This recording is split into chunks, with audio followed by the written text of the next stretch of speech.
What's that story you've never been able to tell? When I was 17, I worked at a grocery store with a guy named Brian. Normal guy, mid-20s, lil chub. Didn't really think much of him. One day he tells me about how he lives in an apartment by himself, and that his neighbors are absolutely crazy. Like they would yell at him to be quiet, pound against the wall to get him to shut up, even though he wouldn't be doing anything. He would sneeze, and his neighbors would scream at the top of their lungs from next door. It was that bad. TBH, I didn't really care much when he was telling me this. I just wanted to go home and not work anymore. Couple days go by, and I noticed that Brian wasn't showing up anymore. Whatever. Didn't think much of that either. A month or two goes by, and he finally shows back up to work. So, being the nice friend I am, I asked him where he's been. He tells me he was actually fired because he was in the hospital. I didn't think that was a valid reason to fire someone, but what do I know? I didn't comment on that. I asked him why he was in the hospital, and he told me it was for personal reasons. I tell him it was good having him back, and carried on with my day. Fast forward a couple days to me talking to another coworker who was good friends with Brian. He says, "Did you hear what happened to Brian? Yeah, he was in the hospital and was fired or something. Do you know why though?" "No," he said, "it was personal." So this is what happened a couple months ago before Brian disappeared. He was at home by himself when his neighbors, surprise, start yelling at him through the walls for being too loud. Brian, telling himself I've had enough, decides to call the police and have them deal with it. The police arrived and started talking to the neighbors for quite some time. Hours go by with the police and neighbors. So he calls the police again to ask what's taking so long. The police respond with, "We left like an hour and a half ago." Turns out that the neighbors were never yelling at him. In fact, they were never there. Brian was schizophrenic and was hearing voices in his head. He had to go to a mental hospital for a month.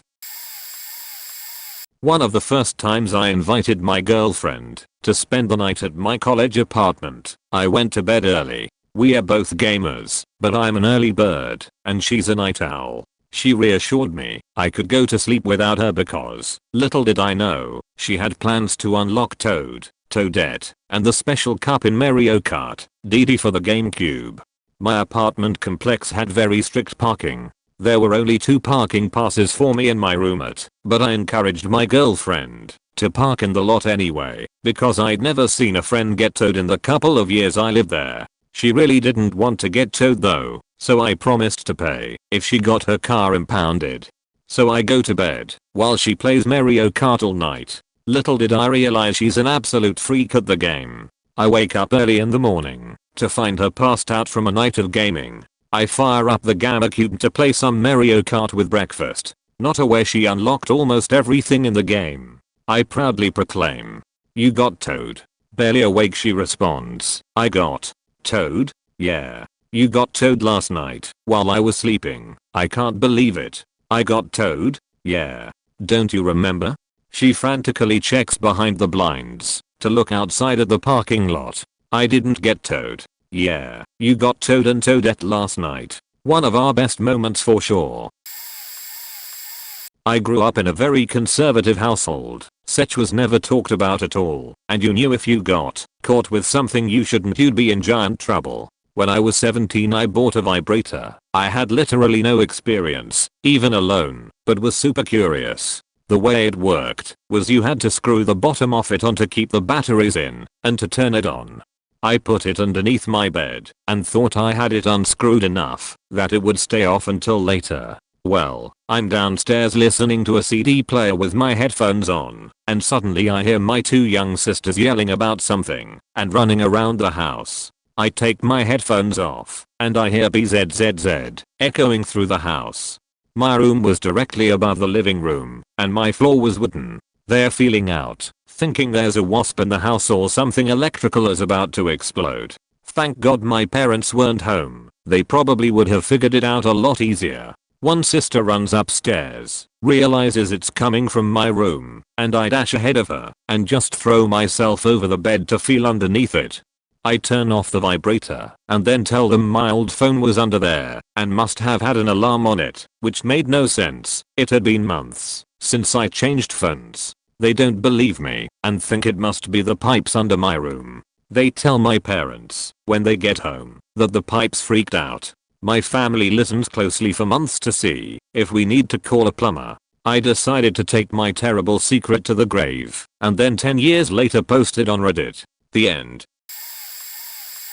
In the summer of 2007 I was working my landscaping job when I heard my cell ringing in the truck. My girlfriend at the time told me that they were saying that my brother is dead. Fast forward through a panic drive that I shouldn't have done to my mom's house. She answers the door and crumbles into my arms. I'm stunned. They leave to the cop station and moments after leaving I get a phone call on my mom's phone. It's the guy that was with him that we're thinking had something to do with his death. He plays stupid and wants inside information on whether or not he's being blamed. He hit him with his truck, killing him instantly.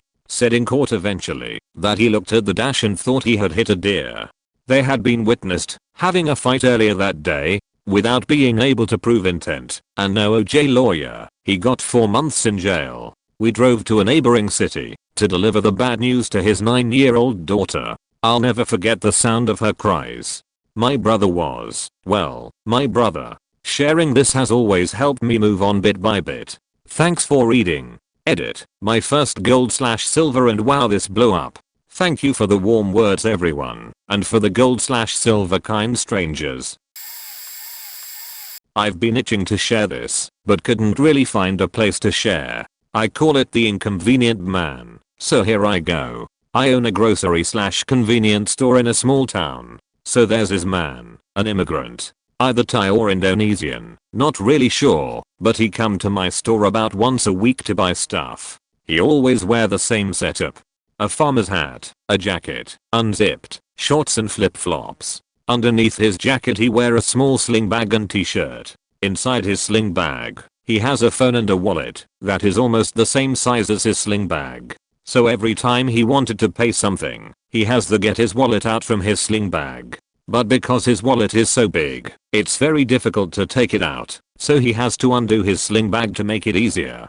Then, because he wear his sling bag underneath his jacket, he has to take off his jacket and hat in order to take off his sling bag. After finish paying, he has to wear everything in order again. Also, he seems to put his money in random compartment in his wallet. It's not even organized. A few $1, $2, $5, $10 in this compartment, then a few $2, $5 in that and so on.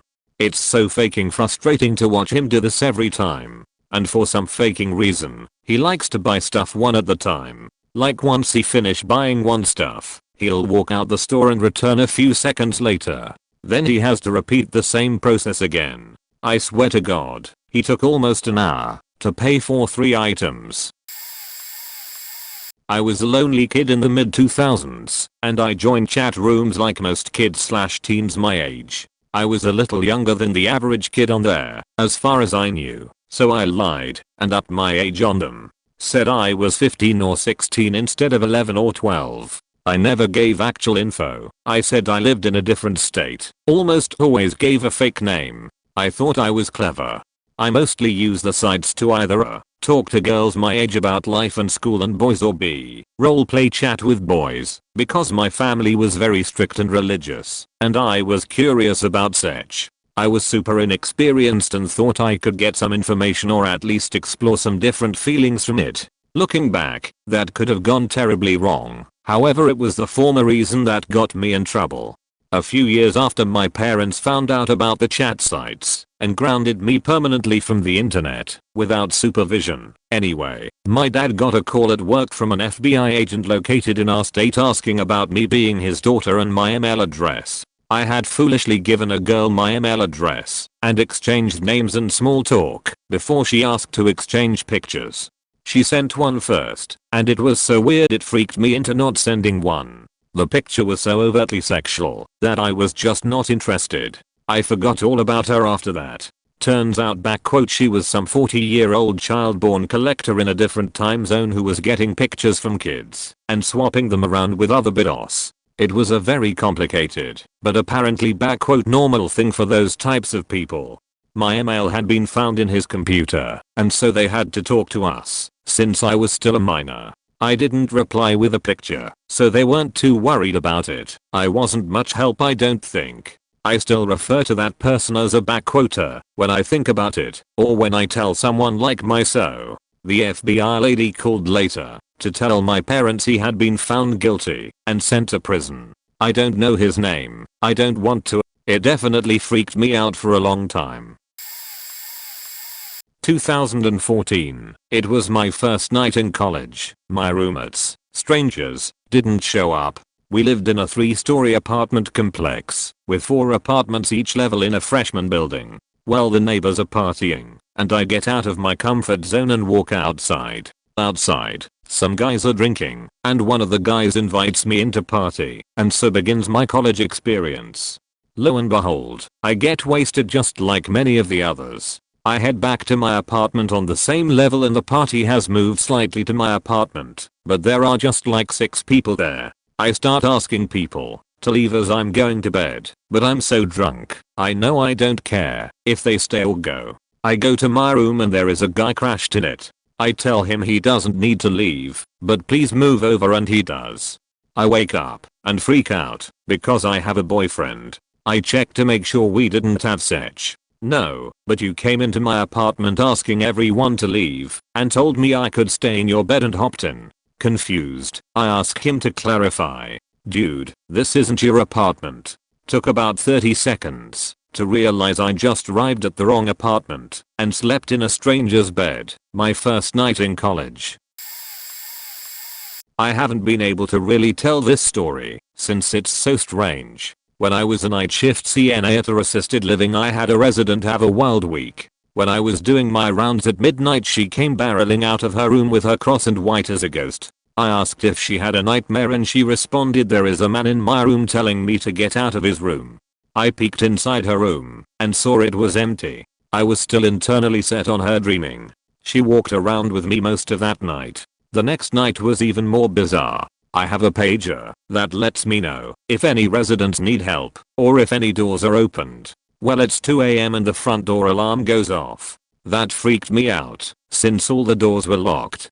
As I head up to the front to investigate, I see that resident with the door wide open and looking up at the sky. I asked her what she was doing, and she replied, "Death is coming for X. I have to let him in." For days she kept talking about the angry man in her room. How he kept her up. He yelled at her and threw things on the floor. My curiosity got the best of me. X, what does the man look like? As she described him, my heart sank. She was perfectly describing a resident who lived in the room previously who passed away. He didn't like anyone in his room. Did he ever tell you his name? I asked. She looked at me. It's X's name. I asked the other workers if anyone mentioned anything about that resident.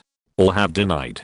She was moved to another room 2 days later after her family was very concerned for her well-being. Her nightmares have since stopped. Another resident has moved into the room and hasn't had any problems. I've had bizarre things happen to me working at that facility, but nothing has topped that one. In elementary school, we had a program called the ARE where a police officer would come into our class and teach us about the dangers of substance and alcohol abuse. At the end of the year, he prompted us to write an essay about what we learned over the course of the year in DARE. He also advised us that the author of the best essay in the class would receive a stuffed lion, appropriately named Darren.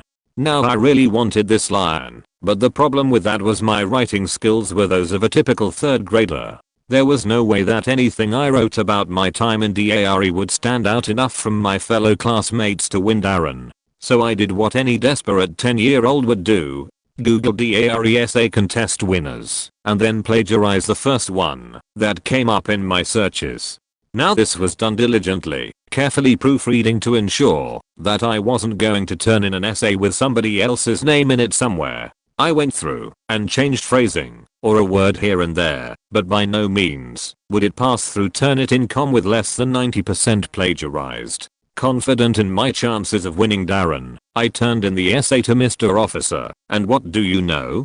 A week later we had our end of year reception at the municipal building, which also contained the police station. He listed the top 3 essays, third place, second place, and then he said holding Darren, the best DARE essay submitted this year was written by a soy curry. Come on up here, get your Darren stuffed animal, and read your essay to us please. I was so excited I won the animal. It was never even a thought that crossed my mind that I would have to deliver this speech. So I reluctantly walked up, took my stuffed animal, and all I can remember at this point is shaking so bad, it looked like I was going to fall over at the mic. All of my classmates, all of their parents, and the entire local municipality's worth of police officers with their full attention on me, a 10-year-old little fraud of a student. To this day, it's one of my most shameful moments, and I still have Darren sitting on my desk for discouragement from copying others' work. We are 3 kids in the family, me being the eldest. I always had a hard time making friends, and got picked on a lot in school. However, my brother and sister loved me very much, and tried to show it, especially my little brother. I was so awful to them, I would take it out on them when I'd get home. As we got older I developed a pretty bad drug problem and I would steal stuff from people to feed said habit. So one day my brother shows me a little runt's tin with a bit of cash inside, say $100, that he had saved up. He was so proud to show me that he saved it. Well, I stole it. Everyone knew I did. I denied it, and my brother loved me so much he believed me. As I grew older and started to fix things in my life I always carried the regret of what a shitty older brother I was. Noon knows this, but I almost committed suicide because of the constant regret and remorse I feel. But I had a moment of realization that I can live my life just doing whatever I can to help them and be there for them. We have a great relationship today. We all love each other and all is forgiven, except me. I still haven't forgiven myself, and probably never will. No matter what I do, I still feel it stinging inside of me. If I could go back to any moment of my life, I wouldn't change careers or financial decisions. I would choose to go back to be a better older brother. Teacher in training here. All the children I work with have classes that separated from the main school because they have slightly different educational needs. I was talking to a main teacher on the first day with my class about the students and how I should act around them in order to keep everyone calm and happy, and we ended up bringing the conversation to a student. Let's call him Bruce. Now Bruce is the sweetest little boy. He is so cuddly and gets attached to people easily, but he struggles with friendships within the class as a result of this. I naturally felt quite sorry for him, and so I had been spending quite a bit of time with him because Bruce gets attached to people easily. He stands with his body pressed to you as you talk, and he looks straight into your eyes. I felt a little uneasy when this first happened, but I tried not to show it because I was glad that he trusted me, so I'll let it continue without making him feel weird or unwanted. Now, as me and this other teacher were talking about Bruce, she mentions that he is the only student that scares her a little bit, and I asked her why. She told me that Bruce was no longer allowed pets, and once again, I asked why. Turns out, Bruce squished his poor hamster in his tiny little hands when he was a little younger and loved every second of it. I'm not being rude, but I wouldn't be shocked if he does that to a person in future. All the attachment issues and total indifference to ending a life can't be a good mix. Remember when the world was supposed to end in December 21st, 2012? That night a bunch of my friends and I were hanging out in my apartment, smoking a lot of weed and playing games. We made a bunch of jokes about the world not having ended. I was pretty young and dumb, so I actually had some anxiety about that. It felt good to laugh it off.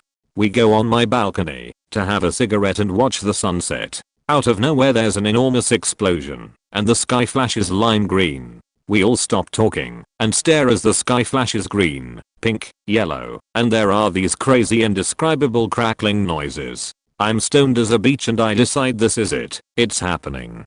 I go into emergency preparedness mode for the alien invasion, and for some reason start filling my bathtub with water. I think it was so we'd have water to drink if we were hiding from aliens and the water lines got interrupted. I'm stupid. We all run around yelling and freaking the fuck out for about 5 minutes while the sky continues to strobe neon colors.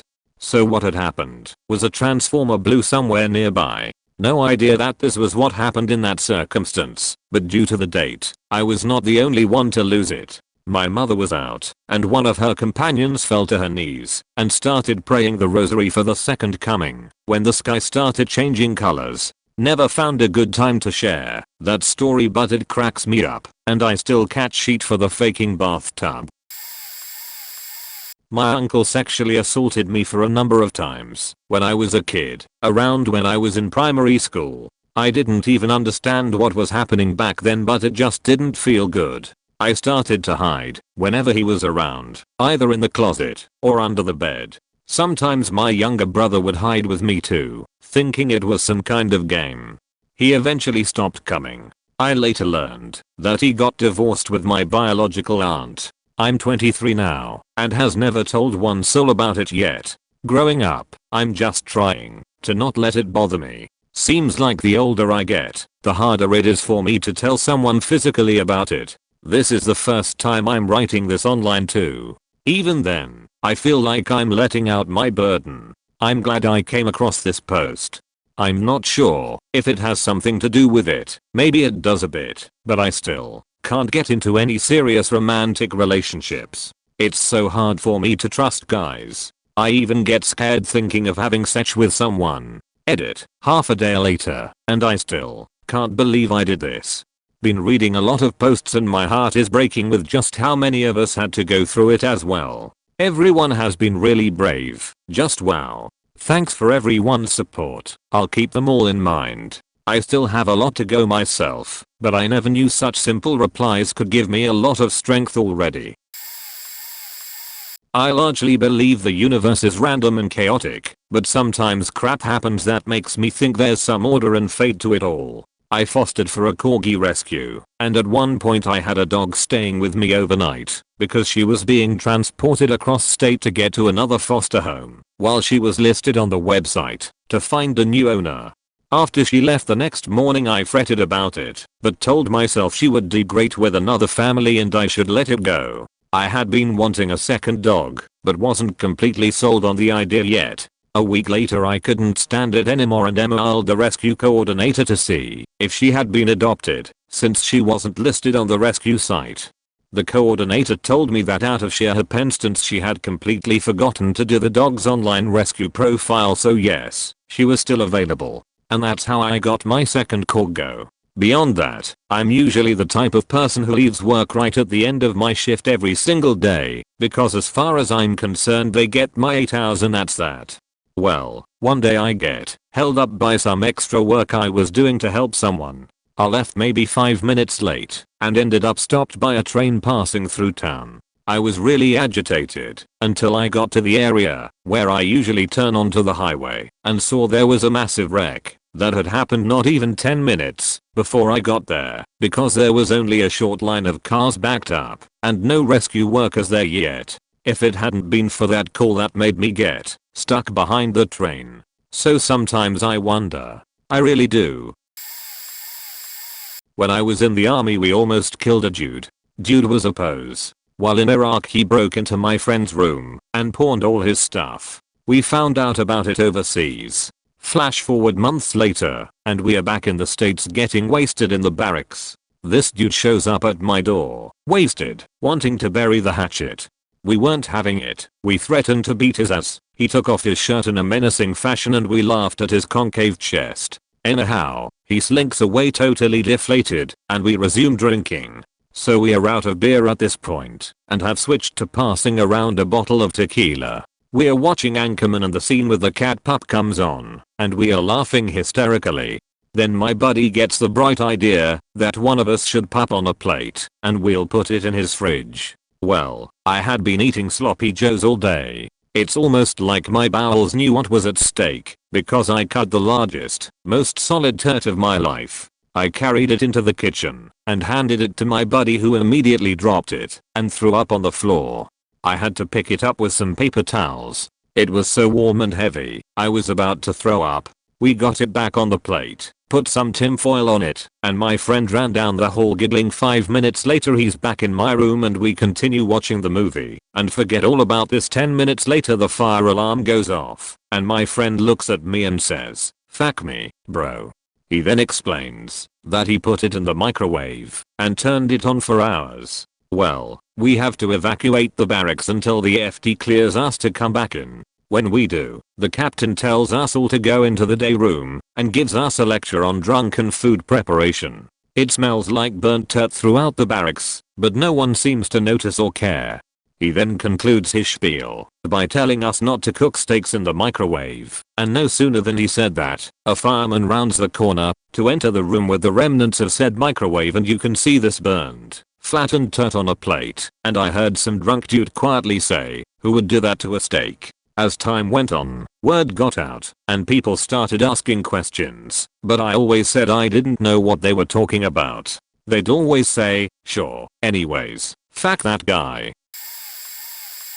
When I was young, probably around 13 to 14, my mom and I were driving down a back road highway with a speed limit of 70 km/h with traffic lights, if that paints a clearer picture, that connected our town with others. We passed an older car that had hit the guardrail badly. There was rubble and glass everywhere. The front of the car had begun smoking, so my mom and I decided to make a U-turn at the lights ahead, maybe 250 meters beyond the crash, to try to help/call an ambulance. While we drove to the lights, I noticed not a single person in their cars looked panicked or even acknowledged that there had been a horrible wreck. Normally when there is a wreck, it's common for people to slow down and at least look, but not a single person around us was reacting. We turned around, and nothing.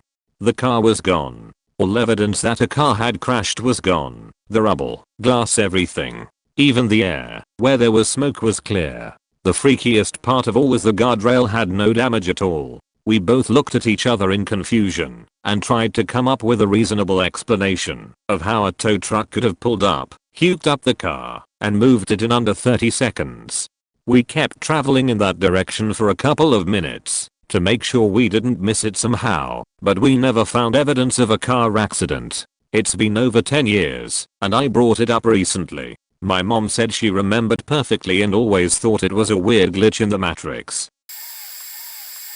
This is a story of miraculous escape of a little perch. I was ice fishing next to my parents' cottage in a lake in Finland. It was a warm spring day and the sun was shining. I caught many little perch fish when suddenly the line snapped and broke. My guess at the time was that the sharp edge had broken the line. I was a bit upset of losing my lure. Nevertheless, I took another rod from my bag and continued fishing in the same hole. Then I felt an intense tension in the line and started reeling in the fish. The fish was near the hole and the I saw it was a big northern pike. My initial thought was that it can't fit from the hole, but it did. The head was above the surface when all of a sudden the line snapped again. Holy shit, I thought, but I reacted quickly and managed to hold the pike with my boot until I found a lifting hook from my bag. With the hook I lifted the pike and rejoiced my good fortune and quick thinking. After catching the pike, I decided to get my stuff and head back to the cottage, which was close by. Then I started to gut the fish. I started from the pike. The pike was well fed, and I decided to open the bowel to see what it had eaten. I slowly started cutting the bowel when a small perch sprang out and was twitching on top of the ice where I was gutting.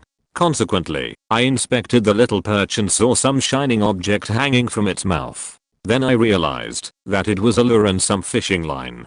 It was actually the exact lure which I had lost earlier. I almost couldn't believe it myself. The little perch had eaten my lure, then it had been eaten by a pike, digestion slowly working its magic when suddenly a light at the end of the tunnel. Such a story to tell its friends. Because of this, I decided to let go of the little perch so it could see another day.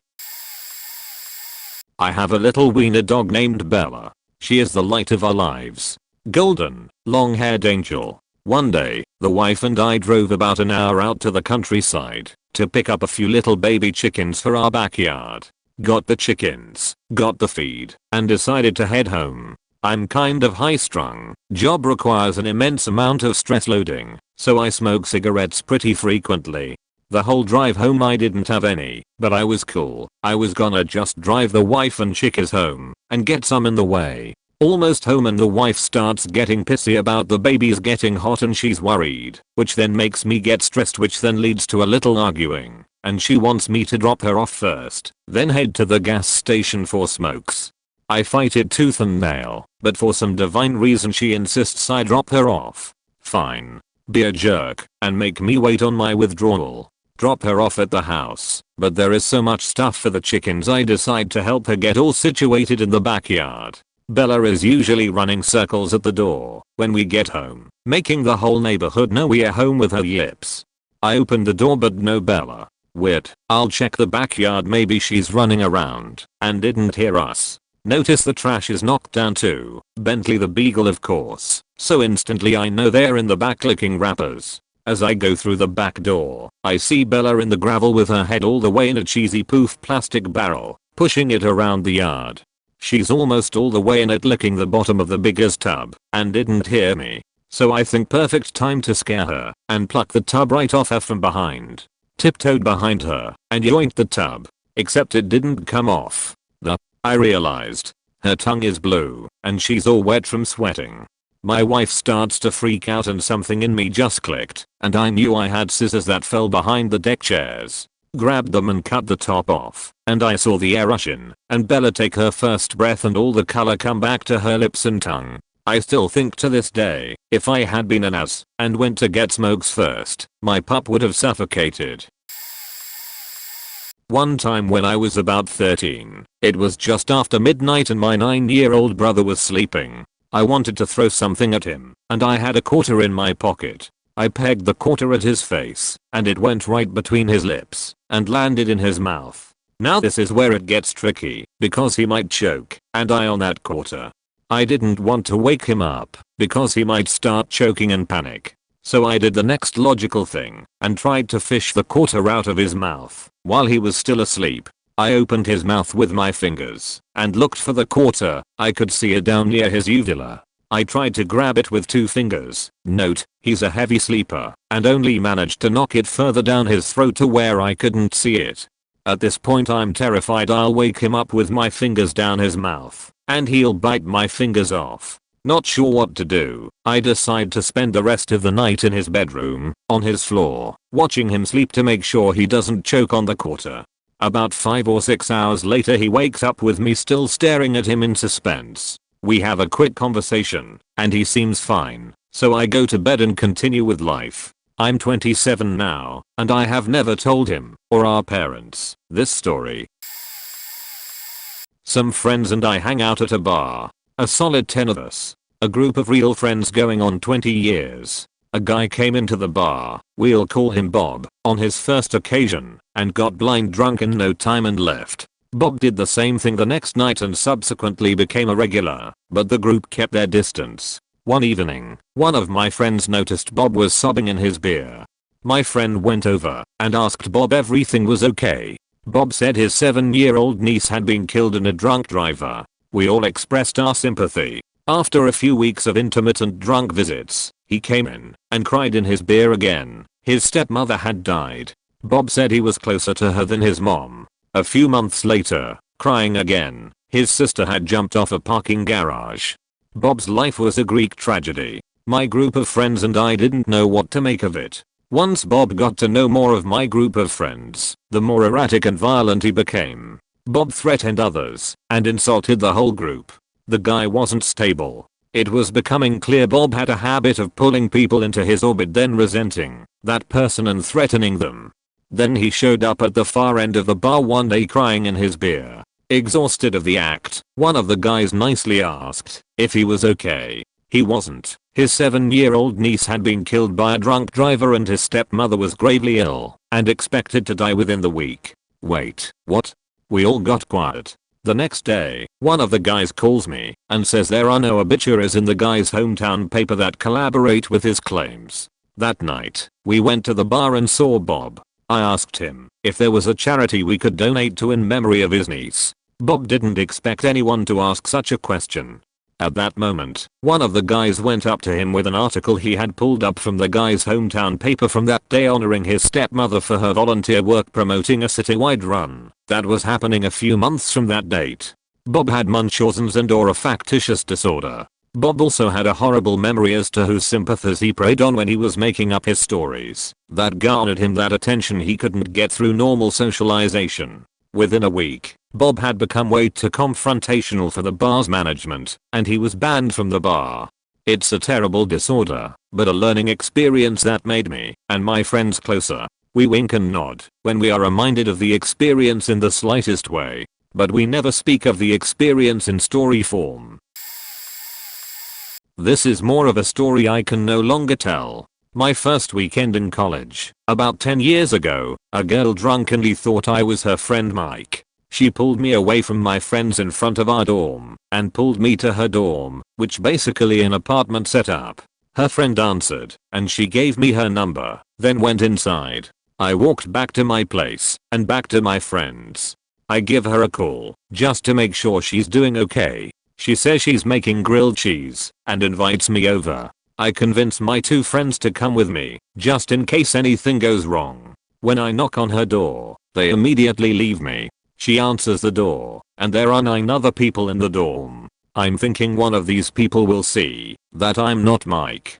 Nobody does. Not one single person thinks, wait a second, this guy isn't Mike. We end up eating delicious grilled cheese, and near the end of the night, everyone goes their separate ways, and grilled cheese girl is laying next to me on the floor. I carry her to her bed, then I fall asleep on the couch in the living room area. She wakes up at like 7 AM rummaging through the kitchen because she thought she lost her phone and wakes me up. I end up helping her out and we find it. Then she looks at me and goes, "Oh, you can go back to your place, Mike." The reason I don't tell it anymore is because people think something happened when we went to bed, even though nothing did. But the few times I've said it recently, people always give me that look of, okay, whatever you say. It's just a different culture, so I no longer share it. I have other stories to share when appropriate, but unfortunately grilled cheese girl is retired. A few years ago I dreamed really quite often, and I was really starting to feel more and more aware of my dream and how to manipulate it to the point where I actively started talking with the people around me, even though they were total strangers, because I knew I was dreaming. Then I had a for me ordinary dream at the time, speaking to strangers on the street about whatever, discussing about things and so on, when I suddenly asked one fellow stranger what the time was in real life, not in the dream. He told me it was 7:15 AM and I quickly said goodbye, as I had to get up around 7 AM at the time. And sure enough it was 7:15 when I woke up. Was my last dream like this? Haven _t been aware I am actually in a dream. Whenever I am dreaming ever since edit. Lol, I just remembered I was able to lucid dream a second time in my life. So a few years ago, not as many as the previous story, I regularly woke up early, and this one time I was at my grandparents, and I woke up about 40 minutes before anyone else would probably wake up, but I didn't get much sleep, and was feeling quite sleepy that morning. In fact I was quite pissed, because I would then enjoy those 40 minutes of extra sleep and I would have to pass the time on my own. So I forcefully tried to go back to sleep. Guess what, I was in a dream instantaneously. No serious, I bet $100 I began dreaming maximum 30 seconds after I closed my eyes. So I was like, lol, this works, I guess. The dream turned out to be a nightmare with a witch in it. Can quite remember. So I wake up exactly 5 minutes later. I felt like maybe, if it worked last time, why not try again and hope for a different dream, but it turned out to be the exact same dream again. This is the part I can quite remember. Long story short, after a few cycles, each being perfectly 5 minutes long, I swear, I realize it s just a dream anyway, so the witch can do anything, and she basically gave up, and for me, it was almost like a game, as if I was able to skip time forward 5 minutes at a time. Got to breakfast on point and really refreshed that day. Oh yeah, I forgot to mention the dreams, each taking 5 minutes where one connected dream, so time continued after I fell back to sleep, and to those dreams felt about 10 seconds long after a while, so it wasn't boring at all. For nearly 2 months this girl in a creative writing class I was in was the bane of my existence. I didn't really want to be in the class because I was originally in higher level classes and my precocious self was pissed off that I had to be in a lower level because of my poor grades from the previous year, but I was also somewhat fine with being in the lower level classes because I had a few friends in them. So basically this girl in the class came up to me and sat by me. There were desks for two in the room and I was sitting alone for mine because my friends already chose their seats. She smelled like salt water and had 30 pounds of makeup on her face. For almost all of the first 2 quarters she whined about how much she hated school and her parents. She talked everyone around me and criticized their appearances, flat out described why certain celebrities were ugly to her standards. Anne Hathaway wasn't white enough, Jessica Alba had some weird thing with her eyes, Frank Ocean wasn't straight, talked about how her D's and F's didn't matter because she'd be a famous model, and would always ask me if I thought she was pretty. Her vapidity was irritating. Eventually, she asked me if I get off to her and if I'd bang her. I decided that was the last straw. I flat out gave the most bland, idiotic, and confusing answers to her questions and made sure that she'd get irritated or bored with me. However, that wasn't it. On the day before the quarter ended, I told her that I didn't find her pretty because I'm gay. I'm not. No offense to gay people. She flat out avoided me for the rest of the semester. In 1999 I was a senior in high school, and performing a fun and innocent senior prank towards the end of the school year was tradition for us, as is most American high schools. There were various bands of me and my fellow seniors conjuring up innocent and fun ideas to somehow get school cancelled for the day. Being a bit of a merry prankster myself, I was happy to take the lead on communicating, organizing, and executing the prank. Much infighting ensued about what to do between the various senior cliques. We were deadlocked, and plans had all but fizzled. A breakthrough came when my father made my brother and I help clean out a neighbor's garage, packed to the brim with 40+ years of junk. Didn't take long for me to open a box and find what looked like a stick of dynamite labeled marine smoke flare, or something like that. This was absolutely not getting thrown out, and found a new home in the trunk of my car. April 20th, 4/20 man, was right around the corner, and as most of us in high school were stoners, I thought it'd be funny to light it off somewhere that day. Fast forward to the 20th of April 1999, and no prank had officially been settled on amongst the cliques. I decided on a whim during a very unsupervised study period, and without telling a soul, I said fuck it, went to the student parking lot, grabbed the marine smoke flare out of my trunk and headed for the main stairwell. The main stairwell was the only stairwell that connected all 3 floors of our relatively small high school. More importantly, there was a small shaft between the looping stairs that went from the 3rd floor to the basement floor, so I ignited the smoke flare and dropped it down the shaft and boogied back to study hall without anyone knowing I was gone. Mind you, my study hall room was probably the furthest room in the school from the main hallway, so I figured no one would suspect me. Maybe a minute later the fire alarm went off, and the reality of the situation hit home. As me and fellow students stepped into the hallway to exit the school, the entire hallway outside the study hall was filled with thick blue smoke. This hallway was 1 floor up, and far from where I actually lit off the smoke flare, and the smoke was so thick we couldn't find the exit. I couldn't imagine how thick the smoke was in the stairwell and adjacent hallways connected to it. I was instantly filled with deep regret, and my nerves were beyond shook. I thought I was going to puke. Did I just trap and kill the entire high school for a stupid senior prank? We literally had to crawl on our hands and knees and hug the wall until we saw the bright orange light of the exit sign. We were choking, gasping on the smoke, but managed to get out safely. Upon exiting the building, it seemed like all the town's police and fire trucks were already on scene. I was actually impressed with their response time, but the reason for that will come in a few.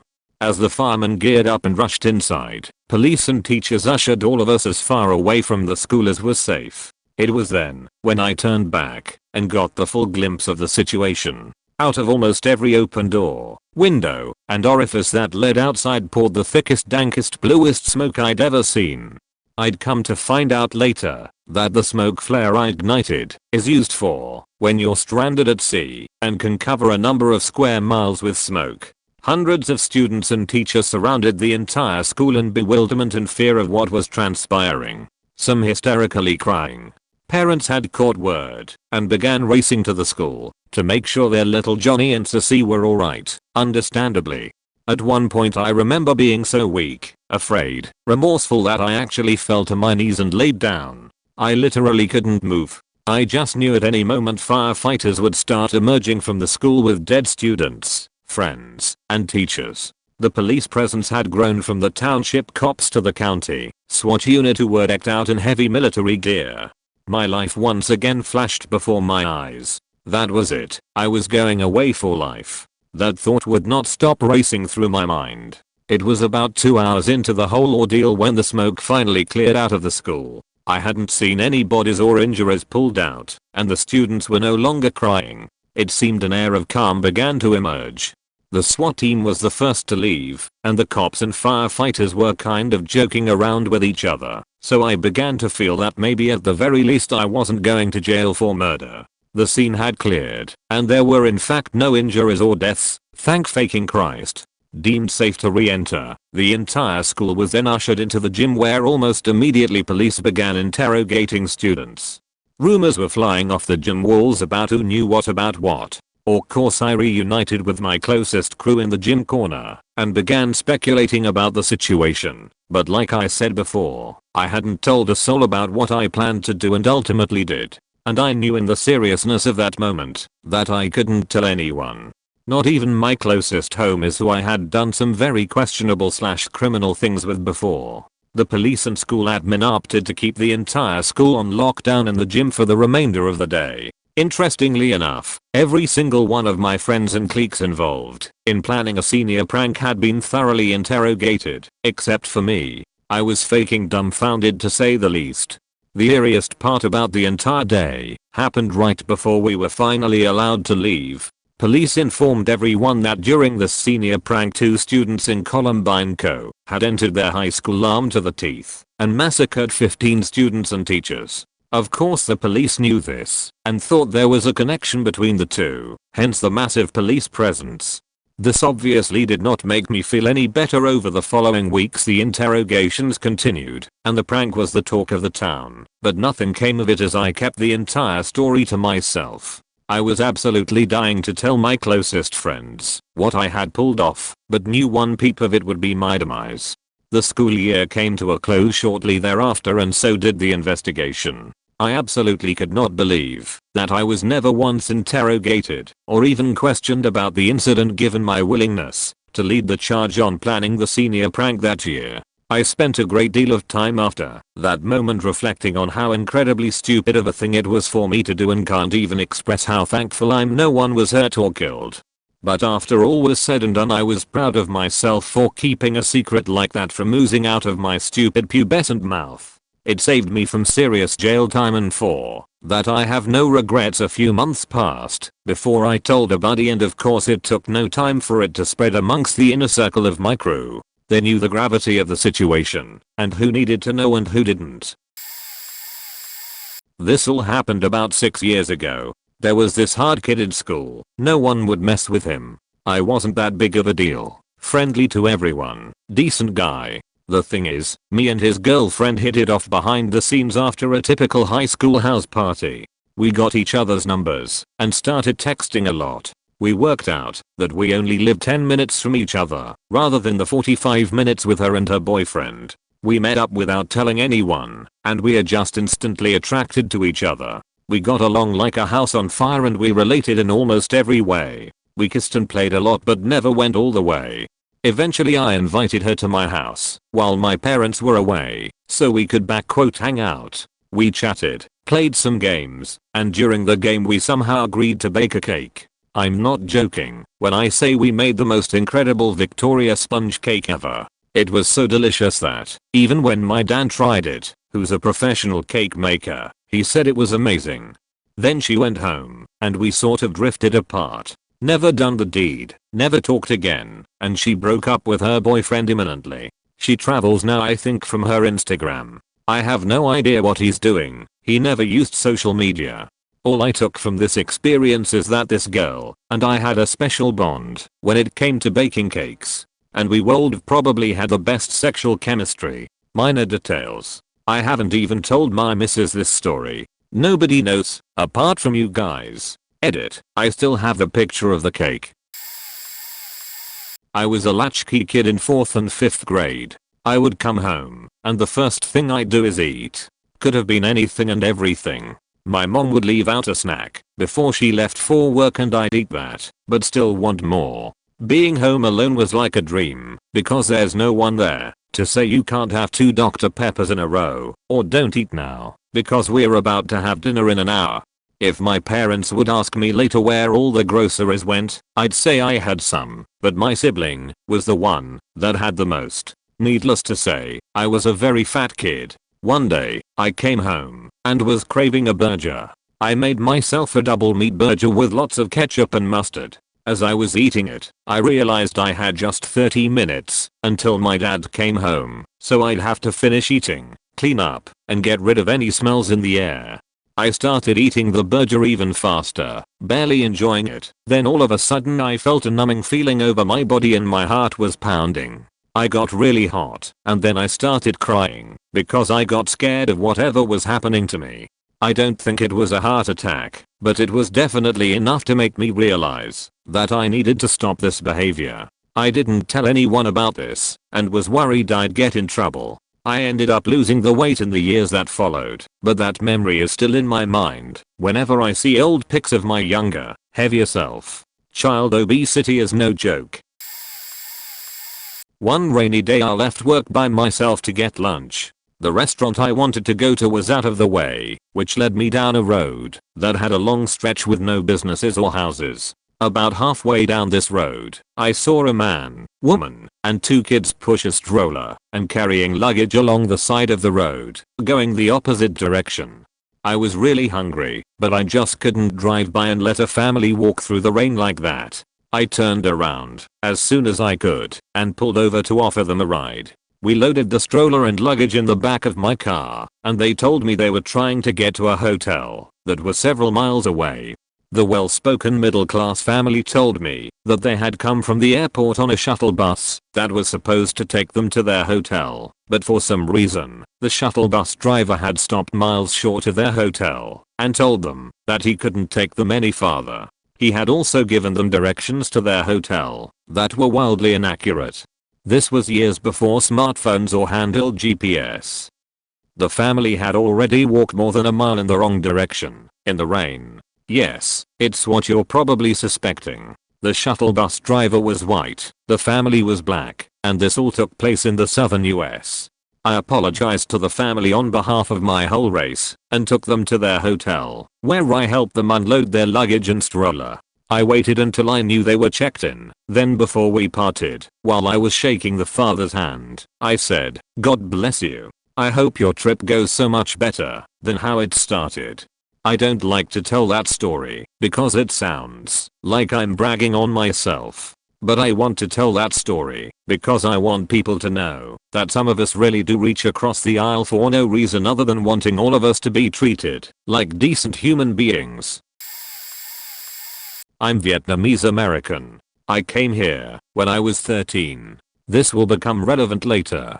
I was a senior in high school when I had my first episode of sleep paralysis. This was before it was well known and considered cool or trendy. It was after wrestling practice at 6 p.m. I was tired, so I thought I'd take a nap.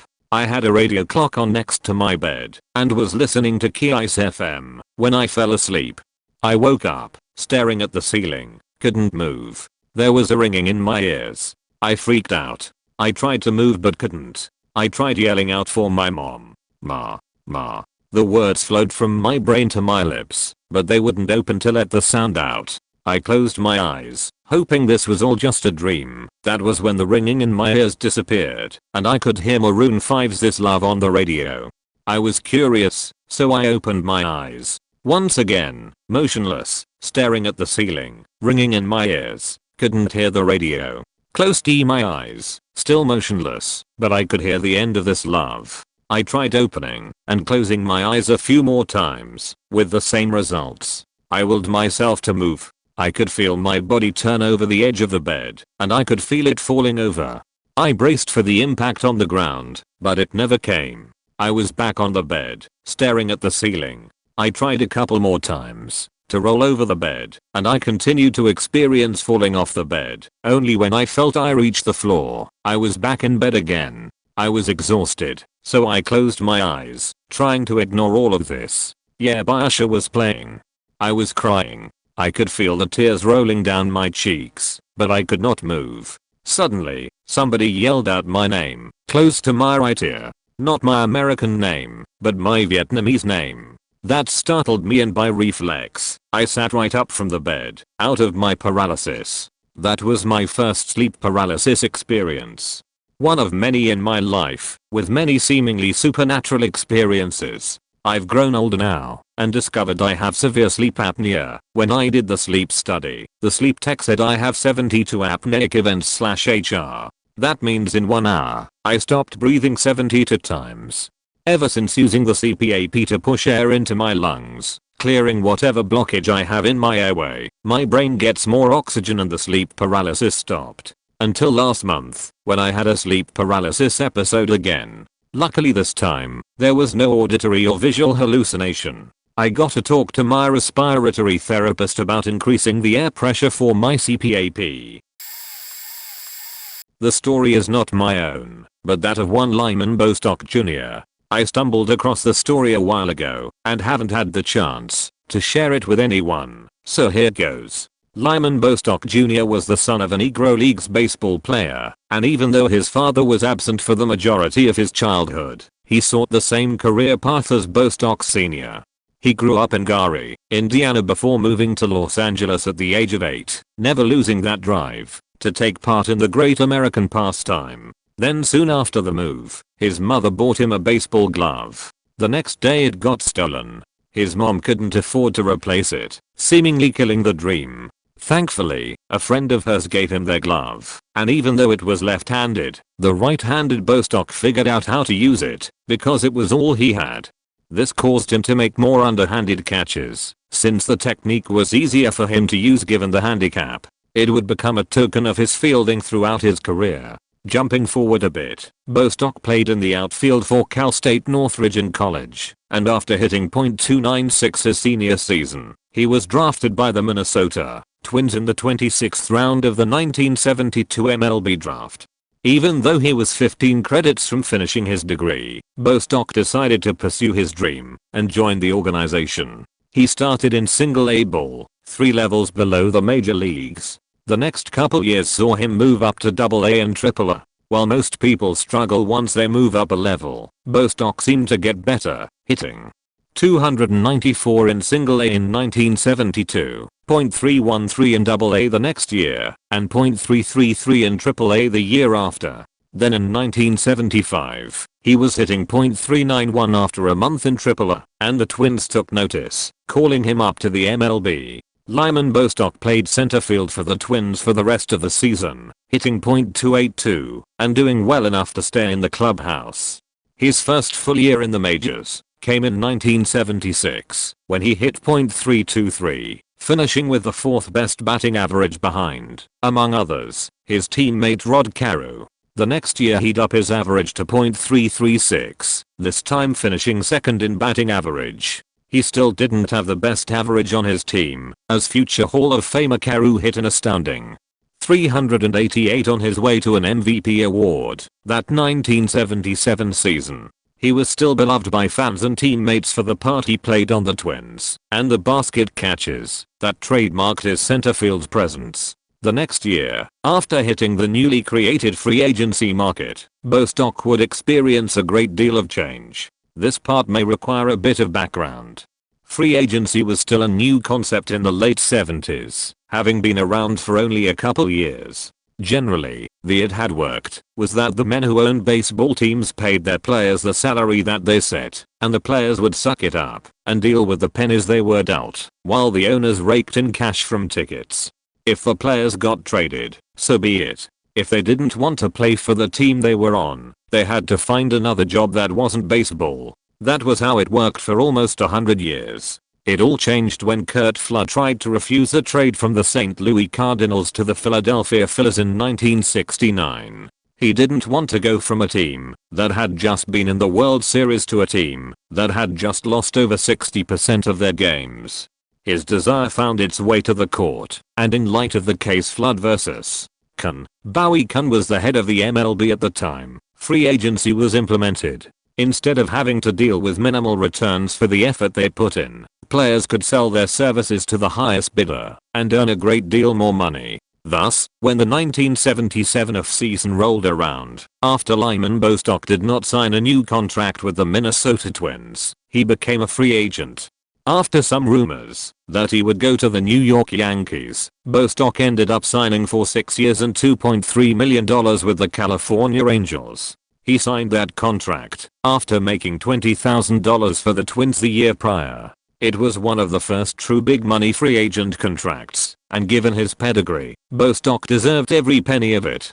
Oddly enough, there were times he didn't seem to think so. After batting a paltry .150 in his first month in an Angels uniform, Bostock tried to return his salary for that month, saying he hadn't earned it. His salary that month was over $10,000 more than all the money he made the previous year.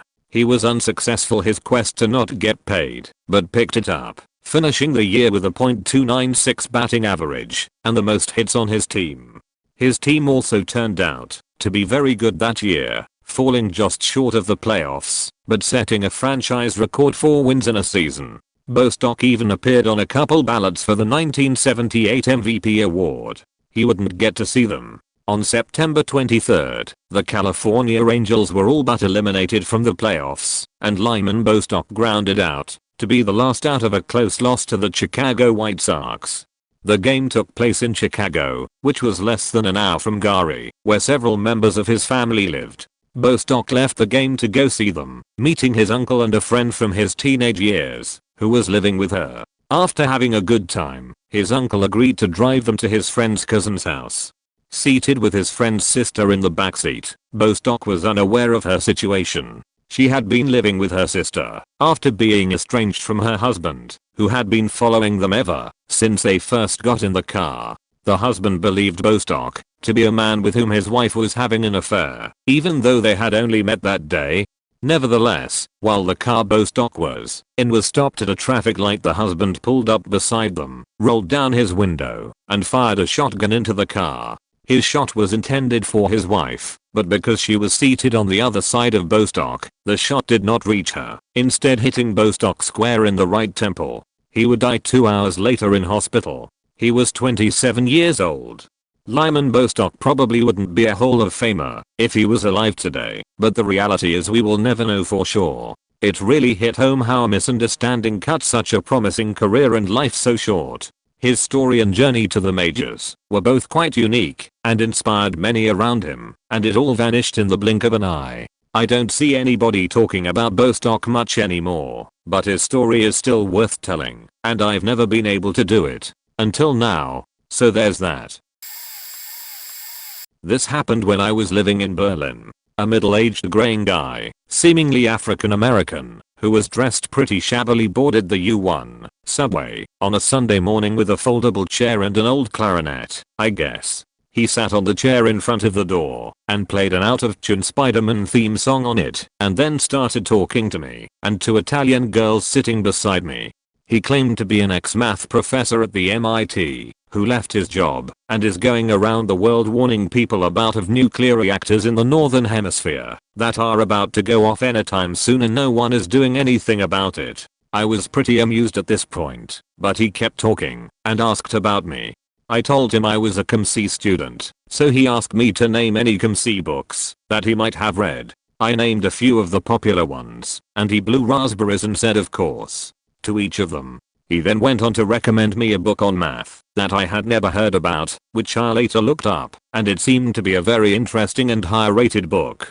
At some point during the conversation, he also claimed the name of his PhD supervisor, who I also later looked up, but I don't remember finding him online. I have to say his voice was very loud and his speech was a bit slurred. By this time, a few of the fellow passengers asked him to keep it down, saying that they were being disturbed.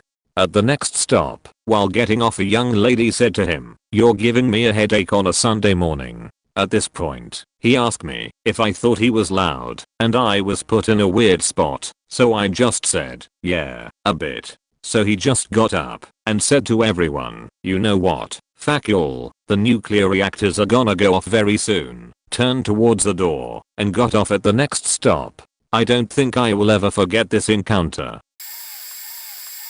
I married the woman of my dreams 20 years ago. We eventually moved to a wonderful community, had very promising careers. She had a co-worker who was struggling big time, and we decided to shack him up in our spare room while he could get his sheet together. My best friend from high school was getting married, and I was super excited for him. It meant traveling several hundred miles to attend, and I was up for it. My wife was not, unsurprisingly, because she's incredibly self-conscious, particularly around people she's never met before. So be it. She wished me well, have a great time and so on. 3 days of joy and bliss. Reuniting with old friends I hadn't seen for several years. I received so much love. And I return home, glowing, full of love and joy. She picks me up at the bus station after my 12 hours on the road. As soon as I got in the car, I knew something was up. She and the new roomie slept together while I was away. Yeah, I knew he was into her, but he also showed me an enormous amount of respect. Yeah, I knew our marriage was kinda faltering a bit after almost 10 years together. But, yeah, it happened. We tried to talk it out. Roomie had moved out before I even got home. Tried to figure it all out. But it was obvious that everything crumbled that weekend. She and I are still super close. In the end, I think we probably should have been siblings instead of spouses. And her current partner of many years has become the closest friend I've ever had. So there's that. I was vacationing in Turkey and swimming at one of the Black Sea beaches. The incline from the shore is pretty steep, and so when the waves crash into the shore they knock you off your feet if you're in the shallows, then suck you out further into the ocean when the waves pull back. I've always been a good swimmer, so this wasn't a problem for me. However, as I was swimming I noticed an Asian couple entering the water with the female standing behind the male with both hands on his shoulders using him for stability. I watched as they inched into the water, and then my attention gravitated elsewhere. Shortly after I started hearing some shouts that sounded like excitement shouts due to the large waves crashing into the beach. Upon looking closer I realized the Asian couple were now very far apart from each other, and I realized they were shouting for help. I tried to signal to the beach that there were people who needed assistance, but no one was paying attention or heard me, and there was also no lifeguard on duty. I took it upon myself to first go for the woman and keep her at arm's length distance, so she couldn't drag me under in a panic, and started pulling her towards the shore. Once I got closer and my feet made contact with the shallow sandy area, I yelled again for help and pointed at the woman. People came rushing over and helped her out. I tried to explain that a man was still out there and needed help, but everyone's attention was on the woman, and they had laid her down on the beach. I looked back at the man, and he was getting dragged further out to sea, and so against my better judgment I went back in to save him. I dragged him close to shore again, and by this time the people on the beach noticed there was another person who needed help. I don't know if the woman told them, but a bunch of people came and took him from me and asked if I needed help too, and I causally said I was fine and that I was just wanting to help the couple get out. They took the man by the arms and I tried to finally catch my breath. I was breathing extremely heavily from being completely exhausted and just tried to relax and let the water carry my weight. However, I don't know what happened exactly, but the next second I was underwater. I guess a wave I didn't see crashed and dragged me under, since I was relatively close to the shore. I swam hard in the direction I thought was up, but I was met with a face full of sand and my breath knocked out of me. The panic was setting in, and I didn't know which way was up, and I could feel myself being spun like a washing machine inside the water. What felt like minutes later I felt two pairs of strong arms grab each of my arms and pull me out to shore as I was coughing and trying to catch my breath. I thanked the two men that saved me and quickly ran off. I was embarrassed that I had to be saved as well when I thought I would be fine, that I didn't want to show my face, so I never got to formally meet the Asian couple that I saved. Sometimes I wonder how they're doing and if they ever tell the story of a young girl, about 18 at the time, that saved them on their trip to Turkey that they never got to meet. Anyways, that's my 2 cents. Cheers. To summarize the background, I had basically no money because it was all tied up in my bail after I was arrested after being the victim of a violent crime. Long story, very traumatic, but stuff I've been able to talk about. But I was short for rent. Only like $50, but still more than I could ask anyone to spot me. And I was desperate. My landlord was ruthless about kicking people out. There was no late rent, it was just either you paid in full on time or you were fully out in 48 hours. So I went on Grindr and found a man who would pay me $50 for sex. My options were very limited, cause my town was super small, only a couple hundred people. And he was old and fat and gross, and it was painful and unpleasant, and I did things I would never normally do, but like I needed $50, you know? And I felt so terrible afterwards. I felt disgusting. And I tried to talk to one of my friends about it, but she just didn't get it. Like, but you are gay, and you're into the dad bod / bear types, right? And you have sex all the time, and you even got money for it. I mean, it was just like, since I'm sexually active anyway, this should be a step up, since I'm both having sex and making money. But it wasn't. It was violating. It was terrible. But as soon as I brought up, like I got paid for it, she was saying I should be happy about it, right? That it was a victory for me, that I should even keep doing it to make more money. So I just stopped trying to talk about it, cause I felt even worse, like I felt terrible for doing it, and I felt terrible for feeling terrible about doing it. I expected the most sympathy from her, because she'd gone through something kind of similar, like she had been sexually assaulted, but everyone blamed her for it, because she was sexually active. And like, having sex for money isn't the same as being sexually assaulted, but I at least didn't expect you're having sex anyway, so what's the problem to come from her?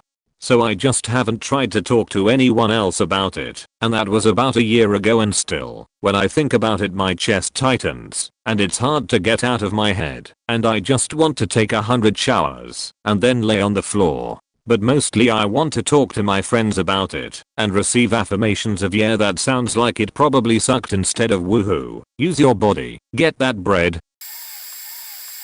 I had some mental health issues when I was entering my teens. My dog died. I found out I have a hormonal condition. I moved schools twice and then lost all my friends due to a smear campaign. It was just too much, and I had my first panic attack and breakdown, so mum pulled me out of school. This coincided with Nan's dementia advancing to the point that she needed to be transitioned into an aged care facility. Pretty stressful time.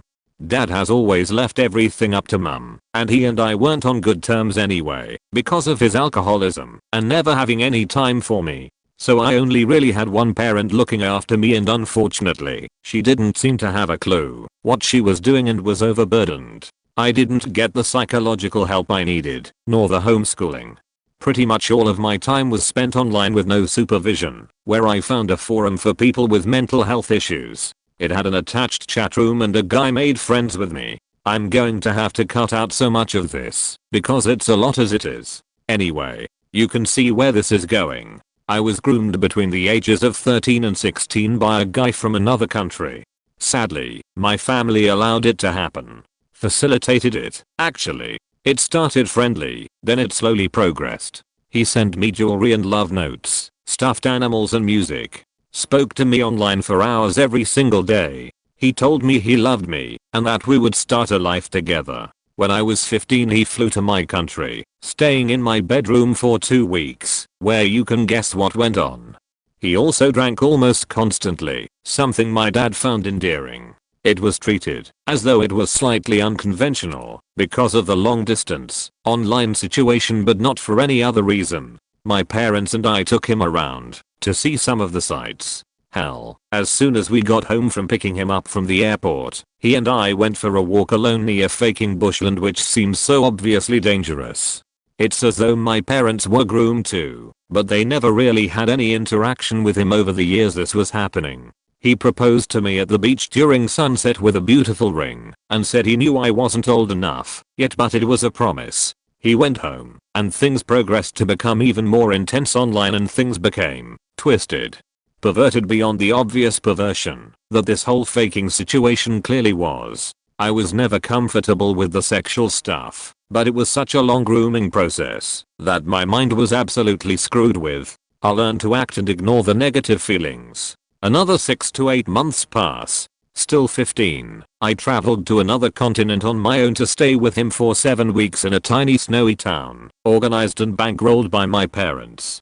This is where things go from sexually strange to sexually sadistic, and generally sadistic, which I don't want to detail. I would have my 16th birthday in that man's house, and on that day, I would discover his other online relationship with a grown woman in a country that shares a border with his. When my 7 weeks were up, and I went home, he left for her country and married her.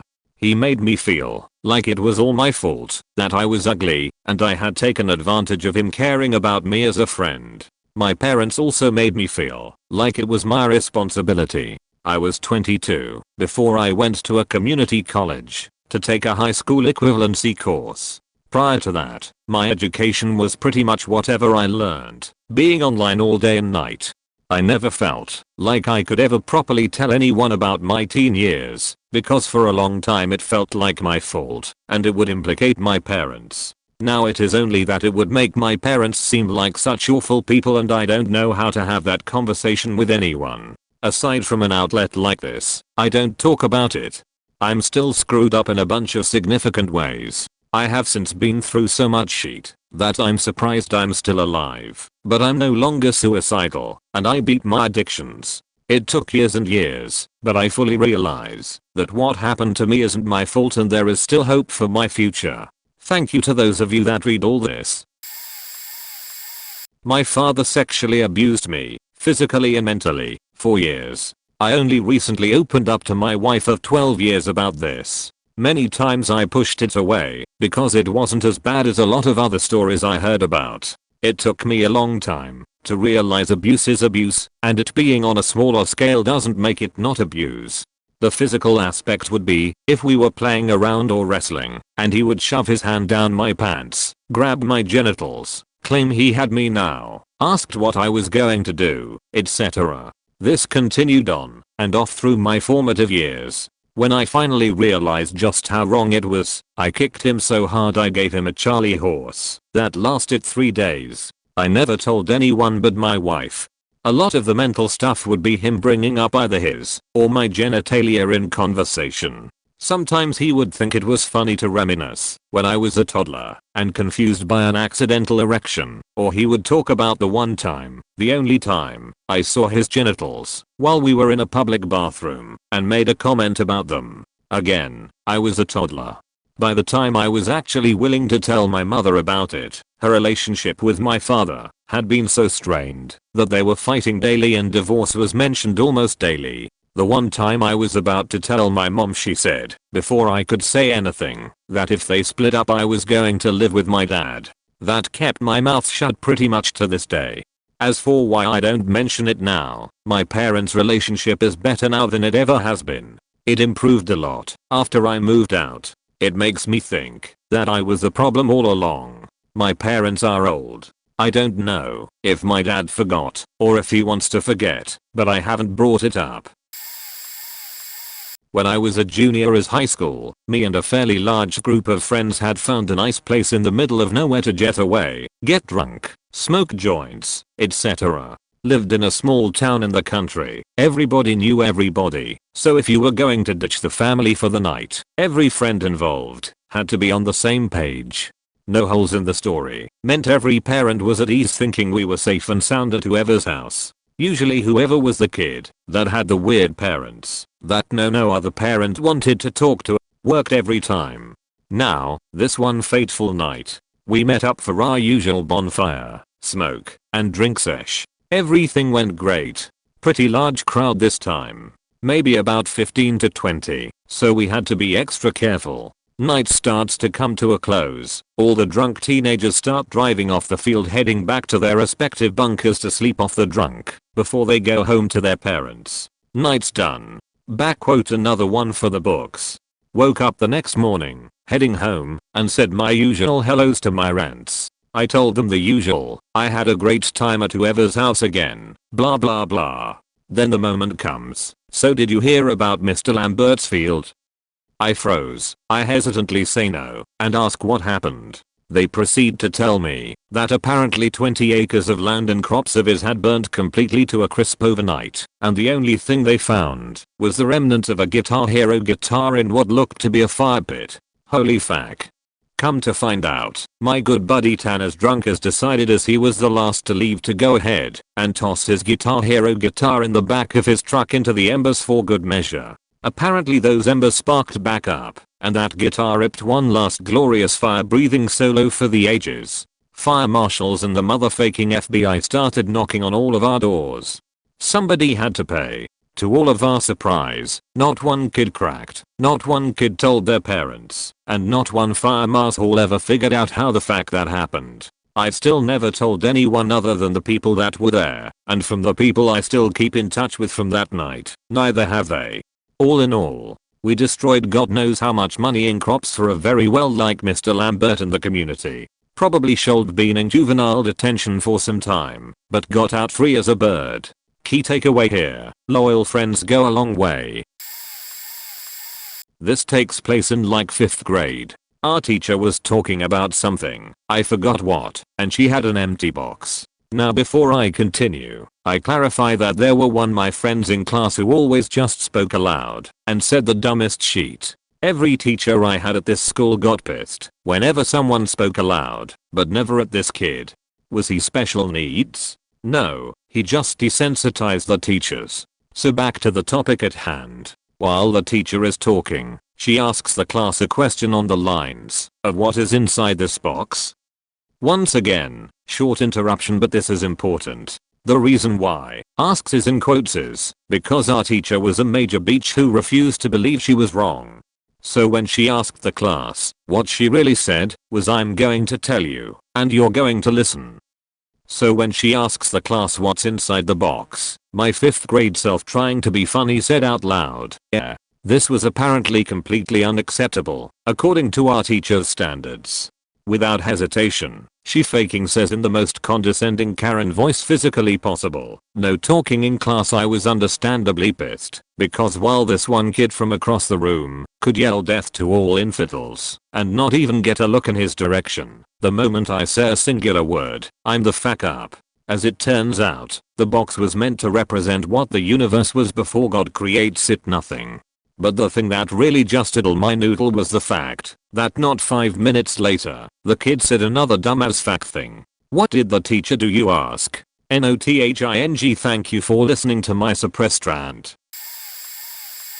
When I was 9, my father touched my developing breasts right in front of the cashier at the little corner store. I remember feeling so frightened by the sudden action. He just said, I want to see how big you getting, as he reached out and grabbed my breast and proceeded to cup it. He had this strange creepy look on his face, like he was excited at the feel of it. I felt so uncomfortable, embarrassed and confused. The cashier just laughed and continued to ring up our orders. I knew an adult was to never ever touch me inappropriately, and if someone did I was supposed to report it. But he was my dad. At that age I had no idea that some sick parents did despicable things to their own offspring. I was very uncomfortable after that incident for a long time, but didn't say anything to my mom. They weren't together and split up by the time I was 2. He wasn't around much, and I didn't see him often. But months later, when he called asking to come get us, dread just consumed my body, and I was terrified. He's never done anything like that again, and we have a good relationship now. Not too long after that incident I was molested by an adult male cousin who was diagnosed with cancer at that time. My paternal great aunt lived across the street, and after school my sister and I went to her house, because our parents were working, and we couldn't of course be alone by ourselves. This cousin didn't do much, but lay in bed. I was like every other average 9-year-old, playful and full of energy. One day he told me to settle down and come lay down beside him in the bed. I did as I was told, and he covered us up with sheets from the shoulders down. I drifted off to a quick nap, but woken to feeling him messing and fondling me under my clothes while he pleasured himself. I was instructed not to tell anyone because I'd get in trouble. And that went on for a short while. I wasn't sure of my own body and didn't understand what he had done to me or what happened. I didn't know what sex was, let alone identify the girl and boy anatomy. He died a year later from a unspecified stage 4 cancer that I can't remember.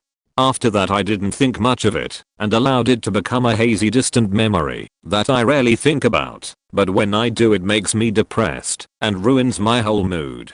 I hadn't realized how much of an impact it had on me until a therapy session. Anxiety, depression, nymphomaniac, dislike for bald guys, can't remember certain moments in my life.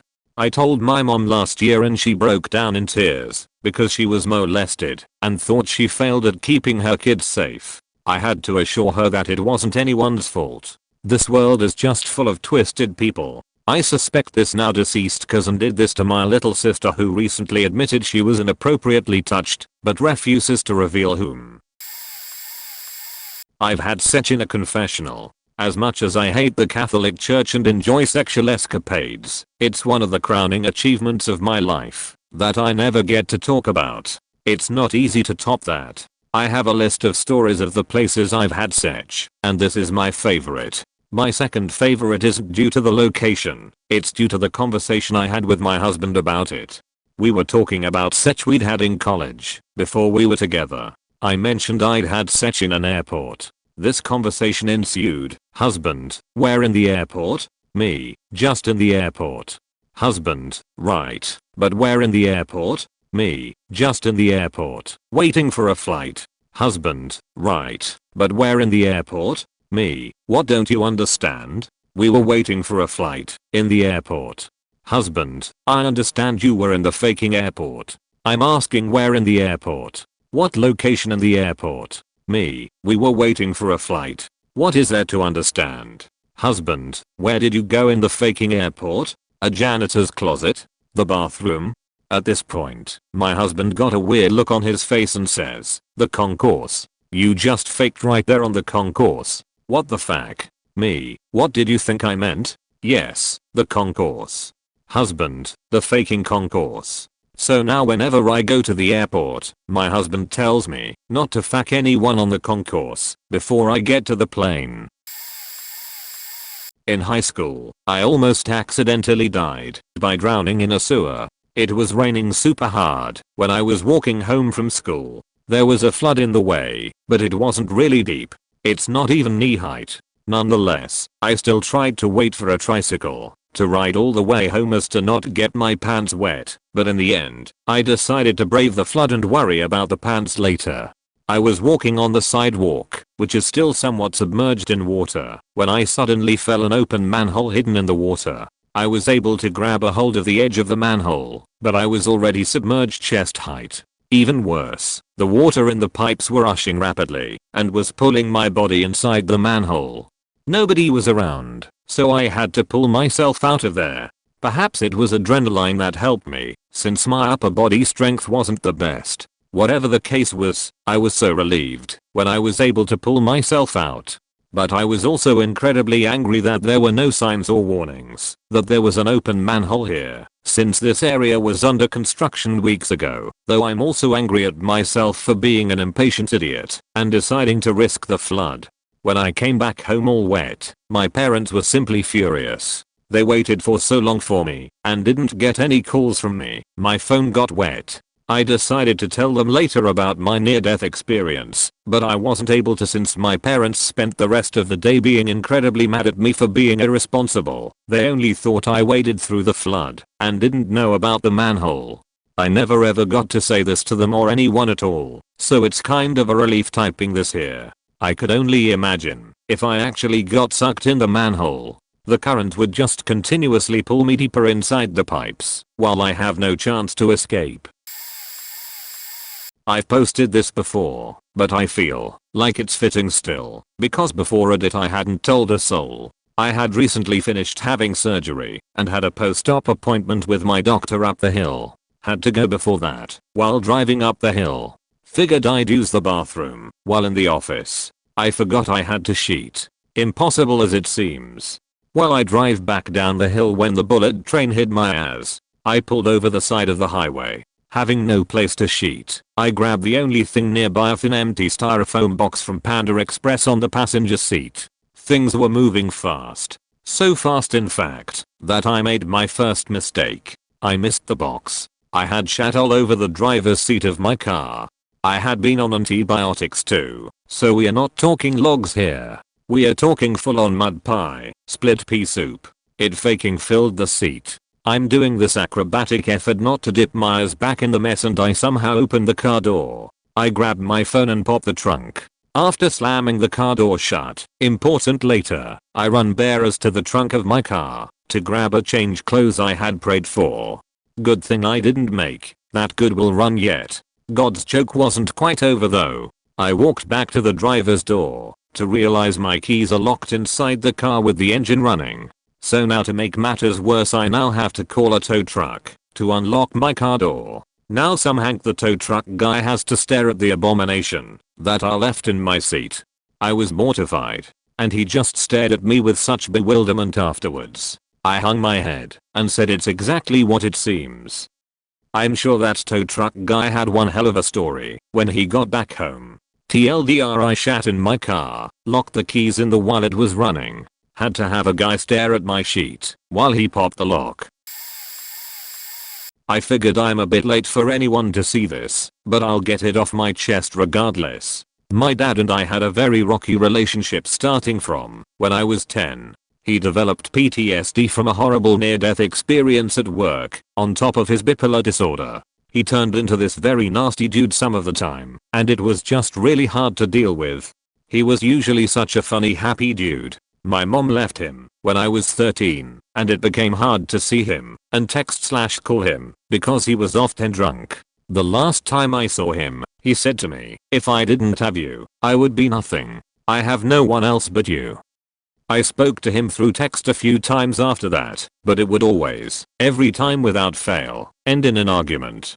It wasn't unknown to go a few months without texting or calling or seeing him, because he was always up and down with his moods, and I was dealing with my own shit. Eventually, I just gave up. My last text to him was on the 18th of April 2015.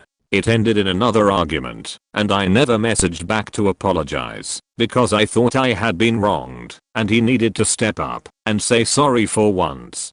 Late May, the same year, my mom sent him a photo from my school formal through text, but he never replied. The longer I went without him texting me, the angrier I got. I had my mom's side of the family always telling me he's the parent, he has to message you, and I get that, but I could have just stopped being stubborn and just sent him a faking message before it was too late. Weeks bled into months, and before I knew it, it was August, and I still hadn't spoken to him. I remember the weeks leading up to August 15th. I would walk through the door to our kitchen, and a bright light would flash in my face, but it would go away immediately after I turned the light on. I was terrified to walk through the house alone. My childhood home burnt down. None of my family were living there, not related at all, but it hit me so hard I ended up breaking down in a supermarket. I don't know why, but I felt like I was losing my childhood. I considered texting my dad, but fuck knows if he'd reply, so I didn't. A week after the house burning down, my cousin messages me. She said her dad, my uncle, dad's brother, needs to call me, and to give her my number. My cousin and I never ever got along, and my uncle was up and down with giving a shit whether I was alive or dead, so I thought it was just family drama. She said he would call me in half an hour. I waited very anxiously. I thought I was going to be screamed at for not talking to my dad for 4 months. I remember this stupid detail so vividly. I wrote a status on my Facebook profile that said, I've been dealt a difficult hand, but I've played my best. I thought it was witty, considering most people on my Facebook knew about my mental health issue, and they knew I was on the upwards. 10 minutes later, my uncle calls me. I walk through to the opposite end of the house from my mom and my boyfriend. Sure as shit, I walk through the kitchen door, and there's that bright light. I didn't turn the kitchen light on this time. I walked to the hallway. When I finally said hello, Uncle Matt, are you there? And he said my name. It's your dad. He's dead. He's dead. My name. He committed suicide. I'm so sorry, honey. I'm so sorry. and he's faking hysterical. My mom and I remember this very differently. She claims I screamed at the top of my lungs and started bawling my eyes out. I remember that I fell to the floor, getting covered in stupid Labrador hair from the carpet, and asked him questions. Was there a note? How did he do it? Are you okay? He told me there was a note, and Dad had written a page specifically for me, and that he was sitting in his chair. My mom ripped the phone out of my hand and yelled at my uncle. I would have been fine knowing that he was sitting in his chair. He loved playing video games. It wasn't out of the ordinary for him to just laze on the couch. That's how I wanted to remember him. I didn't care if my uncle was lying. He knew that what he told me could change how I reacted. But my mom had to find out all the details, and she was so faking angry that my uncle lied. She gave me every detail. He was hanging from the manhole in the ceiling in his hallway, and he used his favorite blue and yellow rope, and that he didn't mention her in his note, and the worst part, he had been dead dating back to May 4th. His final page said, "May God have mercy on my soul." Dated at the top. The 5 pages before that were written on that final day I spoke to him. April 18th. Dated perfectly at the top of every page, signed at the end of the last one from that day. I can only talk about it when I'm drunk, how he would have liked. But I can't get out many more words than why would my dad do that to me? My mom always brings up that she asked me so many times if I wanted to go see him, that she'd drive me there if I wanted to, but I always refused. Once, she and I did make the hour-and-a-half drive. She parked out on the road and we couldn't see his car, so I said let's just go. She tried to convince me to go knock on the door, but I was afraid I would make him angry by not calling first. She's always saying how she should have just knocked or tried to break in, but I can't help but think about how, if he was alive, he would have called the police on her because they faking hated each other. I was afraid he'd call the cops on me, and I was the only person in his life. She has some delusional idea that they were still in love, even though they didn't talk for 5 years except for screaming down the phone at each other. She tells everyone that he was her husband at the time of death, even though he left literally everything but $8K to me that was reserved for my uncle who he owed money to. My mom manipulated me in front of her lawyer so she could get the majority of his money to pay her mortgage off because that's what he would have wanted. I don't care about money, not at all, but I feel wronged. I don't know why. The people in my life know that my dad killed himself when I was 17. They know that he was there for a fair chunk of time after he died, before he was found. They know I'm not over it, even though when I'm sober and the topic comes up, I tell them it was 5 years ago this year and I'm fine. And I'm over it, but of course they're not stupid, and they are often there when I'm out of my mind drunk, and it's all I'll talk about in only a few words over and over again. And they know that I faking hate myself and blame myself every day, but they don't know what happened leading up to August 15th 2015. And oh my god, they do not understand why people saying, "May the 4th be with you" on Star Wars Day makes my skin crawl. Not only did my dad say that every goddamn year because he was crazy obsessed with Star Wars, but I faking hate myself for not texting him that stupid Star Wars Day quote on May 4th 2015. I could have stopped him. When I eat food, I eat it rapidly. I've always been the fastest eater out of anybody I know. People who don't know me well will comment on it, but nobody ever really asks why. My brother has a rare form of epilepsy, and one of the reasons it is so rare is that the seizures it causes are lethal. When I was a child, him having one a week was not uncommon, and there was a period where he was averaging more than one a day. I was too young to be left alone, so my parents would take all of us to the hospital. At the time, the hospital we went to did not allow children past the waiting room. My parents went to be with my brother. I don't blame them. My brother was literally dying in front of their eyes every time they brought him in, and I would be left to sit in the waiting room alone for hours waiting. 4 years old, sitting in a chair where my feet can't touch the ground, surrounded by people in terrible pain, cursing me because my brother got to go ahead of them, waiting and alone. After my brother was stable, one of my parents would come out, let me know that my brother was okay this time, and get me something from the vending machine. Candy was a treat and they would get me some, so my night wouldn't be too terrible. Or maybe if my brother had a seizure around a mealtime, they'd bring me some food they had thrown in a bag. Then they would head back into the back to do paperwork and sit with my brother while he was recovering and or to alert the nurses if the seizure flared up again. Unaccompanied children weren't allowed food. I don't know if that was a rule or the nurses were just assholes, but I wasn't allowed food all the same. After whichever parent came out left, if my candy bar or M&Ms or peanut butter sandwich were unfinished and a nurse saw, they'd come and take it away from me. More than once food was taken right out of my hands. Anything I didn't eat immediately, preferably while my mom or my dad were still in sight, was food I wasn't going to be allowed to finish. So that's why I eat quickly. I get terrible anxiety if I have to stop eating for more than the time it takes to speak a few sentences, and I don't stop eating until I'm done. Over 30 years later, and I'm still worried some nurse twice my height is going to come and take my food away from me. Okay, it may not be the best story, but it amuses me, and it's a story I never tell anyone, because I don't want them to think I'm dangerous or something. When I was 15, I lived in a house where the bathroom's shower was on the ceiling for some reason, instead of high up on the side wall. When you turned on the bath water, the shower head would pour out a small amount of water a few seconds later. Something important to note about me: I absolutely hate getting wet unexpectedly. Also, when I was 15, I had serious anger control issues. Anyways, normally, I would start running the water while I was standing outside of the tub to avoid having the water pour down on my head, because I knew that would piss me off. But one day, for some reason, I started the water while I was standing in the bathtub. I was bent over in front of the nozzles when all of a sudden, I felt a stream of ice cold water run down my back. And, without even thinking, I stood up, turned around, and hammer punched the shower nozzle clean off from the pipe. Afterwards, I just stared on in horror, thinking, how the hell did I even do that? Note, thinking about it years later, I figured the pipe couldn't be made of metal.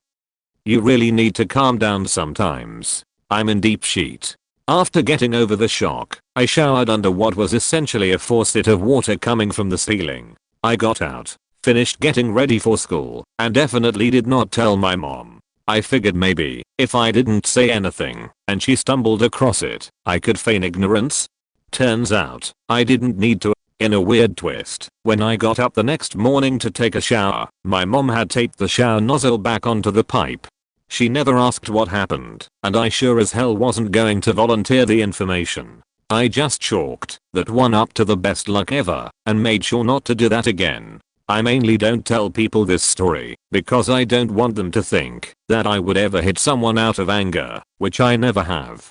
But I also like telling this story because I think it's funny. When I was 11, me and a friend were swimming in our inside swimming pool. We were just minding our own businesses when suddenly a man appeared. I was a very shy and chubby kid, so talking to strangers was a stressful thing to me. I get very nervous and just blabber some shit the whole time, so the man appeared and spoke in very bad German. I'm from Germany lol, to us something about diving with him. Not able to process fast enough what exactly could happen, and being young and naive, I just said yes. He told me he'd count to 3 and then we have to go underwater. I was a really good swimmer and could easily swim to the bottom of the 2.40 centimeter pool. When he counted to 3, I did just that, and he followed me really closely. While going down, he grabbed my boobs really hard. So hard that it hurt me. I was shocked and just tried to push myself to the surface as fast as I could to get away from him, but while I was going up, he grabbed my intim parts so hard his fingers went in for a second through my swimsuit. When I got to the surface, my friend just looked blankly at me as I hurried over to her. I remember trying to shield her from him, slowly processing what happened while pushing her back. I just looked awkwardly at the man and said something like, haha, we have to go now, bye, with a fake grin. I don't know why I did that. The moment was just too much for me. We got out of the water and I told my friend what happened. She just looked at me and said that she didn't know what to do, but maybe tell the lifeguards. So we went to them and I told them what happened. And I shit you not, this guy just looked at this overwhelmed 11 years old and told us, I don't believe someone would ever want to touch you, ugly fat kid. I was shocked and said nothing, not knowing what to do, and my friend just pushed me away to the cabins. I was getting bullied at school a lot since elementary, so that words weren't really new to me, but never has a grown-up talked to me like that. We dressed ourselves in complete silence, not talking, because we were 11 years old and too faking young to process anything that just happened. I was diagnosed with depression at a really young age, 7 or 8 I think, so the words the lifeguard said to me sounded plausible and rational, because I faking hated myself, lol. So I didn't question it, or the whole faking situation, until I was like 17 and randomly remembered it. I don't know why, but every time I think back to that happening I feel deeply ashamed, and I'm not talking about the lifeguard thing, but that men touching me. This story feels really weird to tell, and I never did until now, but I feel a little relieved now that I have. So TLDR was 11 and touched by a man in the swimming pool. Lifeguard told me I was too ugly for that, and I still have trust issues with men. I'll keep this a little vague. This happened a few years back when I was single and having fun. I was really into one of these woman empowerment books, and the author was big on embracing your sexuality, going out alone, traveling alone, etc. I was doing that anyway. She was really big on a particular country, and especially a particular city within that country. She always talks it up as a wonderful place for single women to go if their vajayjay needs some no strings attached TLC. Well, it was a region that I had always wanted to visit anyway, so I booked a trip and made sure to have a few days in that city. I got there and I didn't know anyone and had no idea where to hang out. I got this idea, why not write to the author? So I did, and she responded right away. Go to XXX restaurant, eat the food, ask for XXX. Tell them I sent you. So I did just that. It was a tiny restaurant, and the food was one of the best meals I ever had. Once I had finished, I told the cute as hell young server/chef, it was pretty much a one-person operation at that hour, about who had sent me. He immediately got this huge grin on his face and asked me to come into the back of the restaurant, where he lit up a joint, and he called that same author, excited that she had sent me. It was awesome. We made out for a little while, and he wanted to fuck me right there, but I declined and gave him my number. He picked me up later on for an awesome night. That's my favorite thought story. Back when World of Warcraft was still very new, only a year or two old, I made an online friend in game, and we used to do dungeons and quests together. She was only online late at night, usually after 10 PM, and would stay on until the very early hours of the morning. While I was struggling to get my main character to the level 60 bar, she was on her 3rd or 4th character at that same level. In terms of hours spent in game, she was probably the most hardcore person I had ever encountered, literally spending 8+ hours in the game every night. As an example, she owned a mount of a different race for at least 2 of her characters. For non-WoW people, this used to be a huge status symbol as it required hundreds of hours invested in the game. We played together off and on for a few months, and then she vanished for a good 6 months. One day I log on, and I'm pleasantly surprised to see she is online. I start up a conversation asking where she has been, and she drops a bomb on me. She was a little old lady living in a retirement home, and had been sneaking out of her room to play WoW each night on the senior center's shared computer. It was the only time of night where the other people at the senior center wouldn't be waiting in line to use a computer, and management was okay with her being on late at night because she wasn't hurting anybody. She told me that she recently had several health issues that prevented her from playing. We talked a little bit longer. She logged off a while later, and I never saw her again. I've thought about the whole thing a lot over the years, and I don't think it was someone pulling my leg, because why would they never log back into this account that they spent months and months working on? Plus there was never any 1337 speak that came out of her. It was always excellent grammar and really enjoyed helping people in the game. Anyway, kind of sad, but I'm glad she found something she really loved doing until she physically could not do it any longer. Several years ago I got a knock on my door from the police asking me when I had last seen my neighbor. He was quite reclusive, so I only saw him a few times a month. His son had reported him missing when he hadn't answered his phone or the door. The next day, they found him in his basement. He had died of dehydration after getting trapped under a fallen shelf. At the time, I lived in a very rural area and mine was the only house even somewhat close to his. For about 3 or 4 days, around the time he is thought to have died, my dogs would bark incessantly at his house, pace the property line, and whine when I let them out. I kept going to see what they were looking at, but I never saw anything. I wrote it off as an animal in the woods, and recalled them each time.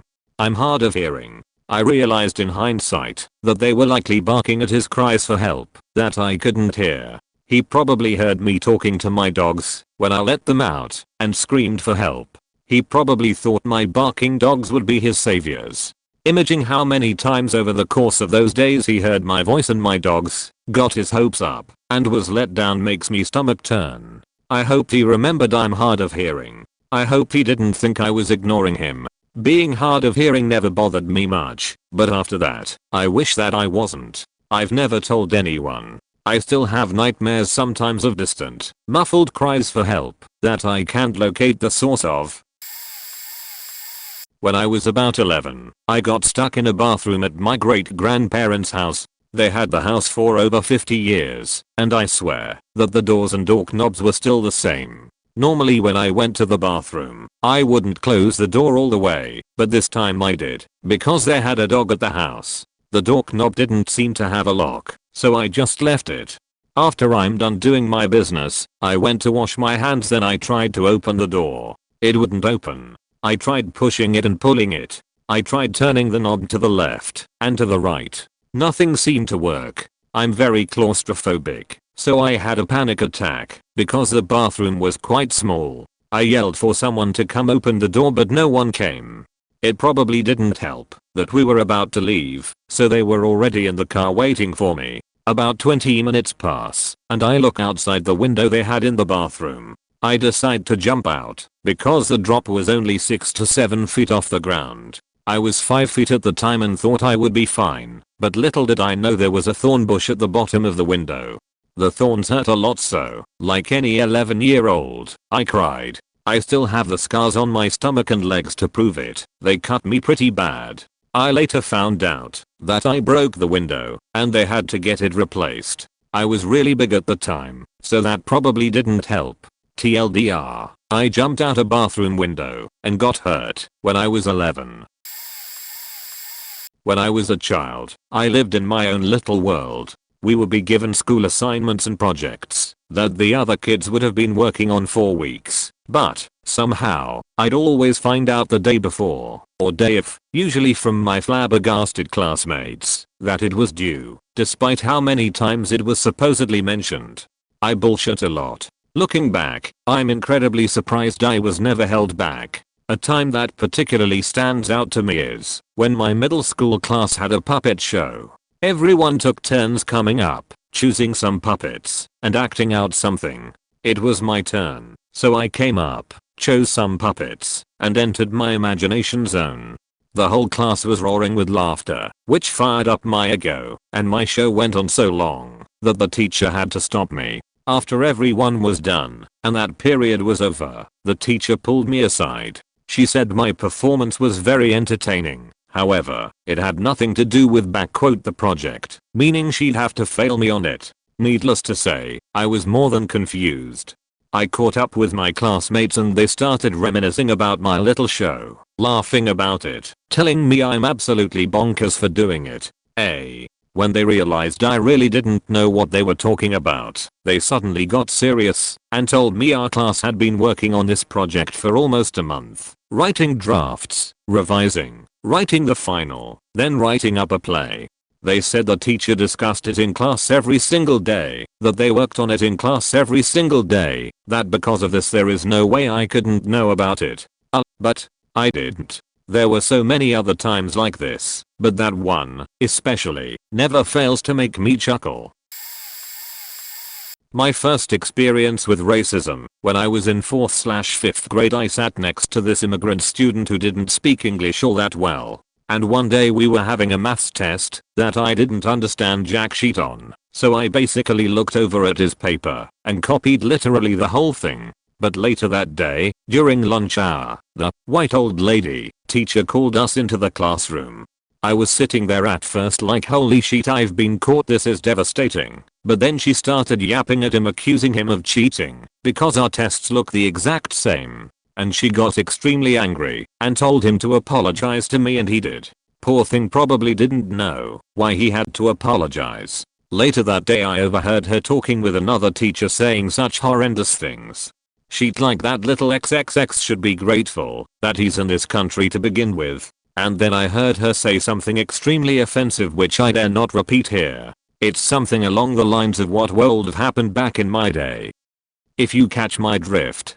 So 4th grade me was standing there literally petrified and really confused as to why an adult who's supposed to care about us would say such horrendous things about a kid.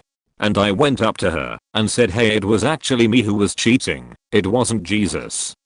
And literally all she did was scoff loudly and said okay in a really beachy tone, and then just moved on with her day. I realize now that she probably just wanted to use that kid as an excuse to vent out her racist remarks that she was probably bottling up. But dear Lord, how did this woman become a teacher? I often see that same kid walking around the halls of my school and I just wanna be like, hey Jesus, remember that time in 4th grade when you got blamed for cheating, even though it was me.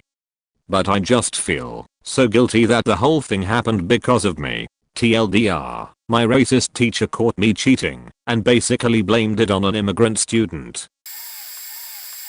First warning to anyone who reads this. Second, I'm sorry for bad formatting and grammar. This is done on my phone and I just suck with English grammar anyway. This story was told to me by my athletic trainer teacher Ms. K, not real name, and she was retelling a story about her and her teammates in college for mountain biking. Now let's talk about Brian, her friend in the group.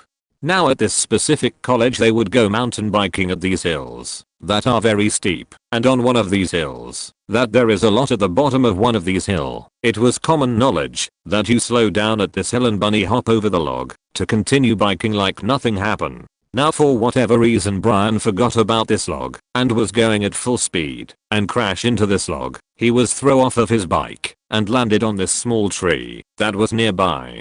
The worst was that the tiny tree he landed on pierced right through his crotch and obliterated both his balls and his wiener. Now it just so happens that no one noticed that Brian crashed and is in a predicament, and they all continue to bike.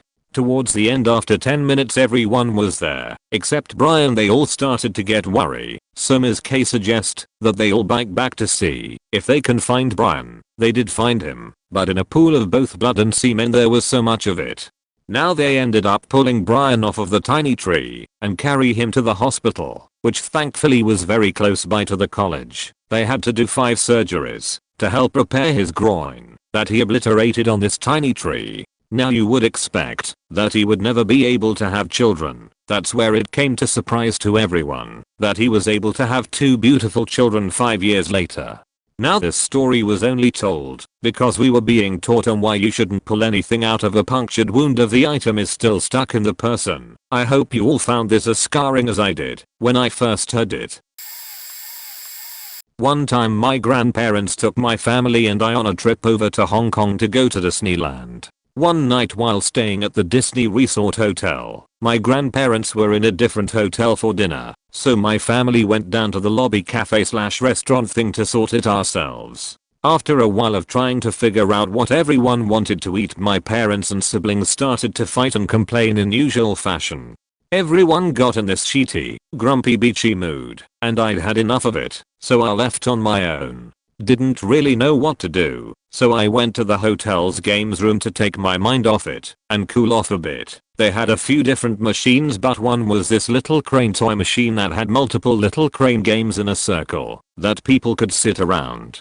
A small Chinese family of a mum, dad and little kid were in there trying to win a capsule prize for the kid, but just weren't having any luck. I sat down, had a go at the game, and managed to pick up and managed to win one of the prizes on my second go. I gave the prize to the little kid, and he was stoked. The mum and dad thanked me and smiled.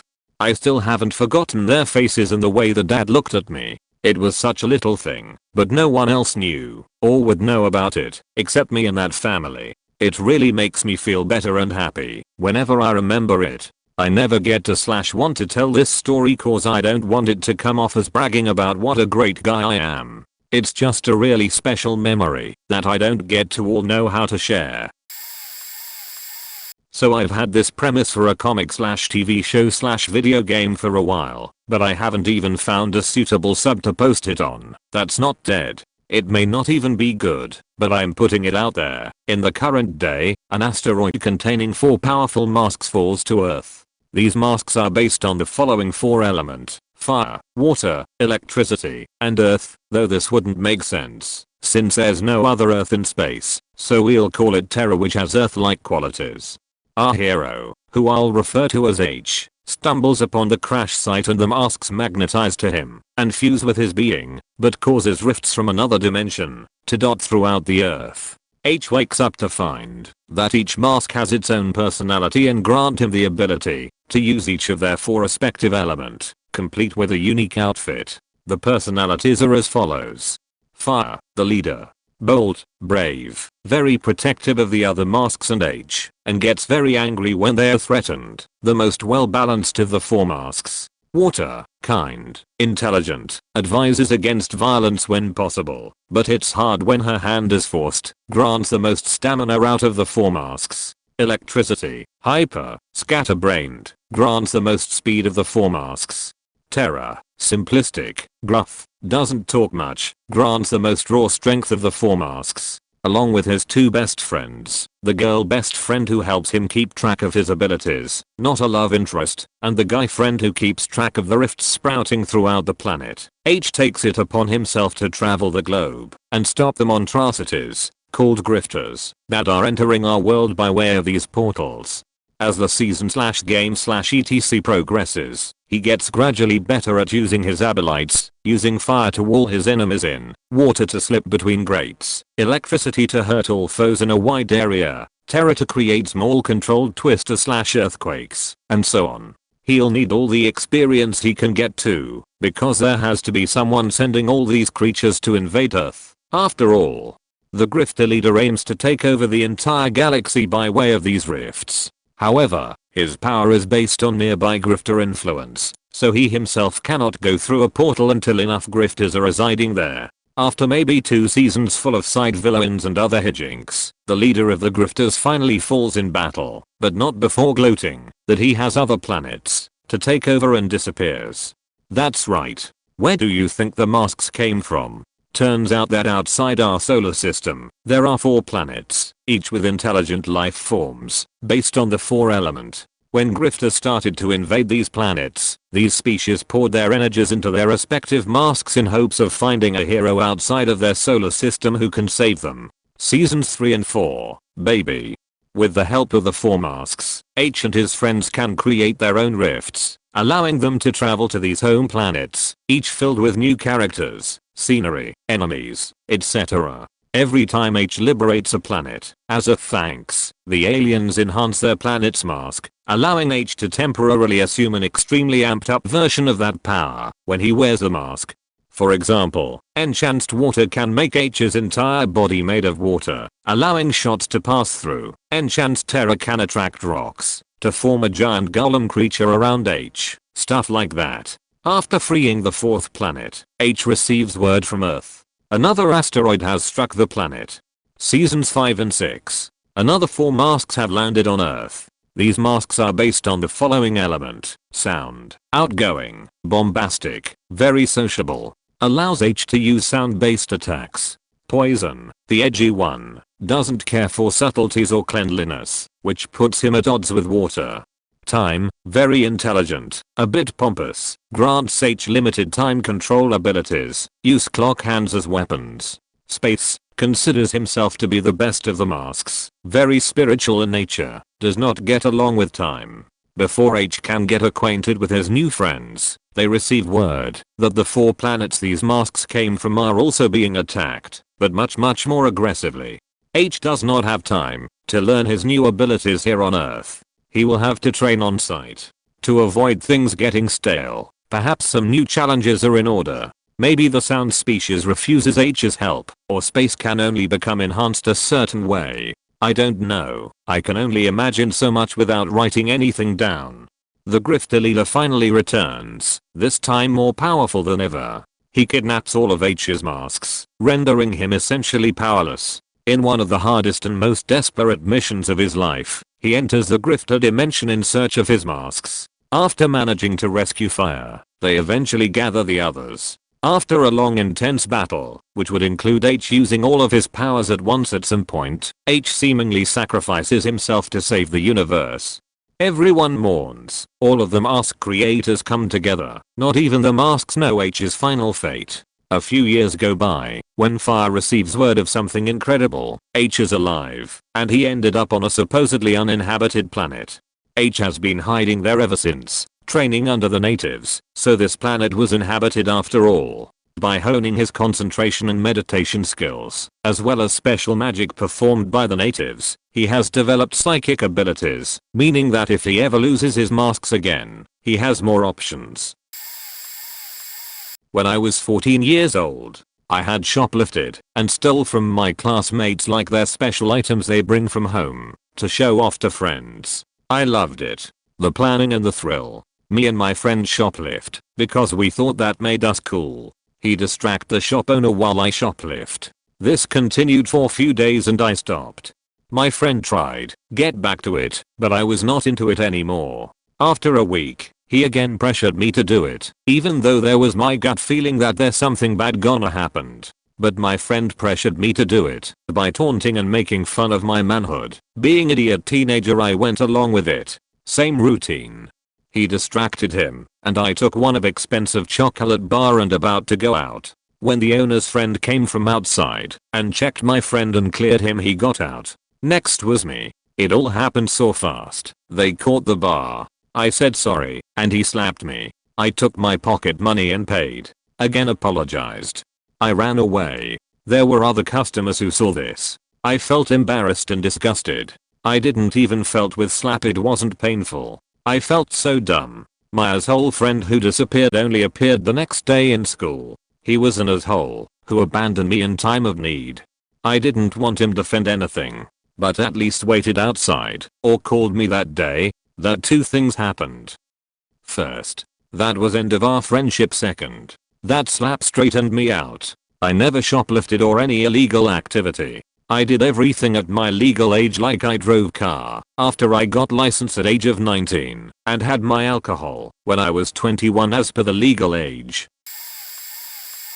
This one is a wild ride. When I was like 10, I was on a Rimka basketball team. It had some of my closest friends on it. My best friend D, my good buddy Jake, etc. Now the coach's kid Rick was a troublemaker at school, but his dad was a good coach. After every game, Rick would try to get us to come over to his house and stay the night.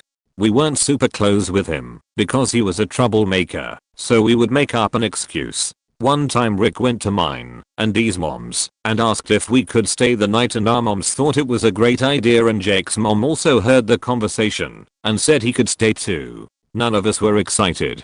We get to his house and we are all hanging out and start playing some video games, and Rick had some boxers on, but had toilet paper hanging out of a hole in the back of his boxers attached to his butt. Us being kids, we all laughed, and he pulled it out and threw it on the ground. Never threw it in the trash. We go in and talk to his parents about how we were gonna watch a scary movie and stuff. We close the door, and Rick walks over to a wall in the hallway and starts peeing about halfway up the wall, which was about 8 feet tall. We couldn't believe what we were seeing, so we asked, and he said, "I'll just blame it on the dog." None of us knew what to do, so we all just in shock walked to the living room to watch the movie. About 30 minutes into the movie, his mom comes in and asked about the pee on the wall, which Rick says the dog peed on the wall. They take this husky and put him in a dog carrier about 2 sizes too small, enough where the dog's fur is poking through the sides of it. Even more shock.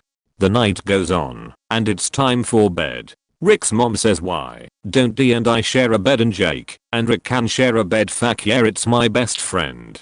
Wrong. Rick throws a fit saying he wants to stay in the living room with me and watch TV in there for a little bit more. She says no, and he throws a tantrum about it. Rick's mom finally agrees. FML. She also says, "Now Rick, no bond, do you understand me?"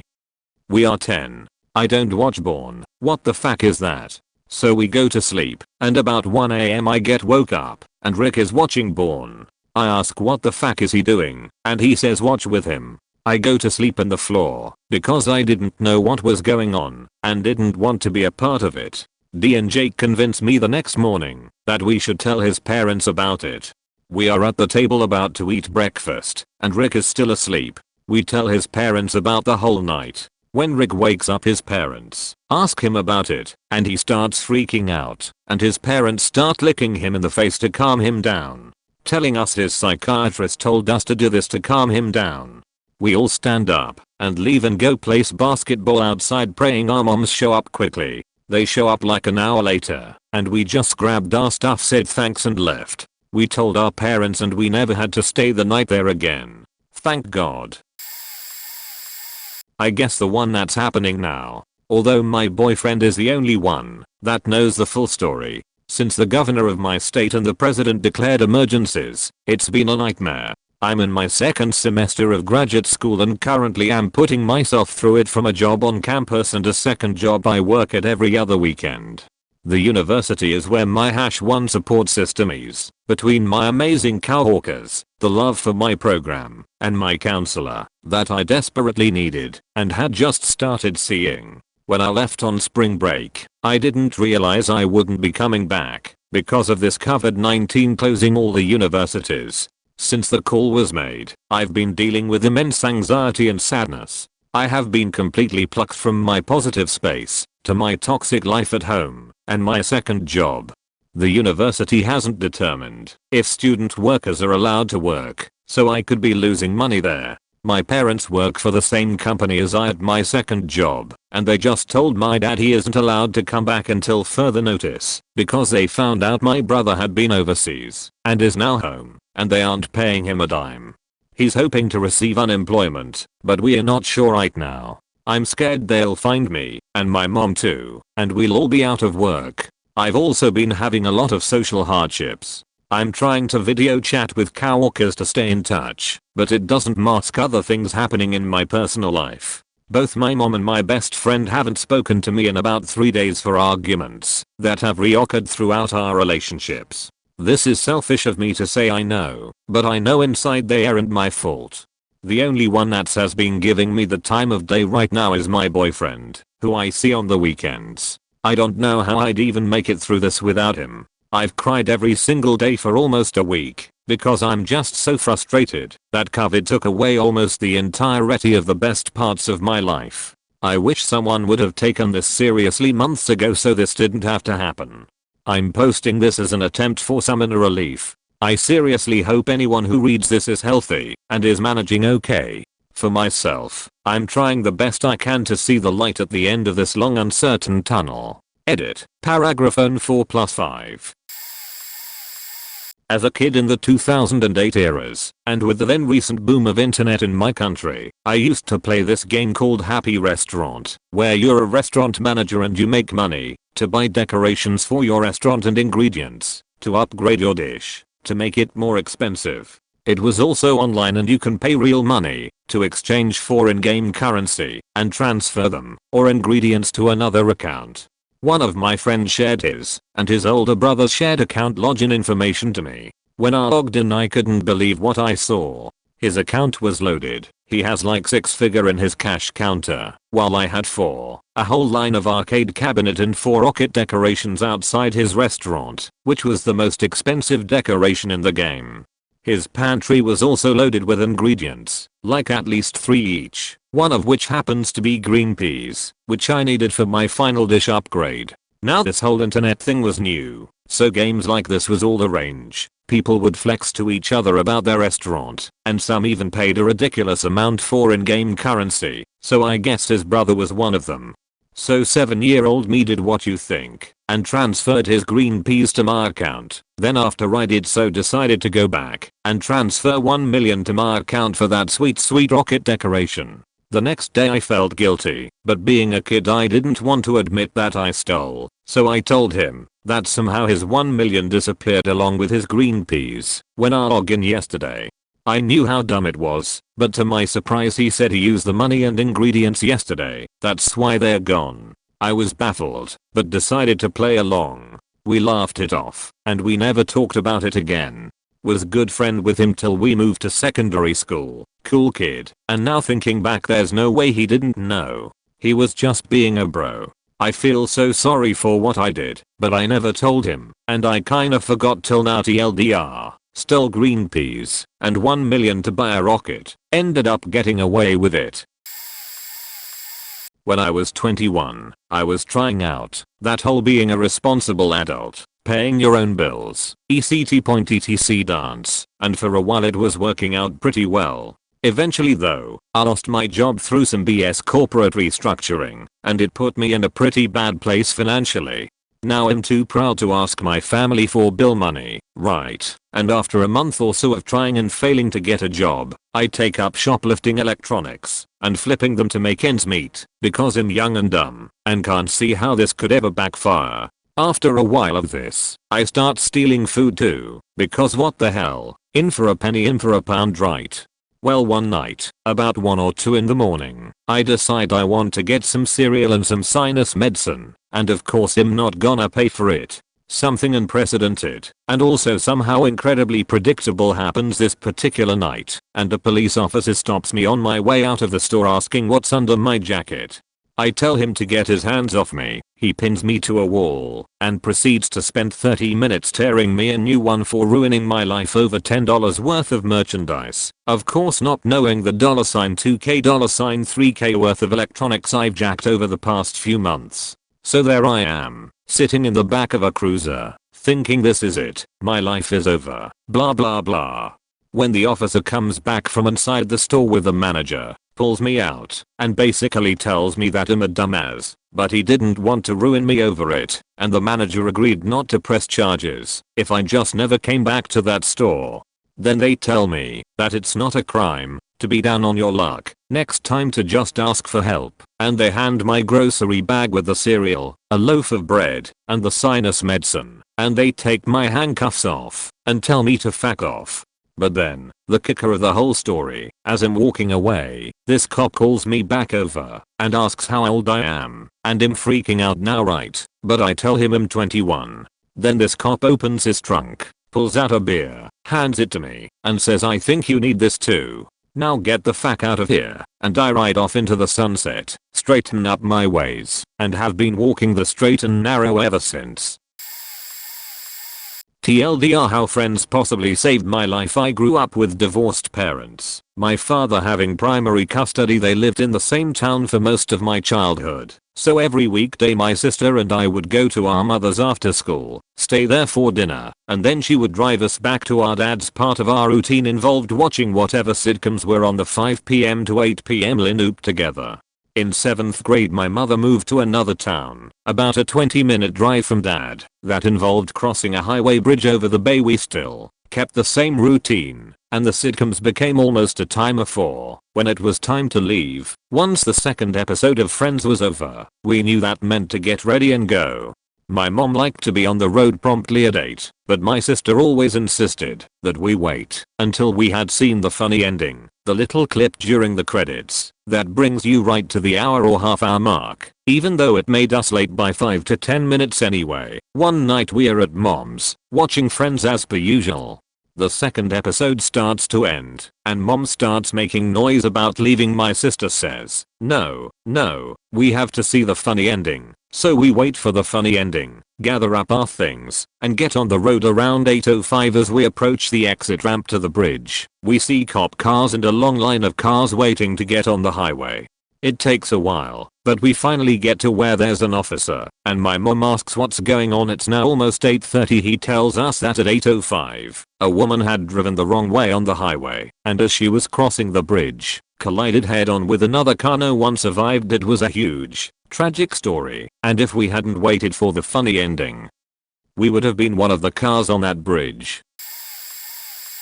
The time me and my girlfriend had a 3/some with a douche I know's girlfriend when he was passed out blind drunk. The 4 of us, we are staying at my uncle's beach house for the weekend, about 2 or 3 hours from the city we lived in. We were all drunk and my girlfriend and his had mad sexual tension for years, since we'd all lived together for a time years prior. Douchebag got blind and made a prick of himself, spewed, and we all carried him to bed upstairs. The three of us rocked into the night downstairs playing 8-ball and my girlfriend and the other lass were flirting. Then they started hooking up. I encouraged them, and the rest is a very secret history, since the douchebag's girlfriend is the ex of my best friend who is still my best friend today. Douchebag poached her off my mate anyway. If my mate knew now what I'd done, then we'd never be the same again. It was a faking awkward, quiet and hungover car ride back to town the next day. Douchebag and his girlfriend broke up soon after, and she pursued a career in dance, eventually winding up playing Snow White at a Japanese Disneyland. That's where I lost track of her. It kind of unleashed a demon in my girlfriend. She was down for anything for a while after, and while it was great, she spiraled out of control and ended up cheating on me, and we broke up a couple years later.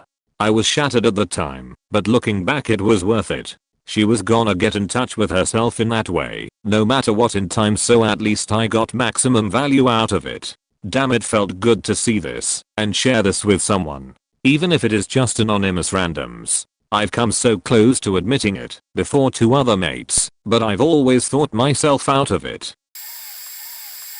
I have 3 college degrees, 2 masters, and 2 PhDs. Finance, economics, and policy. I never took one single college entrance exam. No SAT, no ACT, no GRE, no GMAT, nothing. I did take LSAT because a girl was studying for it. I had no intention of going to law school. That exam was on the easier side, but she did bad, so I had no choice but to break up. She's now a federal judge, so there's that. Even today I don't tell anyone I've never taken these, because I'm afraid it will discredit me somehow. I could just see them retracting degrees until I took the exam. I started college younger than most, so somehow I got around the requirement. Had I taken the exams, they would have shown my glaring weakness in spelling and grammar. I was really good at math, so my teachers pushed math really hard at the expense of grammar. In hindsight, I would have stayed in HS and finished that education first. I'm not even sure if I have a HS diploma. Nothing was ever sent to me. Fun fact that makes things even more odd. When I left HS for college, fall of 10th grade, I had under 2.0 GPA. I had socially withdrawn and would just get up and walk out of class. I even quit HS at one time. If it wasn't for my math teacher and principal, I would have gone nowhere in life. They sat me down and gave me one of the most eye-opening lectures of my life. When I started college, I changed my name and erased my past. It's interesting today. People I know in HS call me one name. People from college call me another.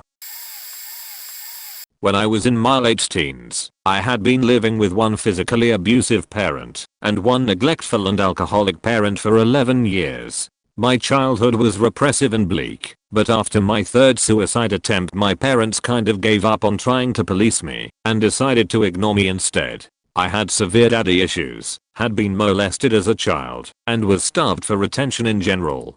I found myself diving into porn sites and fetish pages found from sketchy chats on IMVU. Well, enter FetLife. I was 18, just barely, and wildly popular due to being jailbait with no concern for privacy or hiding my face in photos and videos. I met up with several older men and could have been killed on any of those occasions. A few come to mind. Skipped a day of high school to meet up with a 47-year-old photographer who looked 30 at most in his photos and ended up being a bald and creepy fat guy who had rented a motel room. I was 45 minutes from home. No one knew where I was, and I was scared. I cried the whole way home after having a panic attack 2 minutes into the search. Meeting up with a guy who proclaimed and appeared to be a very sexy 26-year-old and was closer to 50 with long greasy hair at his home, only for him to look at my disappointed face and ask if I was still willing. He grabbed me by the hair and once again, too scared to leave, I went through with it. Felt like useless shit the whole way home. After talking with this guy for months, I drove all the way to Detroit, Michigan to meet with a photographer from FetLife named Single Chair. Calling him out because he is a predator, and if someone needs to see this, I hope they do. He called me lovely and precious and wanted to take my picture. He would not let me Google him before going and convince me to come up. Lots of models had worked with him and had written lovely accounts of their time with him. He gave me money for gas because I was a broke college student, so once I got there and realized he was a 45-year-old 400-pound man with a collection of giant dildos and a taste for anal rap, I couldn't leave. He kept me naked the whole time. He face faked me while I cried hysterically, made me watch sick movies with him with my head to the floor. He talked me into sex with a woman while he took photos, coerced me into writing an essay about our time together before I left, because women like to change history, he said. After 4 days he gave Megas money to get home. I flipped my car because I fell asleep at the wheel after 4 days of exhausting terror and stress. My roommate had to come get me and made me swear I would never do some stupid shit like that again. I never saw a single photo from that trip. There's nothing I regret more than the actions born of low self-esteem and years of degradation that could have almost gotten me killed. I wasn't a slouched. I wanted love, and I took cheap imitations in the most available toxic forms I could get it in. I'm married now to a man who knows everything, and I'm so glad I got through that shit. If you're a girl in this type of situation, I swear to God, or whoever the fuck you believe in, that there is a different future for you, and you're worth it. TLDR, my mom became part of a performance-altering substance supply chain for the whiskey A Go-Go. My great-grandfather opened a dry goods store in the middle of nowhere. We live on a farm in Montana, and my mother continued to support the store and would order and buy items by the case. During the late 80s, between being a Top Gun pilot and a planeteer, the attainable goal was to be a glam rock star. I know many that tried and failed, but one of the most successful was my brother's friend Tom. Tom was the best drummer our school ever had. He always played in local bands in school and eventually went to LA to give it a shot. He eventually got in a band that didn't require paying to play, but was actually featured at some of the top clubs. Talent was secondary to hair. He told us stories of guys that were in multiple bands that would get their hair cut, dyed, and extensions every week, just to keep their hair requirements for both their bands. Tom was half Native American, so he had long black hair which helped him. Others were desperate to keep long, teased hair. People living the life could be functionally homeless, but washing and conditioning hair was a priority. A musician could practice, wear black leather pants, but right shampoo and conditioner could make all the difference. While visiting for Christmas, Tom was telling us what life was like in LA, wild parties, and famous people. He mentioned that the best hair product discovered was a special formula that could only be obtained through veterinarians. This was the sheet. This was the difference between being Motley Crue or homeless. It was a magical elixir that could detangle the worst knots while headbanging. It was a purple bottle of mane and tail for horses.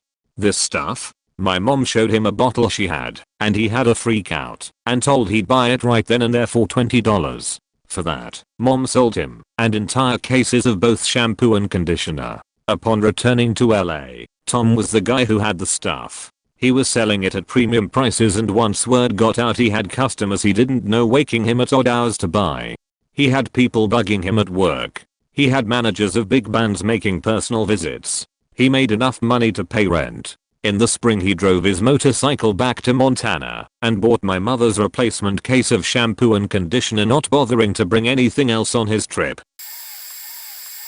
I'm way too late to ever receive any sort of notice, but it's good to get it out. As a kid, I was molested by 2 different people, my older cousin and my neighbor down the road. My cousin is 3 years older than me. The cousin was an ongoing thing. We would have fun drawing Pokemon, doing Legos, etc. Then we'd ask our parents if we could sleep over. We normally were around each other at holiday parties and the likes. Then she would make me change in front of her, up to the point of taking my underwear off for me. This was when I was between the ages of 6 and 9. She would also change in front of me and make me watch. I'm pretty sure this is why I feel so uncomfortable with my body and why I'm very timid around girls. The neighbor was a one-time event. I was 8. I went over to his house and we were playing outside. I really had to go to the bathroom, but his mom wasn't home and his dad was mean, so I didn't want to go into his house, and mine was too far away to just run back quick. so he told me to pee on a tree. After doing so, he took his penis out of his pants too, and showed me a way to pleasure yourself by rubbing it on your thigh back and forth. He made me do the same in front of him, and after doing that he grabbed his older brother's Born magazine he found. My neighbor was 10 at the time. Now, as a 17-year-old, I feel so messed up by the whole thing. I was sexually exploited as a child, and I don't have a good place to talk about it. My parents wouldn't believe me. They aren't the most supportive. I'd talk with my therapist about it, but I hardly feel comfortable writing it here, much less talking about it out loud. When I was in college, I worked as a waitress at a drive-in restaurant to pay my way through school. The restaurant was a local hangout for high school kids and recent high school graduates, and they were constantly causing trouble. At one point, one of the 17-year-old guys brought a cattle prod to the lot and started chasing people around with it. Anyway, there was one particular guy, he was about 19 years old, who constantly made me feel uncomfortable. He would wolf whistle at me from across the lot, make inappropriate comments on my body, etc. Every time I had to deliver food to his car, his friends would chant smash, smash, smash. He would linger in the lot by himself after the restaurant closed. While I would sweep the lot and clean up, he would ask me what time I was getting off work, etc. He made me so uncomfortable, and it got to the point that any time I heard someone whistle, my body would physically react. My heart would pound, and I would start to shake. One day I got off work and climbed into my truck to leave, and suddenly the passenger door opened. The guy climbed into my truck with me and started talking. I don't remember what all he said. All I could think about was how to reach the pistol hiding behind my seat before he could reach me. I had a small box on the bench seat between us, and the guy asked if he could move it. I told him I would prefer that he didn't, and asked him to get out of my vehicle. He ignored me and started to move the box, saying it was in his way. I panicked and told him I had to go back in and check my schedule for the next week. I jumped out of my truck, leaving him in it, and ran back into the restaurant. I told my manager what happened, and he called the police. The police officer who reported asked what I wanted to do. I told him I wanted to file a restraining order. The officer told me that the guy was just a 19-year-old kid, and if I tried to press charges or get a restraining order, I would be ruining his life. So I didn't do it. I didn't do anything. I didn't want to be the reason someone's life was ruined. I let it go and continued to feel uncomfortable at my job. I never saw the kid again, but his friends still came every night, and I was constantly afraid that he would come back. At the same time that all of this was going on, I had a coworker who would make comments on how I looked, send me messages over social media, etc. I asked him to stop and told him I wasn't interested in him in that way, but he continued anyway. The one day, I was in a back room changing a trash bag by myself. When I bent over, I suddenly felt hands around my waist. My coworker had come up behind me and was pressing himself against me. I stood up quickly, and he laughed and said, "You're just so pretty," and walked away. I immediately told the manager on duty, and he reported it to the general manager. The next day, the general manager asked to speak with me. He took me to a back room and asked what happened. I explained. He looked at me for a second, then asked, "Are you sure you want to report this?" I asked what he meant. He proceeded to tell me that the coworker already had trouble with the law. He was an 18-year-old, and if I made the manager officially report this, the coworker would probably never be able to get a job again.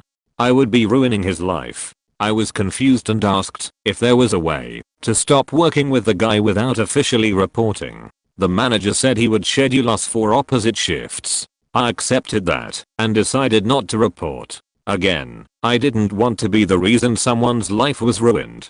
The manager didn't keep to his word and continued to schedule us during the same shifts. About 6 months later, I was having some trouble with my truck. It wouldn't start one night after work. A different coworker, a guy I was becoming friends with, told me he would give me a ride home. My apartment was about 2 miles away, and I would have to walk through a neighborhood with a resident sex offender in order to get there. I was grateful for the offer and accepted. Halfway to my apartment, he pulled onto a side street and stopped the car. He rapped me and then dropped me off at my apartment. At this point, I ran out of steam. I didn't report it, because when I reported everything else, nothing happened. I thought it must have been my fault, and if I reported, I would be ruining his life. Oh, I have so many of these. Let's see. So, freshman year of high school, I looked pretty damn old for my age. I had grown a full-on mountain man beard over the summer, and shaved it down to a goatee by the time school started. There was this swing dancing class every Friday night I would go to. After there was an open dance / hangout that would happen. Ages from like high school to the elderly were there. One night I met this girl. We chatted every time we ran into each other as the room rotated. Spent most of the night hanging out. We were both freshmen. Talked about how intimidating trig was. I was very ahead in math. Talked about cliques. At some point the conversation steered towards being self-conscious about both being virgins. She ended up in inviting me back to her place, so we could lose it to each other. She was walking distance. Of course it was awkward and not great. I ended up spending the night. The next morning she woke me up. I have an anthro class in a few hours. Is your car back at the parking lot? We can walk there together. I was so confused. I don't have my license yet. I don't turn 15 for another year or so. Why do you have a weekend class? Yeah. Her face kinda dropped. Turns out she was a freshman at the local JC and living with her parents. I personally thought it was hilarious. She was mortified. The combination of me just looking older, hanging out with mostly juniors, and I guess just always being an old soul in general had her thinking I was a freshman in college. Her just looking young. She was shorter than me my freshman year, and me just, I guess, being oblivious had me thinking she was in a different high school. My whole attitude was, what's the big deal? She skipped class, and we had breakfast. That was honestly the first time I heard about statutory rap, since she had to explain to me the kind of trouble she would get into if I told anyone. We never really spoke again. She stopped coming to swing dancing. When I was 14, my best friend was always fixated on receiving male attention. She was a pretty girl, but not very confident, so she was often overlooked by guys our age. I was overlooked as well, but somehow I had a lot of self-esteem, thanks mom and dad. Because of this, she would sometimes stuff her bra or act very sexual around guys to try and get their attention, and it really got to me. So, I decided to create 2 fake Facebook and MySpace accounts, cause MySpace was still around. One was a super good looking girl and one was a hot guy. He was 14, she was 16. I stole all the pictures off the internet and created lengthy backstories for each of them. I made them both from the USA. I'm Canadian. Once these people were completely fleshed out, I told my friend that my cousin from the States saw a picture of us together and he thought she was really cute. Or my fake guy cousin rather, proceeded to talk to her every day for a week until he asked her to be his boyfriend. Cause kids are dumb, and dating online seemed romantic at the time. While acting as the guy, I made sure to really make her feel good about herself, talk her up, give her compliments about her art, her humor, her smile, her baby blue eyes, etc. I then got my fake female persona to add my friend, saying she was this guy's friend and he talked non-stop about my friend, all to make the guy seem more real. They also talked very frequently, and this girl would dish about how much this guy was into my friend, confirming his feelings and honesty. This went on for about 3 weeks, at which time she started wanting to talk on the phone, which I knew I couldn't pull off. So, I got my guy to gently break it off with her, saying that him and his family were moving to Australia for his dad's work and that with the time differences, keeping this up would be too hard. She was sad but understood. During this time, she was so happy. I could physically see how much better she was feeling about herself, and she walked a lot taller. After the breakup she remained more confident, and ended up finding a real boyfriend about a month later. They are getting married this year. TLDR, at 14 years old, I created a fake profile of a hot guy, and dated my best friend online for a few weeks, in order to boost her self-confidence. Sort of terrible thing to do, and I'm so lucky that my plan actually worked out. My life story. I was diagnosed with JRA, juvenile rheumatoid arthritis, when I was 4 years old. It's basically all the aches and pains that your grandparents feel, but those pains are in a kid. The disease didn't affect my life all that much until I turned 13. I had severe left hip pain all the time. My doctor started prescribing more prednisone, corticoid steroids, not the muscle builder type. It didn't work and left me with tons of side effects such as weight gain and decreased height. So I was short and fat and not how I wanted to look like in middle school. The pain got to a point where it was intolerable. I had my right hip replaced at 13. A few weeks later, the left hip pain was gone, but now my right hip was hurting. At 15 years old I had my right hip replaced. I would proceed to have both knees, both ankles, and my left shoulder replaced over the next 10 years. People always think it's the pain that's the hardest part for me, but it's not. I've had this disease for 26 years of my 30-year-old life and I've become accustomed to the pain and don't think about it as much anymore. It's more the side effects of the prednisone that weigh on my heart. I'm only 4 feet 6 inches tall and 30 years old. People don't look at me and see a 30-year-old. It's really hard on me. I've never been in a relationship with a woman because I find it so hard to find someone that will accept me. I've tried online dating, but that doesn't work for me because I think I get passed over a lot because I don't look like a 30-year-old. I'd love to meet women and get to know them and them get to know me. I know if I was given the chance, someone would like me. It's hard seeing all my friends getting married and having kids, knowing that's what I want, but will probably never have. Sorry for the long post, but talking about it helps. Thank you all, and have a great day. 1997 8th grade. I was quiet and very shy. No words came out of my mouth unless spoken to. I joined book clubs because I preferred reading by myself during lunch instead of socializing. I was known as that weird but smart loner Asian girl. One tragic day, I was assigned with a group of popular kids for an English project. I wasn't very thrilled about it because group project equals socializing equals talking. Also, it was a big group of 6 people and I get anxiety being around that many people. They decided to have a group meeting during lunch under a big tree. Anxiety level 8/10. We sat in a circle on the grass and ate our lunch. I brought cafeteria popcorn in a brown paper bag. I was overfilled with dread when a kid suggested we take turns pitching in ideas for the project. I was just sitting there listening to these 13-year-old girls talk about getting drunk when I felt something like a small pebble fell inside my popcorn bag. I looked inside but found nothing. I looked around to see if anybody noticed anything, but they were too busy talking about their plans to get alcohol for a party, so I acted nonchalant about it. Nobody was talking about the project. Cool. I proceeded to eat my popcorn by the handful. I kept my mouth full so people don't talk to me. But of course, somebody just had to ask me for my ideas and thoughts about this project.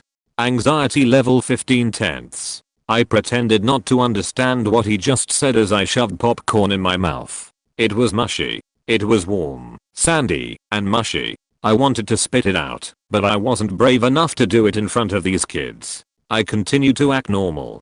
I panicked inside, thinking I just ate a big bug of some sort. Then, I realized that we were surrounded by pigeons. I looked up, pigeons in the tree. I just ate pigeon sheet. A big wad of pigeon sheet. I didn't want to be laughed at, so I kept my cool. I chewed the mouthful of pigeon sheet covered popcorn a few more times to break it down small enough so that I could swallow it, and all the while keeping a straight face.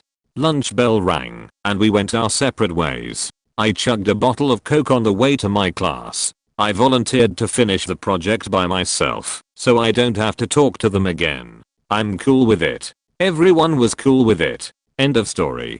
23 years later, I finally have the courage to tell the story. Back when I was in my late teenage years, I saw something online about how people would have never started smoking cigarettes if 1 in a million would randomly explode and kill its user. After telling my friend about it, we thought it would be a great idea to make an explosive smoke and give it to someone to scare the shit out of them. With this in mind, we mixed gunpowder with tobacco and rolled 2 smokes. We lit the first one as a test, to make sure it wouldn't be dangerous, and, as we hoped it would be, the cigarette burned in the blink of an eye while making a whoosh sound. Amazing, we thought to ourselves. The same night, we had found our victim.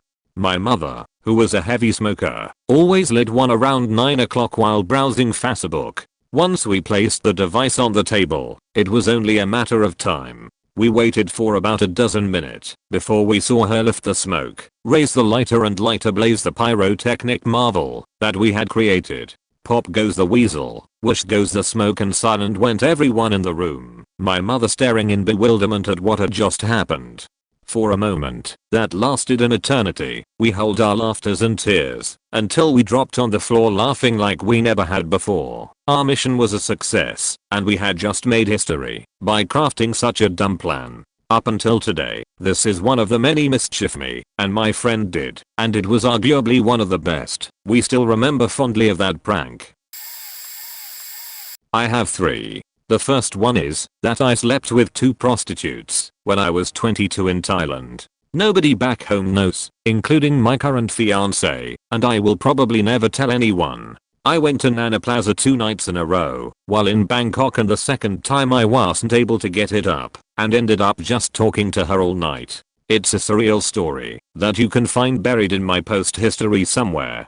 The second one is, when I was 19 years old, I fell victim to one of those webcam scams where a girl gets you to show yourself naked on cam and then records it and threatens to send the video to everyone you know unless you pay them. Not all that unique. However, my particular story is that it wasn't some older guy in Nicaragua doing the scam. It was an actual 17-year-old girl from Florida.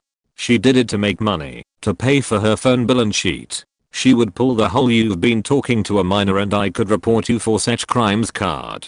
I paid her at first, but pleaded with her and told her I was just a college kid who was still living at home and couldn't afford the ridiculous price. She wanted like $1,500.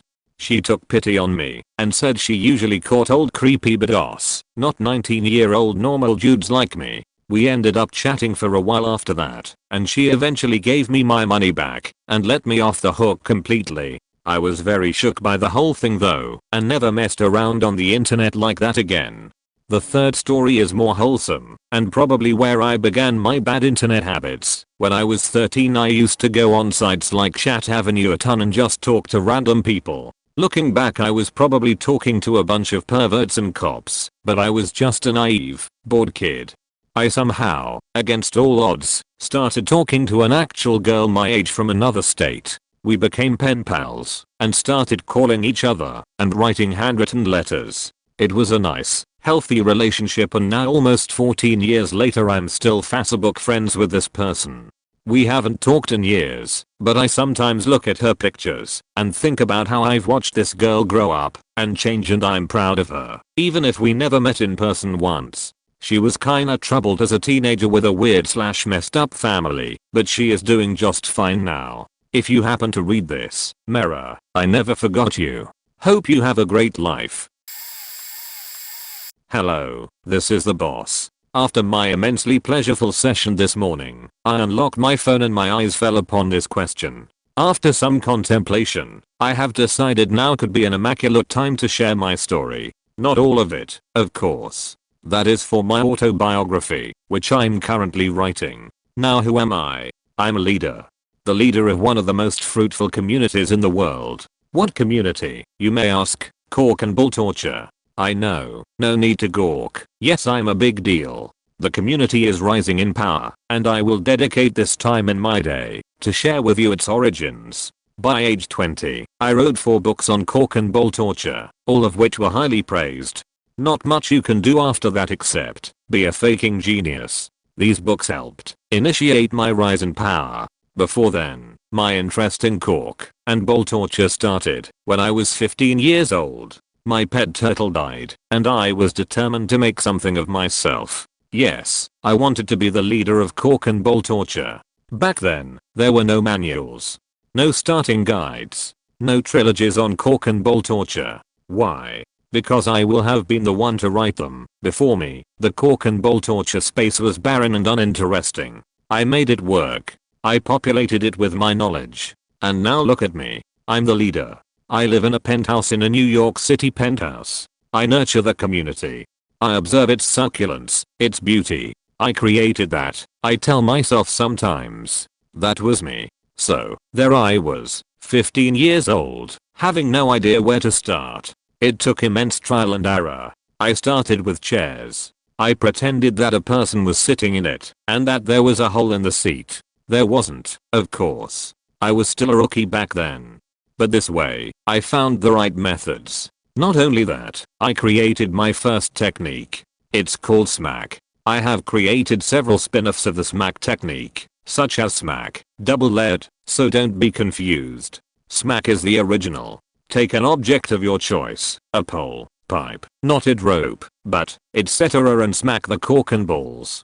I prefer flexible objects, such as a knotted rope, because they can bend and twist and it requires immense amounts of skill to pull off. Of course, at this point, I could only apply this technique to those sitting down. There are sections in the smack book dedicated to different positions, such as standing, diagonal, sideways, etc.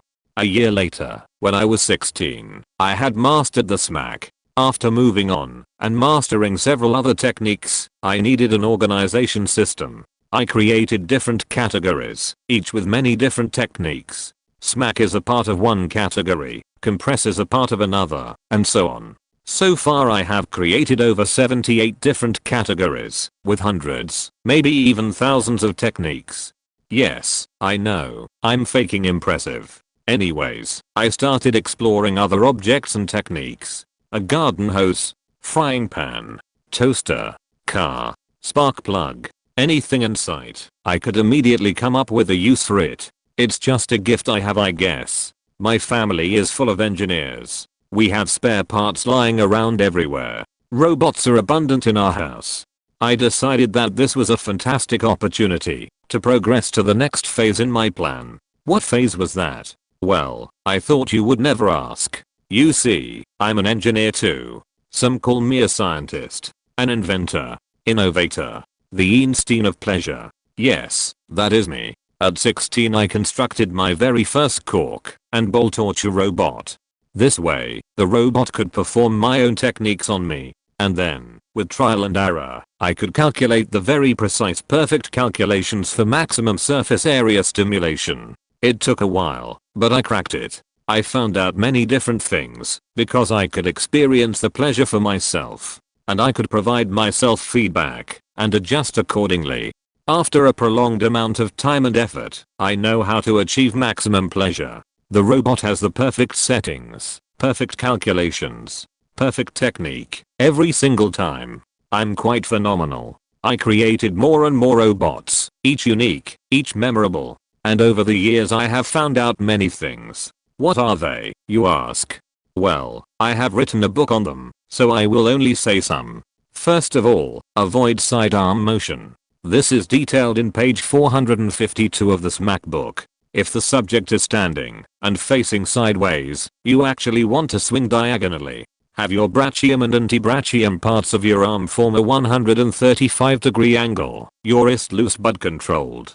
This allows for more surface area of the cork and ball to be stimulated. The only time sidearm motion is acceptable is when you have two subjects adjacent to each other. This arrangement combines the smack and compress techniques. By far, I'm most proud of my book called Rapid Fire. That is my magnum opus. It is the community's bible. Of course, you will have to join the community to access it. But I assure you, it is important. It is fruitful. It is immense. So, now you know. I'm a faking big deal. I'm a warrior.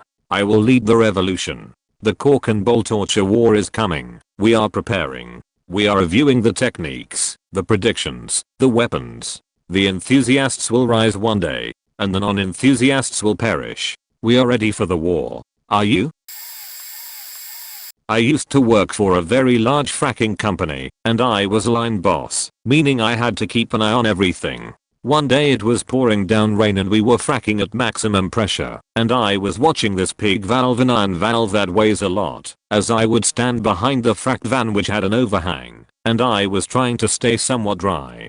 I thought I saw something dripping from the pig valve, but couldn't be sure. Something dripping means it could soon explode due to the pressure. The problem with the fracking industry is that everyone has stop work authority, but if you use it, more than likely you'll be fired, because it's very costly to shut the operation down, and you need to be 100% sure it's dripping. Well, since it was pouring down rain, and I was about 50 feet from the iron, I couldn't be sure. As soon as I left that spot and went around the corner of a truck to check on other things, I heard a very loud noise over top my headset, and it really began raining then, and my headset went quiet. When more than one person tries to talk, the headset will go quiet. I ran back around to near the area I was standing by the frac van and saw that the pig valve blew off and flew the 50 some feet and landed exactly where I was standing behind the frac van. Needless to say, if I remained behind the frac van for literally seconds longer, I would have been dead. I put my 2 weeks in the next day. In my freshman year of high school, my Spanish class had a teaching assistant, who was a senior named Sofia, who spoke fluent Spanish. I wasn't the best Spanish speaker, but I was good enough, I guess. Anyways, me and my friends found this girl to be extremely attractive, and also she was a really interesting and diverse person for our small school, so she was super cool to all of us. So for the whole year I always would ask questions from her, even if I didn't need any help, I just wanted to talk to her. But she was always willing to help and was great. Around 3/4 of the way through the school year I was walking home, and she drove past and offered to give me a ride home. So she drove me home, and we talked, and she gave me her phone number if I ever needed a ride again. We texted a lot and talked a lot, and she drove me home every day, and then we started hanging out outside of school and just kept progressing.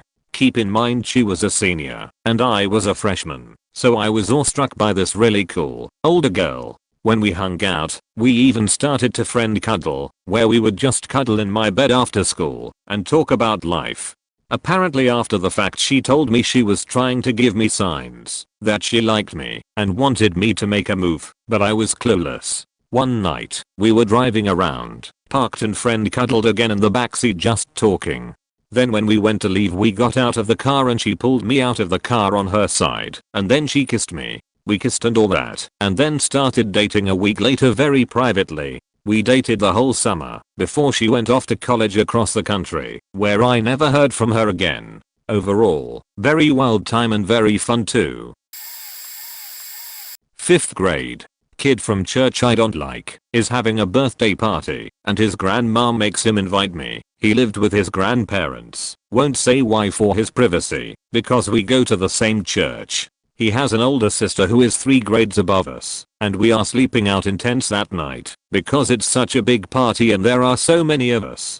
When it got dark, we turned on flashlights and started playing Dare Electric Chair, basically Truth or Dare, but Truth removed, and electric chairs are really hard tasks. A bunch of dates were done, and then people started doing electric chairs. Suddenly it's my turn, and I don't want to seem like a wimp, so I say electric chair and get Dad to jump on his trampoline naked. So I started doing it, then I see the front porch light turn on and the door start to open. So I turn away from the trampoline, still naked, and hide behind the pole barn. His grandma comes to check on us and asks where I am, but kid I hate was chill and just said I was taking a leak, since he felt bad for daring me that. Now, after that close call, we decide to play hide and seek instead. Now it's pitch black, bunch of kids playing hide and seek. I'm the seeker and have found one person, and I think someone is hiding in the bushes by the house, so I decide to go check. Light turns on next to me, and it turns out it's the bathroom. No, this is where his sister comes into play. I'm there looking for someone in the bushes when a figure comes up to the window to close it cause it was a nice night and had been open. The blinds are halfway down, just enough to cover the face, but I see a fully naked female figure standing there in the window, and she doesn't see me. It turns out to be his sister, and that's the story of how I lost what little innocence I had left in 5th grade. Feels good to get that off my chest. Only one person at that party knows besides me, and it was the kid I had found first who had been helping me seek. I lived in China from age 14 to 16 in Suzhou. It's a pretty big city but safe nonetheless, aside from the police. I grew up in the States and my family isn't big on drinking, so I had no real handle on my limit with alcohol. One night me and two of my friends get together and drink in my buddy's apartment and I try something called Beijing. I take a shot and feel nothing, 2 more shots down the hatch and still nothing. I go on to take my 4th shot as we head down to the store to buy beer and snacks. By the time we get down to the ground floor I'm sheet-faced. I'm slurring my words and am incoherent. They walk ahead of me as I start dancing down the street. I start to feel left out and run to catch up, but they run ahead of me thinking I'm chasing after them. Starting to get aggravated because I'm drunk I play along and chase them. I somehow end up in a gazebo with one entrance and exit and think I'm trapped. I bust through the side of the plastic wall and continue chasing them unaware that I have just torn a hole in the side. They aren't as drunk as me, so they are much more coordinated and jump over a small waist-high gate. I see the gate and refuse to jump, so I kick it over and a guard sees me and proceeded to chase me. I freak out and realize I have no idea where I am and now being chased by Chinese authorities. I scurried up the side of her apartment compound wall about 8 feet tall and fall over the top busting my knee and elbow open. I hide in a bush thinking that this is it, I'm going to get deported. I see guards run past the bush I was in and I nearly shit myself, holding my breath like a protagonist in a horror film. After nearly passing out in the bush I muster up my strength and walk to where I think my buddy's apartment was, sneak past the security desk at the main floor and up the elevator seeing my friends waiting for me by the door to the apartment. 10th experience, would not do it again. Alright. My brother used to be quite a delinquent and had a lot of run-ins with the law. He used to sell drugs, get addicted to drugs, and had been in jail a few times for a short while. He's a good guy though in the end. He would never hurt anyone for no reason, but he could be quite intimidating. Eventually he'd get his life in order. He quit drugs, go to rehab, he found a good job, and had a kid with his girlfriend. Over the years we had been very close sometimes and a bit distant sometimes. I got myself an apartment thanks to my mom, and started moving in. He kept scheduling to help or come see my apartment, but bailed 3 times, just before we arranged to meet. This quite upset me. So the next time we actually scheduled it was already late, so I assumed he wouldn't come, and met up with a girlfriend. Then he showed up, and wondered why I wasn't there. We didn't get into a fight or anything but it didn't feel right. My birthday was a few days later, and he would come on my birthday. But most of my friends bailed, so I didn't want to host a party. Therefore I sent him that he should go to my sister, who's my twin, instead and that I'd meet him there. A few days later I got a call from my sister at 7 AM when I was preparing to go to work saying he got into an accident and that police had arrived at my mom's home. The police basically told them that it was an accident and no more. Turns out my brother was in a coma because he was fleeing a shooting in a getaway car.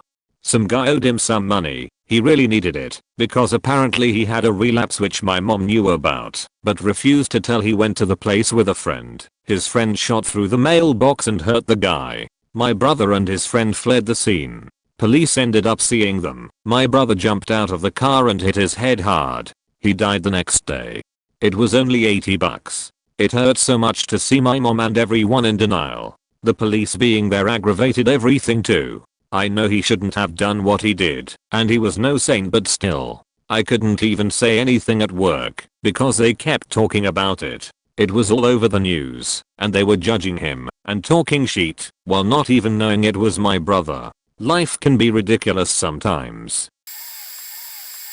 My family have always been great friends with another family ever since I was born. We used to meet up or see each other often, and I kinda always saw them as a second family. I get a call out of the blue from the family's dad requesting if I could go down to the pub and meet up with him. It seemed a bit odd, but I said yeah sure, and saw him at the pub.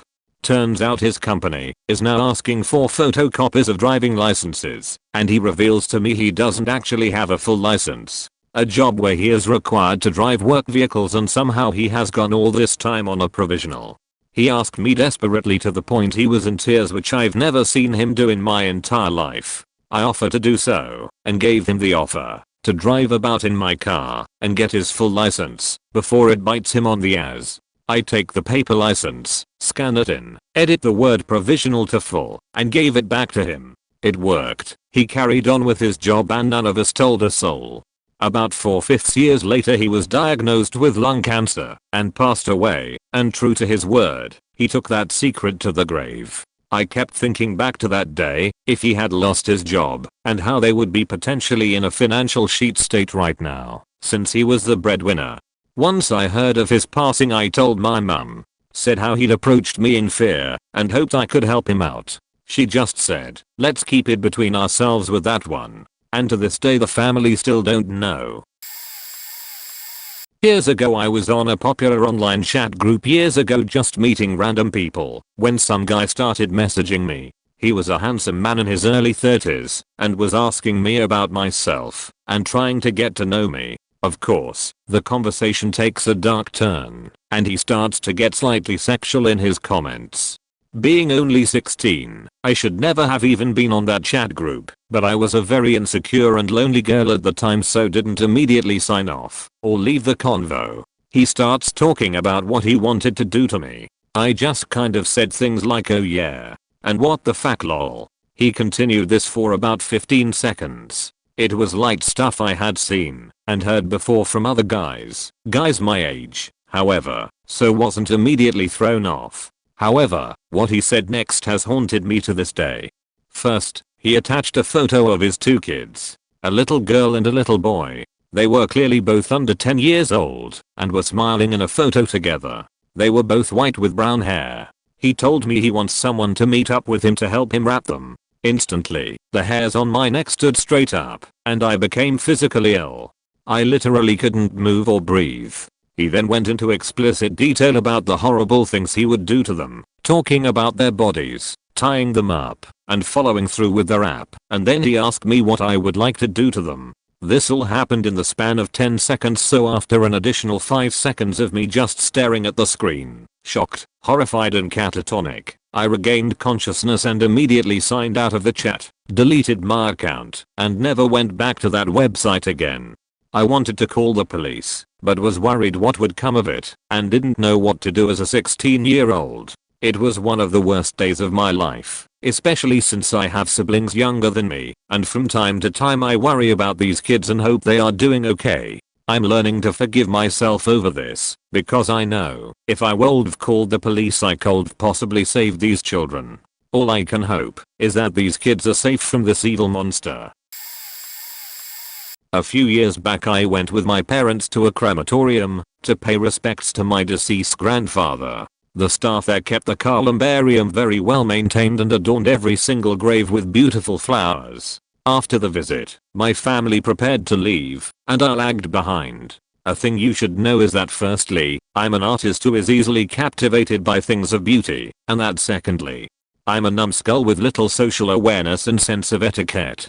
For some reason, I found one of the flowers there really entrancing, and I pulled out my phone to take a picture. What I didn't realize until later, however, was that the details of the deceased person were also captured in the picture.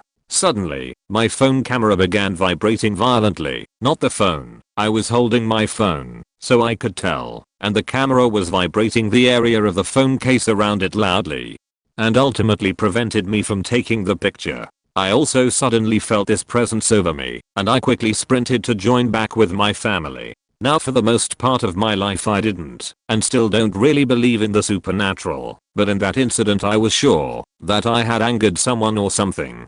After the incident, my phone camera began to deteriorate rapidly, vibrating whenever it was in use, until it finally stopped working. The only person whom I've told this story to is my grandmother. Partially because she's the kindest, least judgmental soul I know, and also because I felt the story was somehow relevant to her, although it really isn't. Now that I think about it, she has me half convinced that something supernatural occurred, and that it wasn't pure coincidence. I've changed phones, and haven't looked back on that incident since. So I will preface this with a small backstory. I'm a crossdresser and super highly closeted trans. My family is the kind that would disown me if they found out, and I'm not in the position to officially come out. I don't do it often anymore, but at the time of this story it was common that I was in private and dressed in a skirt, stockings and a blouse with a few extra things I had to put on a more feminine touch. Well, I was at the time part of a night crew, so my hours were usually 9 PM to 11 AM awake, so no one is ever awake when I am. I also have an affinity for sharp objects. I know all the makings of a psycho. So it's about 4 AM. I'm currently wearing my private attire, and I'm looking at 2 knives that I had recently purchased. I take the one I think looks dull and decide to test it. I take a note card and end up having to chop through it. The blade is better for chopping, so I absent-mindedly start chopping the pieces smaller and smaller. I do this to about 5 note cards. When I think I just realized this is super dangerous, then I say aloud, while holding a piece of note card that is about 1x1 inch, one more couldn't hurt. One more did hurt. One more turned into 5 stitches.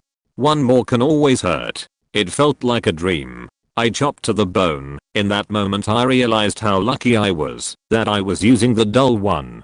So here I'm alone on the floor of my bathroom, TP wrapped around my finger in a skirt and blouse, plus others thinking that I'm super screwed. My secret is about to get out. I'm lonely now, but my family is about to disown me.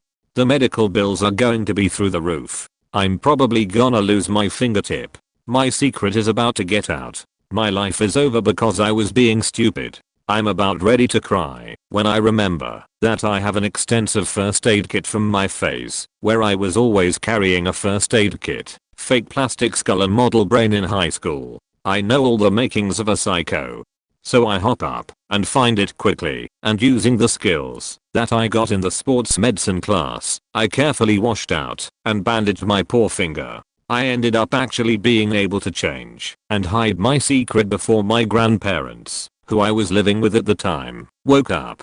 My grandmother brought me to an urgent care. 5 stitches. The cost was pretty low. I got time off of work and I proceeded to tell a variation of the story instead of the truth. Sorry it was so long, and while technically I've been able to tell it, I haven't been able to fully reveal the whole situation I got myself into, and it feels good to tell it.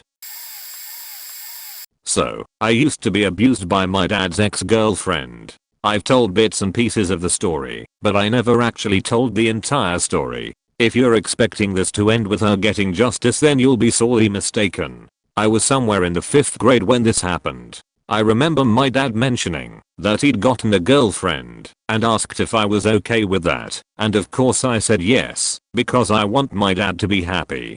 It didn't take too long for her to move in. I'm guessing they'd been dating without me knowing for a bit. She had 3 kids of her own. One being an infant and the others 5 and 8. She'd spoil them and give them anything they wanted while forcing me to do all the housework. In a way I didn't mind, since I would compare myself to Cinderella.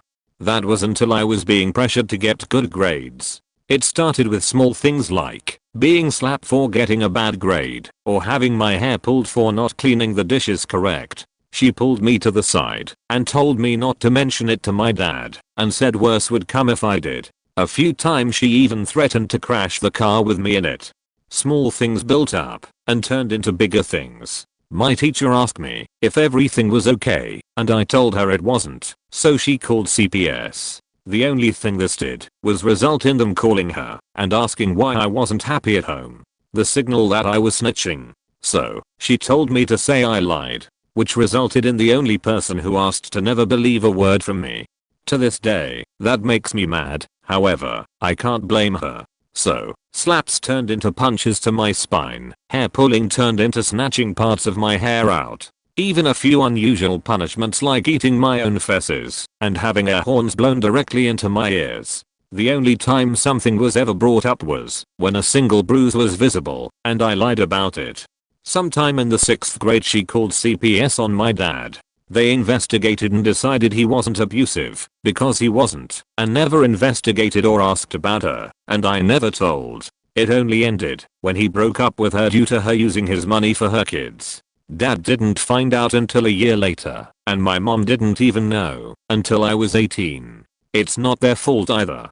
She still has her kids. She moved to Maryland or Maine. One of those. I only know that because of one of her old coworkers I met while working at a grocery store. I felt a bit validated finding out that her coworker hates her too.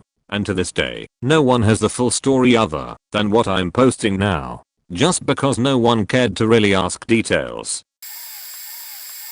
Probably going to get buried, but I was at my cousin's birthday last year, and to be fair going bowling near midnight isn't always the best ideas in the world, but we'd all been drinking, and were hoping to just have some fun. Figured why not. Got a ride to the place, some township outside of DC, and it was a hole in the wall, really cheesy place straight out of the 80s, and seemed to have last been cleaned then too. No joke, at the shoe check-in counter, a roach crawled across the counter. I was getting tired, so I decided all I wanted to do was watch some people have fun and drink some cheap beer, enjoy some conversation. Stood in line, and waited for the person in front of me to order, and then ordered a pitcher from the same tap. At least then it'd be somewhat washed out. Anyway, they're throwing some balls at some pins, and the night moves on. It's the end of the night that's the interesting part. If you've ever seen The Big Lebowski, I met Walter that night. He was shorter though, but still had the build of an early 90s John Goodman. He had the beard, the khaki vest, a red beret on his head, and even the aviators. I'm talking full getup with boots to match. Yes, the aviators at near 2 AM at this point. We are packing up to head out, and I see this guy and another employee clearing the tables, throwing some balls at pins to clear out the retrieval, and they're hitting strikes at each lane. So, offhandedly, I said I'd like to see these guys play an actual match. I'm sure it'd be something. And Walter hears me. He tells me about the other employee, and he used to coach him. I don't remember names at this point, but he said he used to play professionally and settled here for some reason or another. Then he asks me, what hand do you use to throw? Now I had never heard of bowling as throwing, but I said with my right hand. Then he tells me when you throw, you need to be graceful, like this, and he poses, right arm outstretched towards the pins at the end of the lane, left arm and leg pointing behind him, toes straight out like a ballerina, back parallel to the ground. I swear he could have been a cherub on a fountain spitting water from his nose. And you need to look at the pins when you throw. Don't pay attention to the dots in the lane. Aim for the pins, as if you were aiming with a rifle. Maybe not his exact words. I was a pitcher and a couple mixed drinks in at this point. Though over the course of a few hours, when you throw, you want to look like a Greek god when you release the ball. After seeing me drunk talking with this caricature out of a movie for less than a minute, my cousin tried to help me escape my slack-jawed stupor that this character actually exists somewhere. I just went along outside the place, still in shock, after trying to tell him a polite goodbye. When I was 20, me and my friend were driving home during a pretty bad ice storm. We were both way too drunk to be on the road. I know, we were young and dumb. We were both broke and wanted more to drink. We passed by a local liquor store and came to the drunk conclusion that, since the power was out around town, ice storm had knocked it out, that it must mean that the alarm systems wouldn't work either. We then proceeded to drive up to the side of the strip mall it was in and park. I took a crowbar out of the back, and we went up to the front, which was entirely big glass windows. I took a deep breath, and broke the window, and the alarm immediately sounded. We still stupidly went in, and made about 5 trips each back and forth. The entire time slipping and falling all over the place. Both on broken bottles, and spilled liquor we had knocked over, and on the ice outside. We managed to make our way back to the truck and hop in, a 64 Ford that had the pipes cut off, real smart choice in getaway vehicle, and take off down the road, until I realize I left the crowbar at the front of the store, that I had used with no gloves. We drive back to the strip mall, and do a drive-by, and don't see any cops yet. I hop out around the corner and run over, and grab the crowbar and haul us back to the truck. As we get on the access ramp to the highway heading home, we see cops heading down the main street behind us. We managed to get away with thousands in expensive liquor, mostly whiskey and scotch.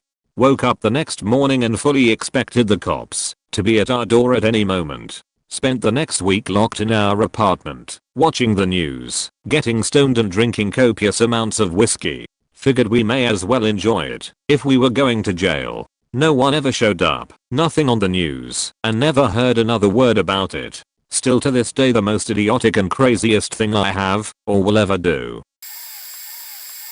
Once upon a time in the 70s, a young woman entered a bar and took a seat on a stool. To wait for the bartender, there was a drink at the stool next to her, and a moment later, the owner of that drink showed up. He was an unlikely little Frenchman with a huge afro and a giant bristling mustache, and an ego much bigger than he was. Without hesitation, he pursued her and asked if she'd like to see Africa. He explained that he was in the business of connecting wealthy people with very specific items, usually artwork or cars, and that it took him all over the globe. She thought he was full of shit, but she was young and impetuous, and it was the 70s, and she wanted to see what would happen. So she went home with him, and a week later they were in Mauritius. What followed was a whirlwind romance, fueled by cocaine, alcohol, the occasional hit of acid, and traveling around the world. She met Francis Ford Coppola when the Frenchman sold him a Citroën limousine. They went through most of Europe later. They drove through the States, going wherever they felt like going, occasionally selling their car, flying somewhere new, and getting another car. Eventually they decided to settle down in a massive estate on the coast of Mexico. The decade rolled over to the 80s. They had 2 sons. He decided to complete one last business deal in the States before retiring to be with his family shortly. After crossing the border, he was pulled over by federal agents. They found the kilos of cocaine in his trunk. Someone in the organization he had spent decades working for had been caught and had provided all kinds of information to authorities in exchange for a lighter sentence. She had always suspected that there was more to his business than he let on, but had always been too afraid to ask. The diamonds, the paintings, the cars he sold. The business was legitimate, but more like a cover story for the true source of his income: document forging and drug smuggling. The Frenchman was sentenced to 20 years in prison, after which he would be deported back to France, never allowed to return to the States. Having never become an American citizen, she and her boys went back to her parents, who had kicked her out at 18, and she started over with nothing. All the jewelry, the fancy furniture, the wealth he had put away. It was all stolen by associates of the drug smuggling ring he participated in, and the crooked lawyers who represented them. And that's how I grew up poor, visiting my father in prison, until he told my mother to divorce him, because he didn't want his boys to keep coming there, and he didn't think it was fair to ask them to uproot their lives once more, and move to France. After he got out, when he finally did get out and was deported, I was 16. He asked if my younger brother and I wanted to come live with him for a year, to see how we felt about it. My brother had no memories of him and refused. I went, and I discovered a charming rogue of a man who had been hardened and embittered by over a decade in prison. I learned a lot during that year, including the details of this story which had been kept from me until then, but in the end, I was a 17-year-old American who felt out of place in the French countryside and missed my friends. I went back to the States, and I never saw him again. I haven't told many people this, and it's probably the funniest and unfortunate thing that's ever happened in my life. I worked at Chuck E. Cheese when I was about 16 for my first job. I was a reliable, hard-working employee. One shift I was in the kitchen cleaning some trays after a party I hosted. I had been holding in a giant fatched for a while on the floor, so I let it rip in the kitchen. It was bad. I mean real bad. And the hot steams from the industrial washer apparently make it worse. Once I realized how bad it was, I started moving for the exit, to flee the scene in case anybody walks in. Of course, as I turn the corner, the GM walks through the door. She's a clean freak and I have gotten on her good side. She said hi to me as usual, and then caught a whiff of the wretched smell. She looked at me and said, "Oh my god, do you smell that?"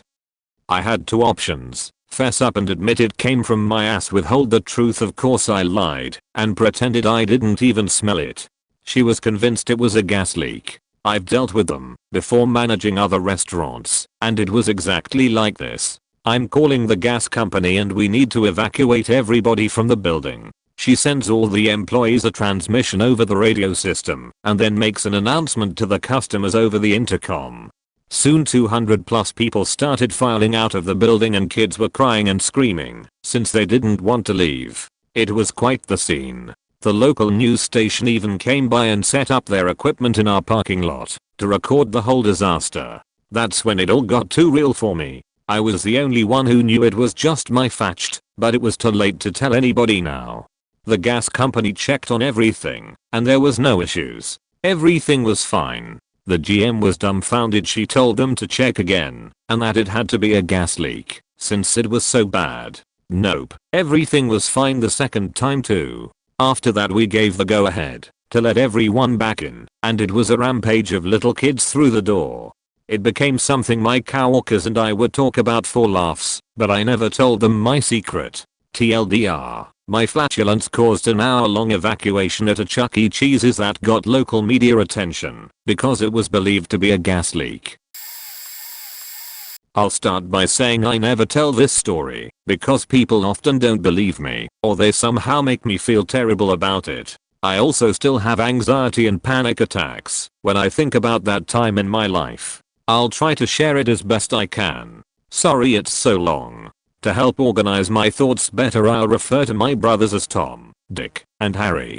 When I was 15, my mom moved into her boyfriend's house and my dad lived in an apartment somewhere. She left me and my 3 brothers to live in a house all by ourselves, and we basically did whatever we wanted. I have 2 older brothers, Tom, a 21 years old high school dropout, and Dick, he's only 1.5 years older than me, and 1 younger brother, Harry, he was 9 or 10 at the time.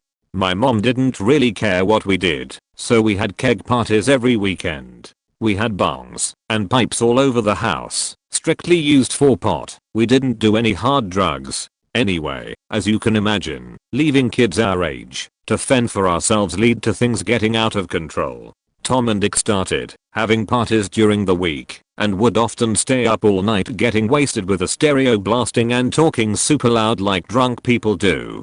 Now I won't lie, I participated in the parties as well, but usually only on the weekends. When things got too loud, my Harry would get scared and come into my room crying.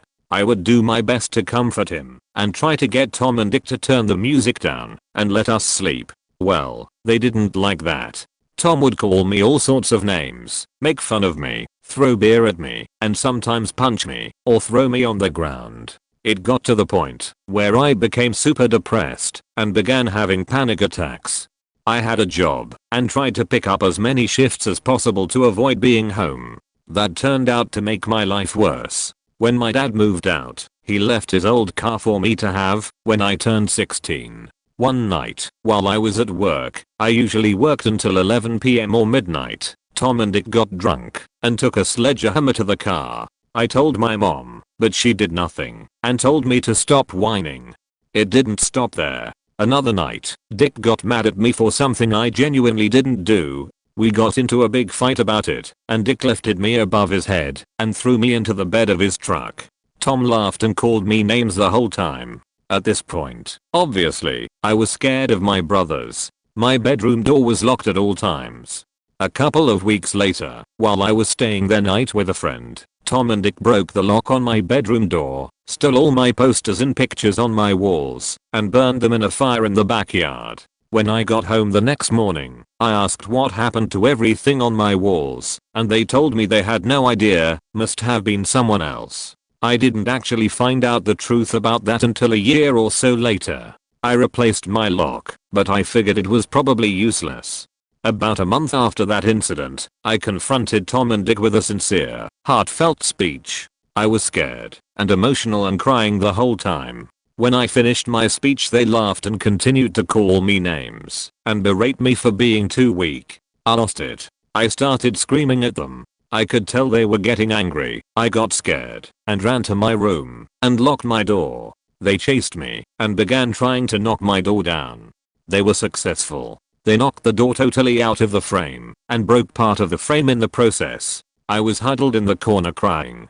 They just laughed and went back to their drinking. I told my mom and she just told my brothers that they had to buy me a new door. To my surprise, they actually did buy a new door.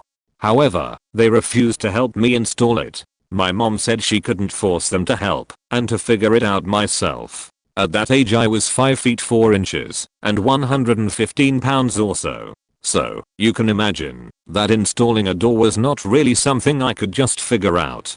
For a week or two I only had a blanket hanging over the door frame. I was depressed and unbelievably anxious all the time. I finally reached out to my uncle who lived nearby and asked for his help with the door. He dropped everything to come install the door for me. He kept telling me that I should go stay with him, my aunt, and my cousins. I didn't want to lose the freedom that I had, so I stupidly stayed with my brothers until I finished high school. After high school I was accepted into college and I couldn't afford to move out while paying all my college expenses by myself. My grants and scholarships were only enough to cover tuition and books, gas money, food, and helping pay bills at the house had me broke. I finally took my aunt and uncle on their offer for me to stay with them. It was possibly the best years of my life living with them. They actually had family dinner every night. They were so wholesome, and I was treated like I was their daughter. My aunt and uncle still claim that I'm their kid, even though I'm 33 now. I ended up graduating with honors and moving out on my own. I forgave my family and we are now all pretty close. Every time I look at my son, he's 3, I'm reminded of what I went through and how I would do anything to make sure he has the happiest childhood/teenage years that my husband and I can provide. I'm pretty much isolated and alone in a different state, so there aren't really people I can tell my stories to in general, but a couple of days ago I had one of my best days I have had since moving here. I was invited to go to a small BBQ with a guy I had met at a card room the week before, but a little bit of social anxiety and stranger danger lol made me decline the invite.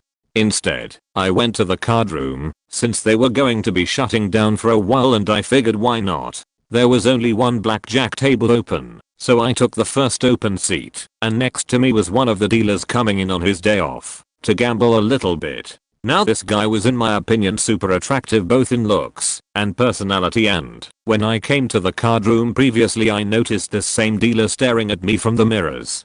For the next 3 hours we consistently were really chatting it up, cracking jokes and sharing hand sanitizer between shuffles. Even with a full table we were practically only talking to each other. I had been feeling unattractive for the longest time, and to have a guy like that choose to spend time actively with me made me feel awesome and valued. So we left when they closed, and by then I felt socially good enough to go to the BBQ. So the BBQ was sketch. Looking back on it, I was pretty stupid. The guy's place was practically in an open field next to the forest and creek that was pretty far from the nearest neighbor. He was a good 13 years older, and I had only seen him 2 times prior. I come up to his driveway and he's the only person there. He tells me the others are coming in an hour, and that he'll take me to meet his friend. So we go to the side of his house, and towards this trailer that he tells me his gambling buddy is in. He opens the door for me to go in first. So here I am, a short 5-foot girl sandwiched between this guy and his male buddy of the same age in a trailer in the middle of the woods with no one knowing where I was. I was thinking I was going to get kidnapped pretty soon, but fortunately they ended up being really awesome and funny guys. We played some games, had some good food with the friends who came later. His buddy, who was pretty buzzed, asked if I wanted go to the casino before they closed. I told him I lost my money earlier in the card room, and he said he'd give me $40 so we could go together. So here I'm driving to a casino with a buzzed stranger. The casino's blackjack table was closed by the time we came, but they gave me a free birthday meal and coupon, and I bought some Rice Krispies for the both of us. Then we drove to a different casino where we stayed 3 hours and I walked out with $270, not including the $70 I gave back to him. I drove him back while he talked about his life, and afterwards I drove home feeling more content and value than I have felt in a long time. This was definitely the most YOLO thing I've done in a while, but when I got home I was extremely happy with the friends and the experiences I had that day. Since I don't really have friends here, I just wanted to share. A few years ago I was at a birthday party at a friend's house when they decided to move to a nearby bar. We get to the door of the bar when I realize I left my wallet at home, and the bouncer understandably will not let me enter without ID. So I'll let my friends go on without me and walk to the corner to catch an Uber. As I'm waiting there, a man walks up and strikes up a conversation. It's almost 1 AM at this point and this dude is full of energy. It's like when you meet a type A personality and they're just grilling you about yourself. He'd ask a question, I'd answer, and he'd almost cut me off when asking a follow-up question. I don't recall a lot of what he asked, but I do remember him asking which neighborhood I lived in and where I liked to go out in said neighborhood.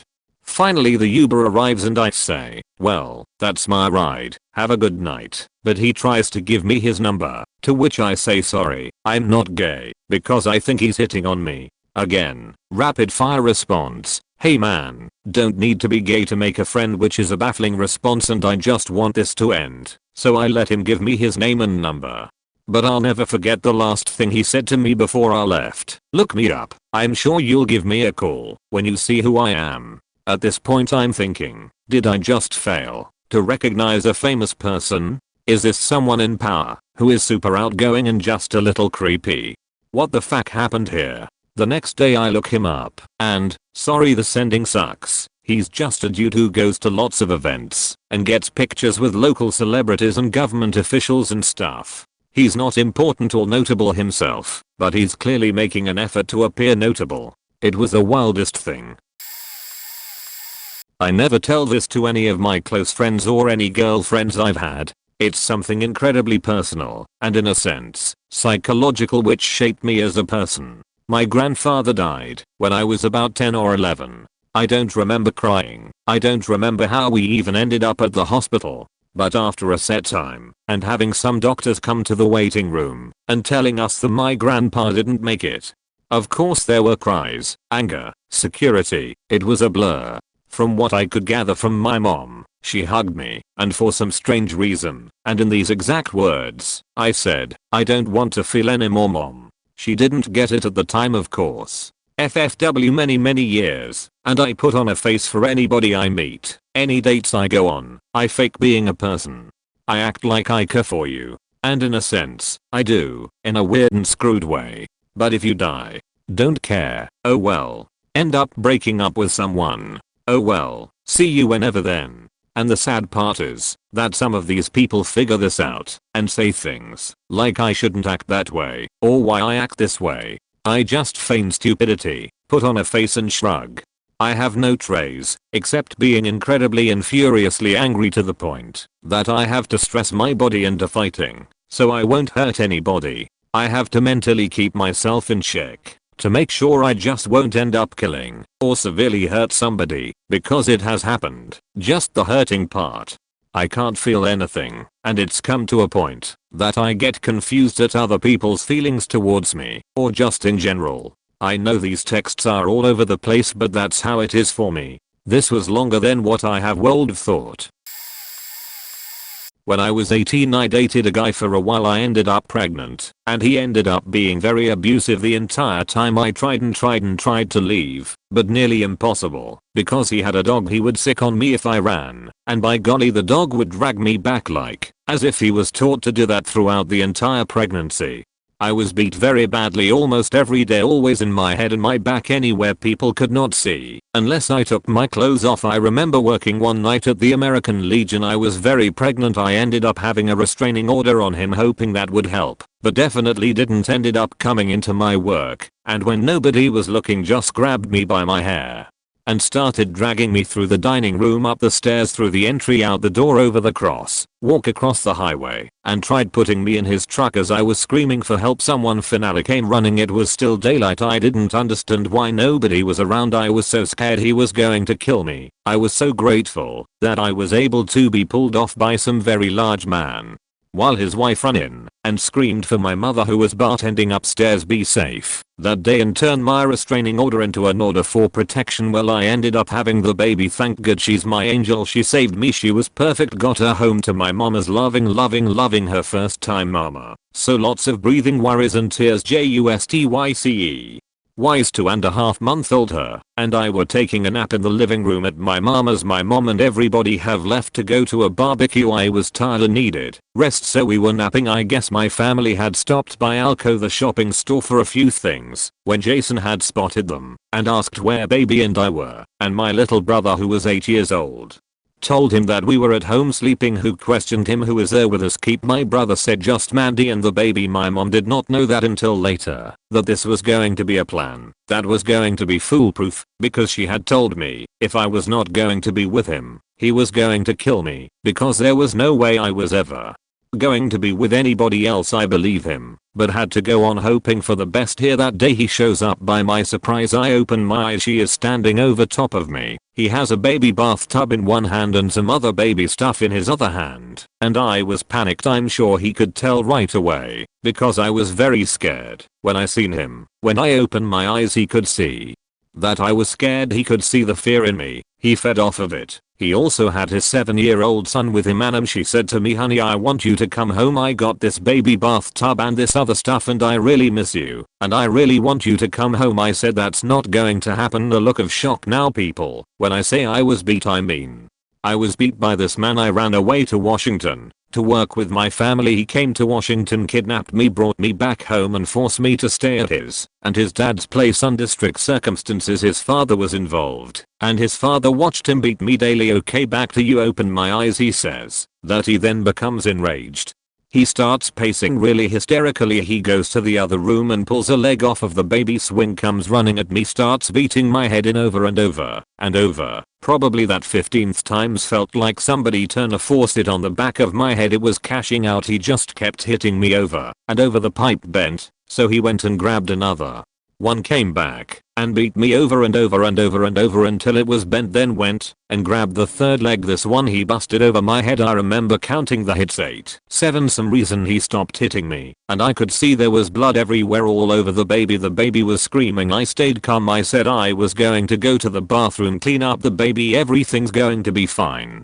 And then I would come up and clean up the mess he made. He said I better fake and hurry up before somebody faking get there. Jesus Christ would have done fully. What the fuck have I done? I said everything's fine, I'm okay, I'm pretty sure baby is okay, don't worry about it, everything's great. He's like, oh my god, there's blood pouring out everywhere. I'm like, I'm okay, I swear it's not bad, just go in the other room. I was in the bathroom, clean up my baby, telling her mommy was going to save her, everything's going to be okay. I heard him get on his cell phone and he called his dad. Of course, dad fuck, I think I faking killed her dad. If I didn't faking kill her, she's almost dead. Dad, what dad, what do I do? At that moment I had only seconds to react. I opened up the door very quietly, bolted around the kitchen, through the entry, down the stairs, out to George, run as fast as I could to his truck. Thank you Lord, the keys are in it, jump in it with baby on my lap. The front door, it's open, their face in. Here he comes, started it, floored it, reverse Thornton drive, lowered it down the driveway. He then jumps in the back of the truck first, quick thinking, slammed on my brakes. He came flying towards me, but I explored it again. He flew out of the truck. I floored it to the police station, driving 90. I was passing out. I knew I had to get my baby to the hospital because my baby really was bleeding. He didn't just hit me, she hit her. Talk to the police station. No more did I hand my baby to deputy. Right then I fell to the floor, woke up, thought I was in helicopter. I was only in an ambulance. I need my baby. I scream for my baby. My baby is behind me in an incubator thing. They said baby is going to be okay. Amanda, settle down, don't do that now, you need to stay as calm as possible please. I said, what's wrong with me, am I dying? The girl said, not if we can help. And Amanda, don't worry, we are here because I've got you. We got you. You're safe. Pulled up to the air, pulled the ambulance inside, rushed me out, pulled into that emergency room. Brother Tony, and here is Jason, his dad, and his brother Tony. They all jumped up and said, what happened to her? My mom was there. She jumped and started attacking him, saying, you son of a bitch, you dumb son of a bitch. What have you done to my daughter? What have you done to my granddaughter? I'm going to faking kill you. Then the police grabbed her, grabbed him, grabbed his dad, grabs his brother. That's all I know from there. I remember I had a lot of pain. I remember my clothes being cut off me. I remember hearing everything, feeling everything, and being terrified and hoping I was not going to be battered looking for the rest of my life. The cops arrested Jason, put him in jail. His dad bailed him out for $50,000 cash. 35 minutes later he beat me home from the hospital in the end. After I got a lawyer, I was still over $3,000 in debt with hospital bills. He walked, kept plea bargaining. 2 accounts of second degrees was 2 accounts of attempted murder. I needed to have my children have the same last name as mine, because through the court the people who work there said I went to school with Jason. He was bad, he was a mean guy, he hurt all of his girlfriends. I don't know why they didn't lock him up. You should terminate his rights so he can't take the kids from you. I was like, really, he could take the kids for me? They said yeah.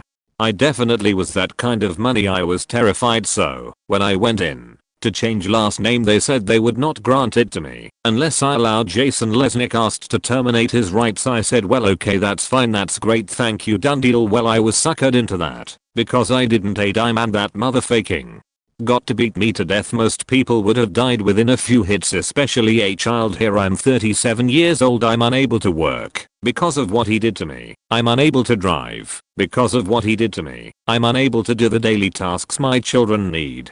As a mother because of what he did to me. My 2 children with him are 16 and 17. He had mingled his way into their life through school and stuff, threatened me, set up a task, shut my faking mouth and stop telling people life. But as far as I'm concerned there's the whole truth and nothing but the truth, so help me God. I've been very lucky, always been able to get stuff off my chest, but there is one I've never been able to tell, and I'm finally ready. This is about the abuse I faced at the hands of my uncle. Please exercise caution if you wish to read further. I was born in mid-2001. My mum had a very difficult pregnancy with me, and eventually I was born 1 month early after my mum had a partial placenta eruption. We both recovered, but it was clear for the offset I was going to be unwell 4 hours. After I was born I had my first seizure. This meant I needed round-the-clock care. After 2 years my mum had to go back to work, so my aunt and uncle took care of me during the day. This arrangement worked really well until my uncle started to develop an interest in me when I was around 6. My mum and dad still worked, and my aunt was a nurse and often did night shifts, so I would go to school and my uncle would pick me up and look after me from about 3 PM to 6 PM when my mum would pick me up. I loved spending time with my aunt and uncle so much, so I liked to go to Thiz on the weekend from ages 6 to 13. Everything was normal, except it wasn't. My uncle was sexually abusing me using my trusting ways for his sick advantage. It started with touching. As I got old it involved sex. He told me this was normal, that everyone did it, but our I was so special to him. He didn't want my family to be jealous, so I couldn't tell anyone. Why wouldn't I trust him? He was my uncle, he'd looked after me for years. I can remember on nights I stayed over him coming and laying down next to me and telling me not to cry, that as I get older it won't hurt as much. What he didn't count on was us being taught about sex in school and being taught what rap was. Slowly I put it together in my head. I can remember searching about what it was he was doing to me on my 3Ds, which had internet access, and later my Kindle. I didn't know how to cope or who to tell until one day I was in PE and I had to wear shorts because I couldn't find my leggings that morning. My PE teacher saw that I was cutting and I was sat down with the school counselor when I broke into everything. Finally I was free. He pled guilty, all charges brought against him, and he was given life. My aunt never knew what was happening, nor did my parents. They all feel so guilty, which makes me feel horrible. I hope he rots in hell. I never got to be child because of him, and what he did to me at 18. I'm only just being able to be proud of my body and have a healthy relationship with myself. But it's hard. I hope one day I will be able to look him in the eyes and beat the shit out of him. I don't believe in the death penalty. I think people like him should be locked away and left to rot. Well, this is a rather stupid one, but I kind of ran over / let a runaway car run over my neighbor's fence and almost myself. Basically my garage and the gravel driveway sat at a 90-degree angle from the road, so the door is lined right up with the said fence. I had been having trouble with the car, but needed it out of the garage, so rather than running the engine I figured I could push it out of the garage and move it to the parking spot off to the side. You can probably see where this is going. Now the garage door is too narrow to push the car out while the door is open or having a person on the side, but I figured I could run up to the driver's seat before it rolled off on me. So I push it out from the back and then run up to the door, but before I get it open it starts rolling down the hill, and for some reason I think I can stop it anyway and grab the door and try stopping it, hanging on to the side, getting dragged along for the ride. After the first second it becomes pretty evident that it's not going to work, but if I let go I worry I'm gonna fall and get run over by the back tire. I slide through the gravel, then the grass, then the nose of the car knocks down the cheap wood fence, 2 bars held up between 2 posts, so it was more looks than function anyway. I hop in the car, start it up anyway, back it up into the space and park it, before pulling the fence back up, filling in the dirt the fence posts had moved and pretended it never happened.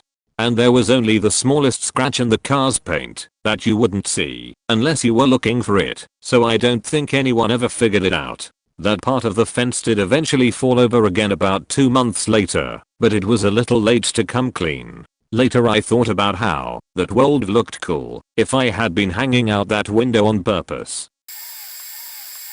I'm the reason my mom left my dad. My mom and I have been very close my entire life. In my early 20s, I started seeing signs that mom was unhappy being with my dad. She touched on some things that he did that she couldn't stand anymore. Lack of attention, affection, and his general attitude towards everything to do with the family. She told me she wasn't happy and she thought she needed a break. I told her she should because I was thinking time away might help my dad realize his mistakes. Maybe she take a trip to visit some newly discovered family we had come to know. Longer story. Well, 2 weeks later I was out with a friend. We are hanging out, playing video games for a couple hours, when I realized my cell phone was out in the car. I get it, only to see I have 17 missed calls from my dad.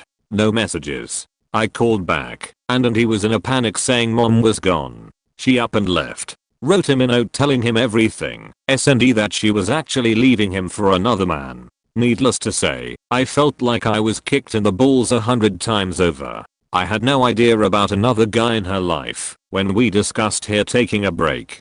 My dad, always a pillar of stoic strength, was broken. A literal quivering, sobbing hull of the man I knew my entire life. He went into a deep depression, had a minor heart attack, nearly ruined himself financially, and was threatened with legal actions by mom for stalking and harassment. My little brother ended up severely traumatized, falling into a pattern of drug and alcohol abuse, mental health issues, and a total change in his personality. After 6 months, my mom came home. That's a really long story in itself. But after a few years, my mom and I revisited the whole ordeal. She told me the only reason she actually left and went along with the other guy was because I seemed okay with her leaving. That she wasn't sure she should go, but I helped convince her. She wouldn't have left if it said she should stay. She felt that my being okay with the break was understanding what she meant by it all. I've carried the weight of all that damage that caused. Much has gone back to normal over the last 15 years, but the effects still show themselves. Mainly in my brother. He's battled the demons from all of that shit ever since. He's put his life together. But after a lot of hardship. And I feel pretty responsible for it all to this day. This one isn't as bad as the rest on here, but it's seriously scared the F out of me. So I'm 13 and turning 14 in 2 months. When I was 12 I was innocently riding my bike down my small town road wearing shorts, not booty shorts like mid-thigh length. Because it was 90 degrees Fahrenheit, and I live in the mountains, where it's usually around 60 to 70 degrees. So riding my bike I heard a car through my headphones, so I pulled over and let it go by, noting its grey tan color and spoiler on the back. I don't think anything of this, because why should I? It's just another car with tinted windows and old color. Then I hear another car and pull over again. It's the same car. So I'm a little freaked out as I have anxiety, and I was listening to a podcast about creepy stalker stories. My bike is very short, because it's a BMX trick bike, so I stand on it like this, and after some contemplation I figure keep going they're lost. It's the woods after all, we all get lost at least a few times. So I keep going. I hear another car, same deal, except he says something muffled. So I take out my headphones and say excuse me, and he sighs and repeats where's redacted road from here. Can you show me if you get in my car? I thought oh shit, and quickly put my helmet back on and started to head home. He followed of course and started honking at me. I freaked out when I pulled over and he got out of his car, so I biked down the trail beside me as fast as I could and heard twigs snap, then running, then less running, then a loud car door close. Turns out this dude has been stalking a bunch of teens for 3 months and has been taking tons of photos of them making out and crap like that. I never told my parents because I wanted to still be able to bike ride, but I never do anyway. This is an old story from when I was in high school in the early 1980s. TLDR, when a kid in high school, I had a man confess to a murder and didn't know what to do about it. I had a project to interview a real research scientist. My father happens to be a research scientist, but I thought it was lame to interview my own father. So I asked him if there was any scientists he knew who would be interesting and would agree to an interview. He said, "I'll see if Professor, I'll call him, will interview. He's interesting." So off I went to interview Professor A. Turns out this guy does radiation biology, that is, the effect of radiation on living organisms. So his lab was underground for shielding, down in a disused sub-basement of this university building. So even getting there was odd and creepy. I'm in the janitor's area. Am I really in the right place? I was in the right place, and this guy's lab was pretty spectacular. He had a cobalt source, a large X-ray machine, rows of rats in cages. Apparently his grad students injected some sort of radiation detection thing into the rats, let them loose near nuclear power plants, then retrieve them later to see how they absorbed radiation from their environment. All great stuff for my interview. Professor A was quite friendly. He was an elderly gentleman and quite eager to talk. In fact, I got the impression he was very glad to see some kid interested in science, or maybe he was just lonely and wanted someone to talk with. Anyway, somehow the topic shifted to his own teenage years. Back then, it was the early 1940s, and he'd been eager to volunteer for the war. He ended up as a sailor on an escort ship in the North Atlantic convoys. Dangerous and rough work, even without the German U-boats. Apparently, the escort ships were horribly unpleasant places in the frequent storms. Men were injured or killed all the time, just by being tossed about into metal bulkheads, and some went overboard in storms, if they were not careful. Then he got very somber, and related his terrible confession. On one Atlantic convoy, he'd murdered a fellow sailor, and got away with it. Way it happened allegedly was this: he was keeping watch by himself, when he was accosted by a fellow sailor. They were arguing about some petty bullshit or other, and if got physical. Professor A swung his fist and the other guy went headfirst into a metal bulkhead. It was at night, in the North Atlantic, the sea was really rough and the ship was blacked out. There he was, with the other guy bleeding, and not moving on the deck. Professor A panicked. He couldn't tell if the other guy was alive or dead. So instead of going for help, and maybe getting court-martialed, he dragged the other guy's body to the rail, and tossed him into the sea. The guy was eventually missed, but everyone assumed he'd been carelessly swept overboard, in the North Atlantic at night. His chance of surviving that was zero. So that was the end of it. By this time, in telling the story, Professor A was in tears of guilt. I had no idea how to react to this. I made my excuses and left. When I went home, I told my dad about what I had heard. To my surprise, he already knew. Apparently, Professor A had similarly confessed to him years ago, sort of like the ancient mariner from the rhyme. He was somehow compelled on occasion to confess his crime. As a kid, stuff that happened in the 1940s sounded like it happened a million years ago, so I never thought to pursue it any further. Funny, now that story is as long ago now as WW2 was then. Professor A is long passed away, so he was never caught and never punished for what he did, except, I believe, for his conscience. I think he thought about it every day and was truly remorseful.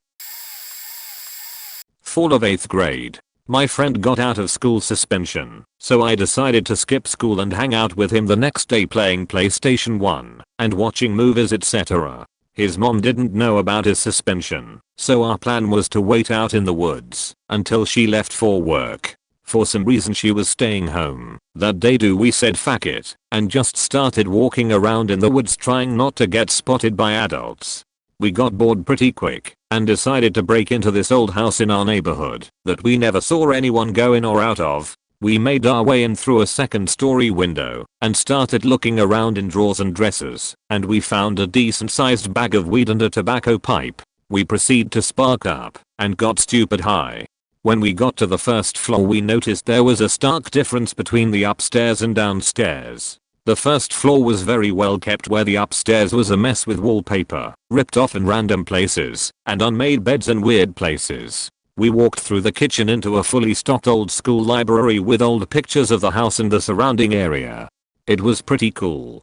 At some point we go to leave, and as we go back through the kitchen I spotted the door. This door had at least 4 deadbolts and that seemed odd, so I just started unlocking them one after the other. Without really thinking about it, I opened the door and start walking down the stairs. There was a light on in the basement behind the stairs, and from that light I could see a pile of naked dolls at the bottom of the stairs and I froze. Maybe a second later we heard the most chilling, fiercest guttural growl I've ever heard to this day. My friend and I lost our shit immediately and got the fuck out of that house. One minute we were in the house, the next we were catching our breath in the woods looking at each other like what the fuck was that? He was convinced it was a demon and I didn't know what the fuck it was. Fast forward to the next day and we are at the police station because we kind of stole a car and got caught. We are giving our statements about all the shit we did in the past 24 hours and we were being honest. We both tell the cops about this crazy house and they never looked into it, and that was that for a few years. Until I realized that we stumbled upon a rap dungeon. So I'm looking to buy a house. I have already moved me and my girlfriend into a flat share to save money and it's coming round to us having to think about can we afford a place or sign for another year in the tiny room. I do some sums, and for deposit and fees, stamp duty etc it's coming to like 20k which we aren't gonna have, so I decide I need to make more money. I think about it, and maybe I can do some Amazon deliveries, but now I think I'm lucky to work from home. Maybe I can do something from here at the same time as my job, maybe translation via Skype or something, but I thought nah, that would be too embarrassing, so I decide I'll make videos of me working and try and sell them. So I research the market. I find a place where you can buy such clips direct from the creator. Seems to be a gap as most of the videos of dude whacking off are gay videos, but I'm not gay. So I have surely found a gap in the market for women who want to watch guys wanking right. Unless they are just buying the gay stuff, which I suppose they must be, I will be their savior. So I look into it, no outlay, apart for a reasonable webcam. So I drop 25 quid on that. It comes with some software for trimming the clip down, and I'm ready. I mean I have a wank every day anyway. Might as well monetize it. But for my wanks. So I record a few, I think 4, so I can release one a day, or whatever in case I need a day off working, and I got to upload them, but I haven't reached the minimum time. Videos have to be at least 3 minutes long.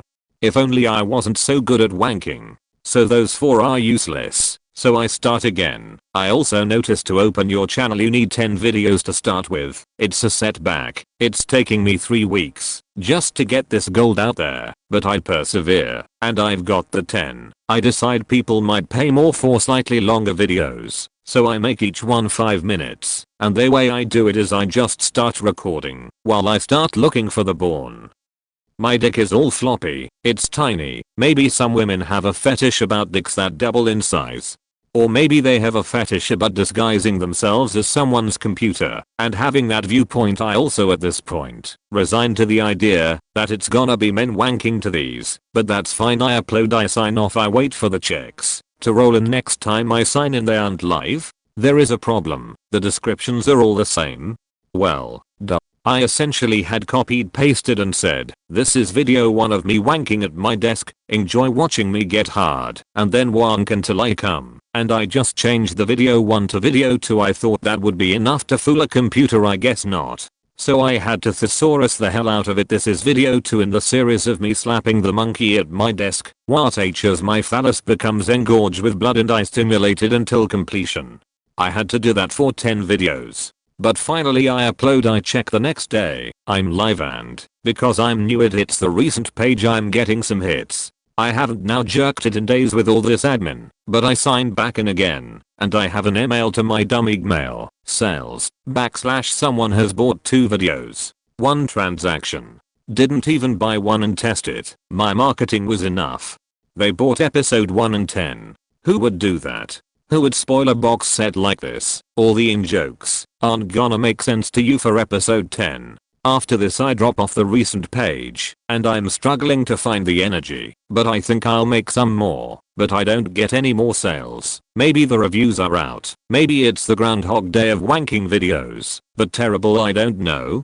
I'm making £9 roughly of it, and I do get one more random sale, but it's been a month. Even just looking at the time I was actually selling, I realize it's going to take years for me to earn the extra 9,000 pounds I need for the house deposit. So I think, hey, I will cash out, and that covers me for the webcam pretty much. This will just be a weird way for me have paid for the webcam fine.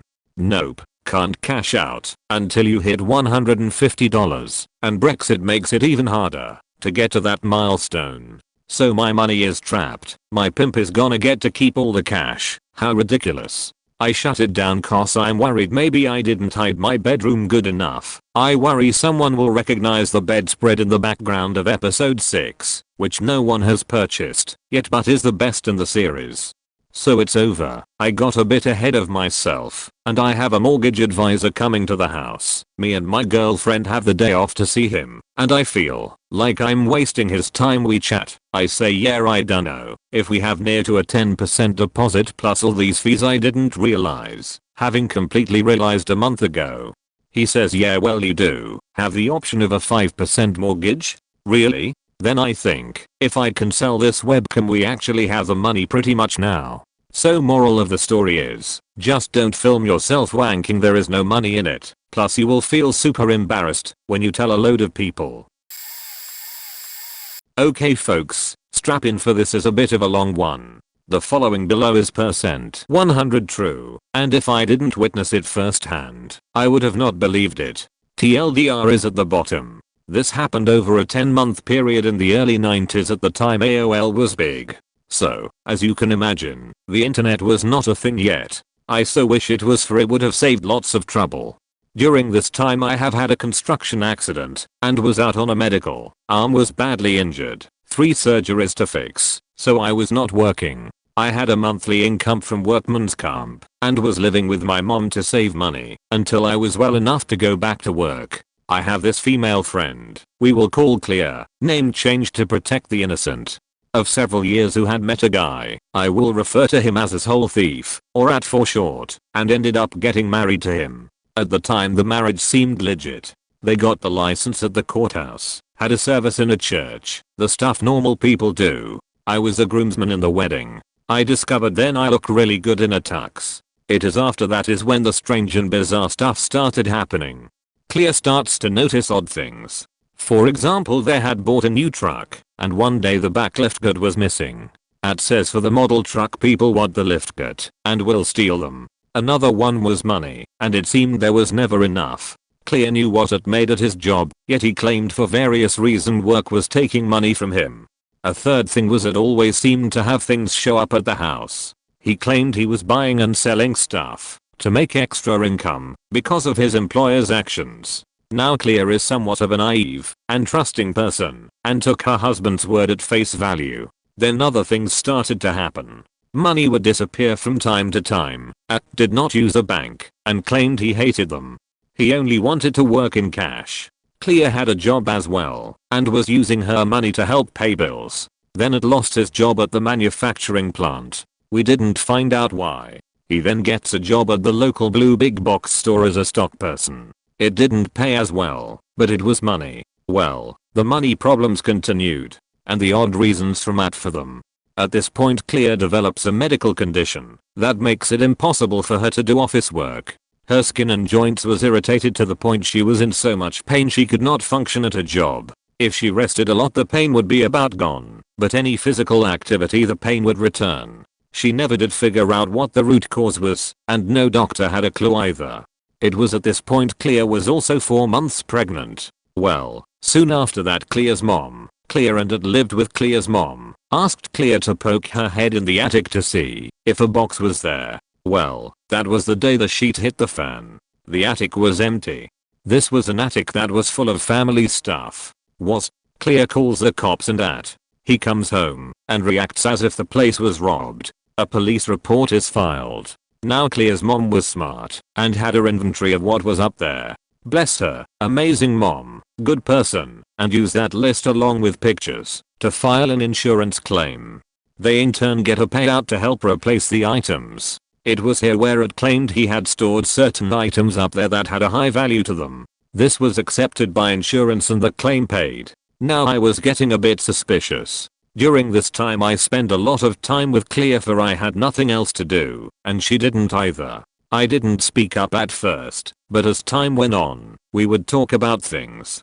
The more we talked, the more things just didn't make sense. One day she and I were hanging out, and she tells me that it has a lock on the shed out back. My weird sheetometer is buzzing hard at this point and I asked her would she be cool if I broke into it. She was very interested also to see what was in there for it gave some odd excuse on why he didn't want her in there. After only a few minutes I get in and oh my effing god, the stuff we find. There is all sorts of odd stuff in there. Stuff from stores with the tags still on them. Stuff from the attic that was reported to the police as stolen. And a box with papers in it. We read the papers and discover it is not who he says he is.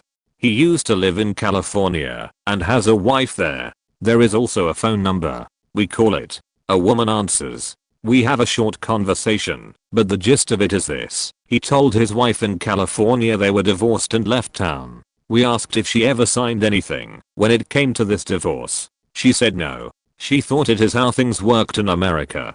So apparently there was no divorce and Clea's marriage is a sham. We were stunned. We think the girl was Hispanic and an immigrant, so she was very sheltered and didn't understand how things work in the USA. It was the only thing that made any sense. I mean, a normal person would not think they were divorced just because the spouse says, so then the spouse leaves town. Then if things wasn't completely off the rails already, an hour later a detective shows up and informs us that they had found some of the stolen property at a local pawn shop and it was brought there by at. We tell him what we found in the shed and show him. At this point the three of us are standing there and are all thinking the same thing. At is the thief and a bigamist. The detective decides to have it picked up. At gets arrested at his work. Oh, I forgot to add he didn't last long at the big blue box store. The detective found out later it was fired for stealing. It had gotten another job at some company doing something, don't remember what. I would have loved to have been standing there as he was lead out in handcuffs. I know Clea would have as well. When the police got it in the interrogation room and turned the screws on him, he confessed. Apparently it had thing where he loved to buy things and needed cash to do it. It was like an addition. Clea found out she was the owner of several vehicles and other odd things like a boat and RV. It was a huge mess to sort out to figure out what was stuff he stole and what he bought with stolen money. Clea made sure it was removed from her life and any legal agreement was fixed so that she was off the hook. Her credit was badly damaged, but thankfully her mom had a government job and Clea had a place to live so her and baby were going to be okay. In the end it went to prison for stealing, bigamy, and insurance fraud. Not sure how long. It was after that I met my wife and moved to a different city, so I lost touch with Clea. I'm still to this day stunned at how good of a liar it was and how he managed to fool people including me for so long. TLDR, guy marries girl, turns out to be a bigamist and thief, gets caught and goes to prison. Roughly 12 years ago I had a grudge with a drug dealer. My friends and I always joked about arson as a way of vengeance, but we were just some big mouth teenagers with no backbone. And then we smoked spice. I loved spice. I hated it the first 20 or so times I smoked it, but peer pressure has a way of reeling me in. It was my new drug, all of us loved it, and being drug tested at school every few weeks made it even more novel for us. We had a spot called Deadman's which was a little ghetto jet away in the middle of an inner city. Sometimes you'd drive back there and find a family of 5 fishing in a polluted lake. It was out of the way, and you could easily mess your vehicle up driving back there, but it was our little party place. One day at Deadman's around 8 of us were smoking spice and drinking Keystones when we had the fabulous idea of lighting our drug dealer's car on fire. In the middle of the day, we drive to a gas station located in front of a convenience store, run into the dollar store and steal a flower pot that could fit a tree. We fill said container with gasoline. We put it in the car and drive to the dealer's house. At the sight of the 67 Impala I'm eager for my friends and I to get this done, and they want me to do it solo. I run out and pour the gas over the top and the lighter doesn't work. We left and went to buy another lighter. We finally return, and I run out to the Impala. Standing roughly 4 feet away, I light the bic and the car instantly caught on fire through the fumes. I then received the most natural high from the sight of the huge fireball in front of me, and I ran so friggin' fast to the 8 friends of mine in the car. The moment I got in the car I just came to terms with prison and my life being destroyed. So I did what any sane person in that moment would do. Drugs and party. Dealer found out I did it. Nothing happened. Welcome to the inner city. So this is an odd one that happened when I was around 10 years old. So my mom got me up for school like usual, but I didn't feel right. I got up and went to the kitchen and ate breakfast. When I was done I walked to the couch to put my bowl away, and I just stood in front of the couch staring into space. Apparently my mom called my name several times before putting her hand on my shoulder. That's what snapped me out of my daydreaming. I looked at her confused and told her I was putting my bowl up.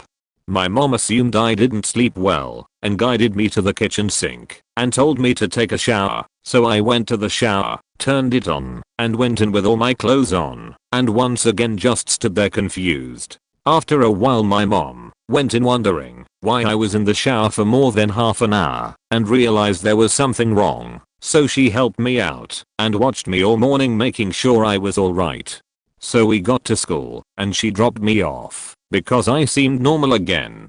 I went to my classroom and sat down. Now this is the part I don't remember. Apparently when I sat down, I forgot who I was, where I was at, and I forgot everybody around me. So I apparently sat there staring off into space, asking who anybody was and why I was there. After that I do remember being sent home for something, but was told why several years later. I still don't know what happened to me that day, because stuff like that never happened again. So, one night I was out with a friend. He brought one of his friends too. So we went to this Irish pub, and I was like fuck it, might as well do LSD for the first time ever. I had not tried any drugs prior to this. The only experience I had was weed. I meet with my dealer, get the LSD, and go back to the Irish pub. I then take it at the pub, and 40 minutes later I'm beginning to feel a little weird. My friend is a massive football, soccer fan, so he had his team shirt on, but the thing is, it's a quite hated club in my country, and we live in a totally different city than that club. So a fan of the local football team comes over, and they begin to argue. I can't really take it serious, because everything just seemed off to me. They argue for about 20 minutes, when the other dude slaps my friend twice. We all then get kicked out of the pub, and we go into this back alley, where my friend's friend tells me to hold his phone vertically for a moment. It was dark, so I couldn't see it, but I was wondering why he wanted me to hold it vertically. I then use the light on my phone to look at his phone, and there's a line of coke on it. I'm not usually around people who do hard drugs, only weed, so I was in kind of shock. Then the guy who was arguing with my friend comes, and he takes the line. I'm really confused at this point, because I thought we were arguing with him, but apparently we were sharing coke with him too. Anyway, so we all are in this back alley for about 2 hours. My friend fights this dude, and 8 other hooligans come, and they're about to fight. It all seemed so movie-like to me due to my trip. After they resolve everything they all begin sharing coke together, and I forgot to mention this dude my friend was arguing with was together with ex-stepmom, who did coke with him. After a while, most people leave, except for me, my friend, my friend's friend, the ex-stepmom, and 2 other random men from the pub. We then take a taxi to drive 100 meters to my friend's apartment. We then sit there all night, smoke weed, do coke, except for me and my friend, and I'm just laying on the floor tripping, while my friend's friend gives me all these tips to get a better trip. For instance, he decided to wrap a wet towel around my head for stress relief apparently. We were all just tripping, and we were all having a conversation, and 20 minutes later we had the same conversation again, but they couldn't remember, because they were so faked on all the shit they had taken. It then ends up with my friend's friend getting pissed at me for no reason, because he was tripping so much balls on coke, and probably some other shit too. So we get kicked out of the apartment 5 AM in the morning. We then go home, but I forgot my jacket at his, or so I thought. So I go back, he's still a bit pissed at me, and I realize I didn't even bring a jacket. So I go out again, and the sky seems almost purple, like not in a normal way, but in an animated way. It's hard to explain. But yeah, that was the story of the first time I did LSD. Probably the most bizarre night out I've had yet. A couple weeks ago I smoked weed for the first time in my life at the ripe old age of 37. I got some really good advice from Reddit in this thread beforehand. Basically, my family went away for the weekend and I decided to try it while they were away. I don't make a habit of keeping things from them, but none of my family/friends would be even remotely supportive of this, so I decided to make an exception. It was legalized here a while ago, and I just wanted to try it once to see what the fuss was about. Anyway, I bought a couple of pre-rolled joints from a shop in town. The first night, taking the advice of Reddit and the guy from the shop, I just took a few puffs, relaxed for a bit, then took a couple more. I got kinda dizzy and a bit zoned out, as they say, but then I just fell asleep watching a movie. The second night, I decided to go bigger. I finished the first joint that I started the night before. Then over the course of a couple hours I smoked the entire second one while enjoying a 6-pack from a local craft brewery. Needless to say, I got downright faked. I watched a few old Simpsons episodes on Disney Plus and laughed harder than I ever have in my life, I think. Literally almost pissed myself. Then I cooked an entire box of frozen chicken fingers and devoured them with like 3/4 of a bottle of ketchup. Then I did probably the most cliche thing ever and put on some reggae music and stared at the wall for like 2 hours while the music seemed to vibrate the very core of my soul. Overall, I'm glad I did it. I had fun. I woke up on Sunday feeling totally fine. I was expecting a nasty hangover. I doubt I will do it again, since as I said my social circle would want no part of it. And I did feel a bit guilty when my family got home, knowing that I had done something like this behind their backs, which is very out of character for me and not something I'm proud of. So it was a nice one-time experience that I'll never get to talk about outside of Reddit. Thanks for reading. Last year I had a friend online who's a year or two older than me. He was into roleplay and weird stuff like that. I never really participated in it, other than telling him to stop biting me at least once a day. Eventually things escalated, and he started roleplay faking me, and it was really weird, and I was very uncomfortable talking to him. He started asking me for pictures of myself, never nudes, just my body, and when I would say no he would do nice things for me, or say nice things to me, until I agreed. Sometime later I came out as transgender to all my friends, but I never came out to this guy, because I knew he's transphobic. I don't know why I didn't just block him. I guess I felt really bad about everything he'd done to me, and I was a little scared of him.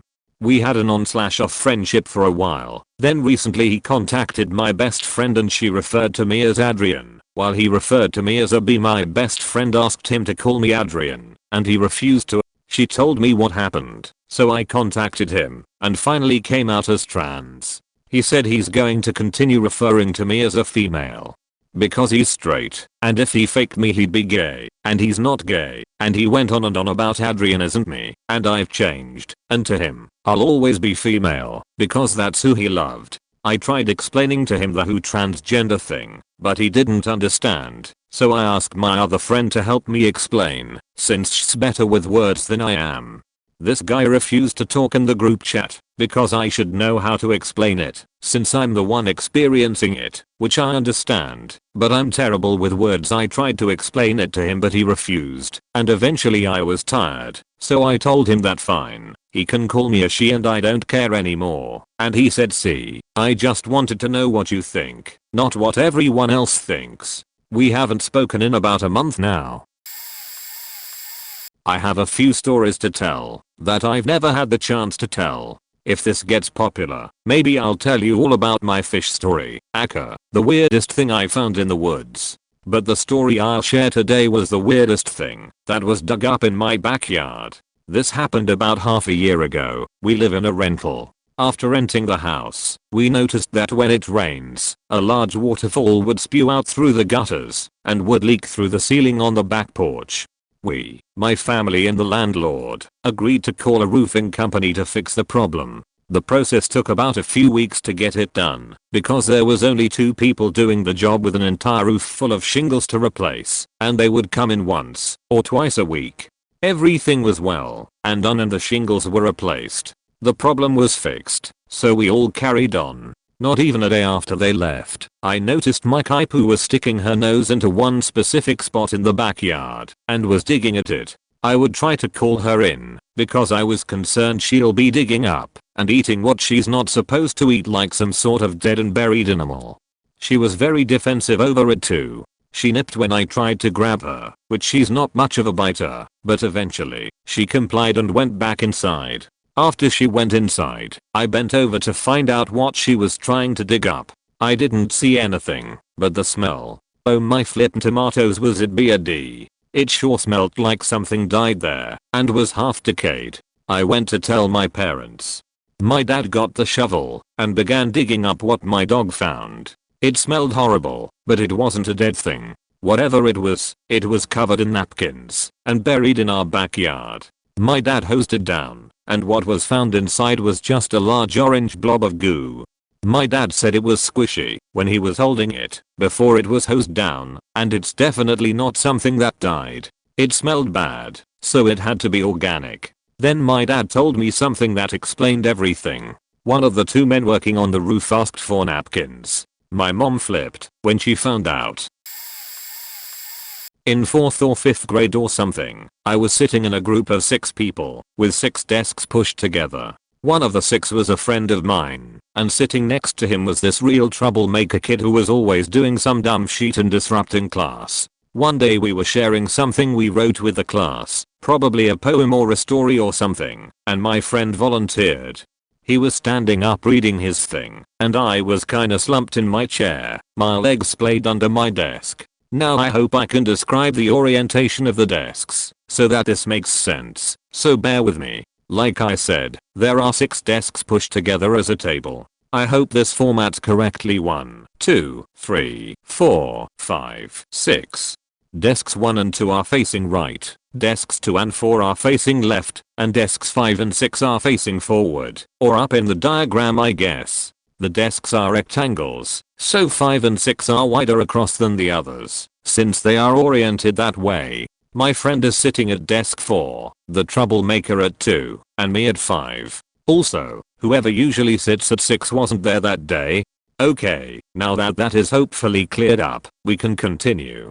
My friend is standing, my legs are splayed. I have the funny idea of him missing his chair and falling on the ground, and realized that I could probably reach his chair leg and push it out with my foot. I squeezed my leg through legs of the 3 desks between me and him, and around his leg to reach the chair. I was just close enough to slowly push the chair back as he read. Whatever he wrote must have been good, because nobody noticed his chair slowly moving away, or me stretched out all weird basically laying in my chair. Finally I get his chair pretty far back, and I wait. He finishes, goes to sit down, misses the chair, that is suddenly much farther away, and plops on the ground. There are a few chuckles around the room, including from him, and he gets in his seat. My teacher, however, was not amused. He immediately assumes it was the troublemaker, because it's the kind of thing he would do, and he's the only person next to him. Surely only he could reach the chair. Immediately yells at him to go to the office. Of course he denies it, but my teacher was convinced, as was everyone else in the classroom. Who else could it have been? I felt super guilty. I knew the troublemaker somewhat. He wasn't a bad kid in general, he just sometimes did bad things. But I didn't have the balls to take the fall. I was one of the good kids. Teachers liked me, and I did well. I didn't want to ruin that, and I let him take the blame. And I never told anyone. One more I need to get off my chest. Towards the end of 2019 I slept with a guy who has been in a relationship for at least 5 years now. Could be more, but who believes cheaters? My friend and I went to a party that he happened to be at because his friend was hosting it, who happened to be my friend's ex. So she points this kid out and says he's been around. Asked me if I would ever fuck with him, and I quickly replied with no, because I was nowhere near attracted to him. Didn't speak to him that night either because why? The next day he asks my friend about me, and that's when my friend tells me he has a girlfriend. He then finds my egg, no idea how, because him and my friend aren't even following each other. So basically he was on a mission. He'd reply to my stories, but I never engaged. until the night I was at my mom's job's Christmas party. I was not drunk, but I was feeling so lonely and uncomfortable and out of place there. Everyone was mingling and drinking. I kept it at a 2-drink minimum. Not my first Christmas party with them, but I'm not sure why this one made me feel different and out of place. Maybe because everyone was in their little groups, and when I tried to go and mingle with them, I just felt backward there and awkward. So I eventually just sat by myself that night.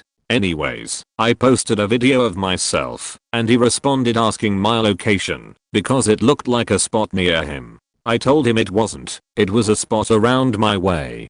So basically he was my company that evening. Few more conversations on it, we eventually exchanged numbers and met up. I've never felt so comfortable with someone on the first day hanging out. But we had something different. We like a lot of the same things. It's a great and fortunate vibe we share, because obviously nothing will stem from it, and even if it could, he's a known cheater, it'd never work. The search. Amazing. The best thus far. Anyways, we used condoms whenever we did, until the last time. We did use a condom, until it became uncomfortable for the both of us. It was dry, super tight for him. So he took it off. I was super adamant about not faking him without a rubber, but I don't know what happened this time. So we finished without a condom. Couple of days later something weird starts happening around my genitals. Get tested and find out I have H1. I inform him, and he's in disbelief. He kept telling me he's going to get tested, but had other things to do first. Whatever the fuck that means. February comes and he's going away with his girlfriend for his birthday. Highly sure he didn't tell her either by that point. Now, during the same time, this guy I used to date, last August till around beginning of September, decide we want to try rekindling things. One day we are having an argument, and he decides to tell me I gave him herpes. I was flabbergasted. This entire time I thought the cheater gave this to me. Now this guy is saying I gave it to him? To make matters more interesting, he tells me he found out in October. Right around the last time we saw each other. We were still in contact and he never said anything until January. But he tells me he has H2. Not the strain I have. And I inform him, literally right before him, and I started dating in August. I got tested for everything including herpes. I was clean as faking whistle. Now all of a sudden the ending of December, that no longer applies. So now he's in shock, because he says he's always been careful. So, I got my results December 30th. I informed the cheater on Happy New Year. Oh, and by the way. So I went into the new year with a non-curable virus. If only you could imagine the state of mind I was in. I literally had visions of jumping off my building. I don't speak to the guy I was dating anymore. And the cheater recently reached out to hang out. Till this day I feel like he hasn't told his girlfriend or gotten tested. A literal dirtbag. I eventually told my friend I slept with him. She was disappointed because all her friends slept with this community dick. But she doesn't know about all this. I can write in this thread all day honestly, because the amount of shit I have bottled up, Lord. For privacy I will leave out certain points of this story. My heart is pounding writing this. First time I became aware of white privilege. Few years ago my now husband, white male, myself, white female, and our friend, white male, who was in his late 40s at the time, went to a city for a concert. We are driving to said city, and I was behind the wheel. Unfortunately it was a rental, with full insurance on it. The highway I was driving on had a large item in the fast lane. I noticed the roadside worker, before I noticed the large item. I ran over it, and it ended up popping 2 tires on this rental, same side. I was not the only one this was happening to. There was probably 10 to 20 cars in total that hit this item, before it was removed from the highway. I forgot to mention it was Friday afternoon. Pull car over to side of road, call rental company. I'll be in the phone with said rental company for the next 5 hours. They bring a tow truck. Tow truck can't take all 3 of us, because he only has room for 2 people. Not wanting to split up, because we're in a different city and situation is unknown, we wait. We get stranded on the side of the highway, which I found out was illegal. Couldn't call a cab, because it was illegal for cars to stop on said highway and pick people up. Police car rolls up.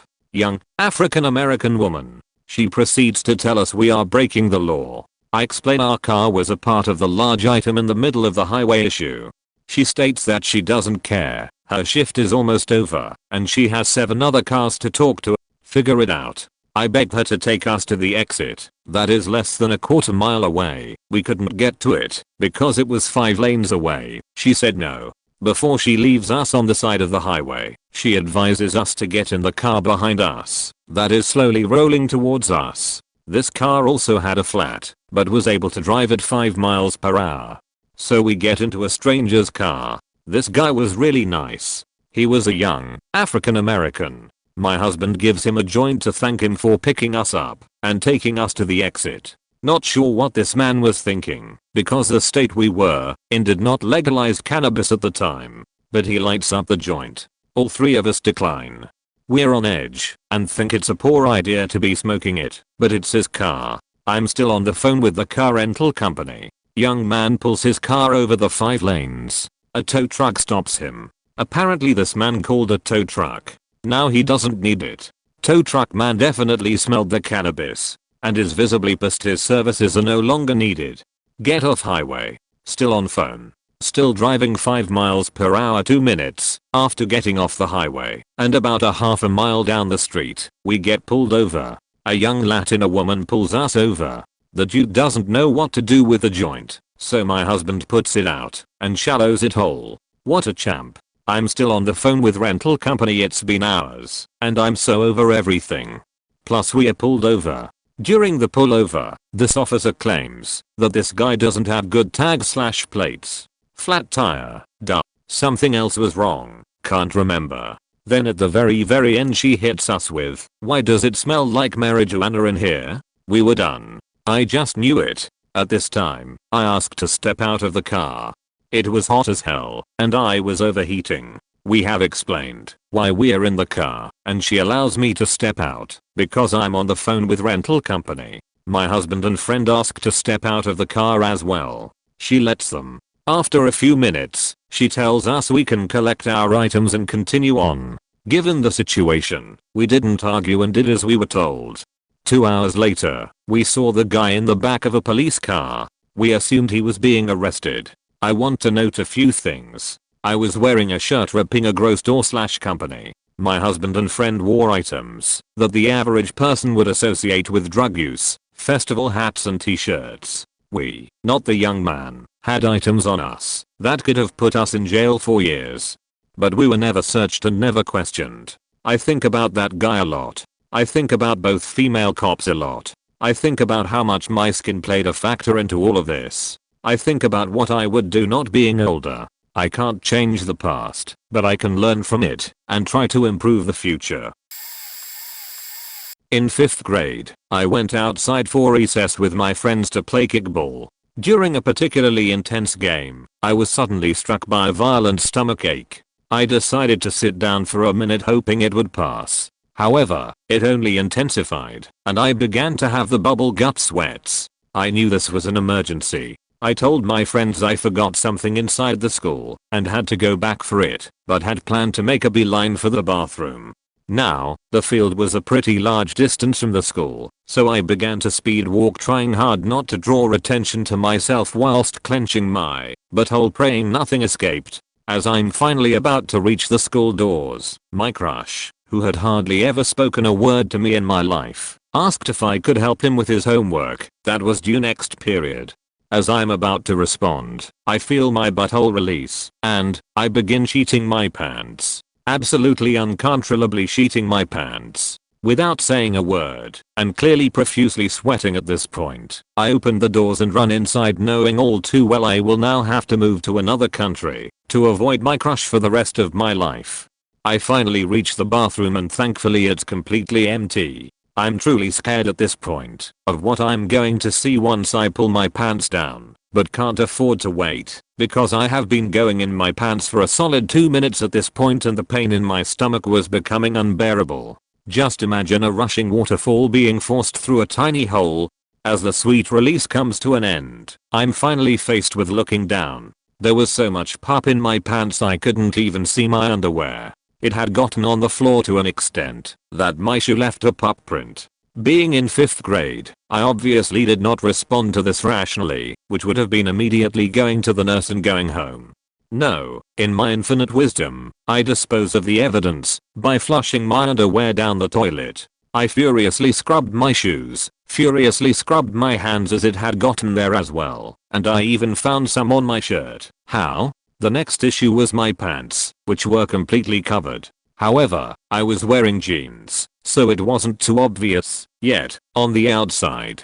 I remembered I had a pair of shorts in my locker for gym class, and when asked later, told my friends I ripped my pants and needed to change. I returned to class as if nothing happened, and occasionally got a whiff of pup throughout the rest of the day coming from God knows where. I never told a soul 2 days later that bathroom was closed for repairs due to a clogged pipe.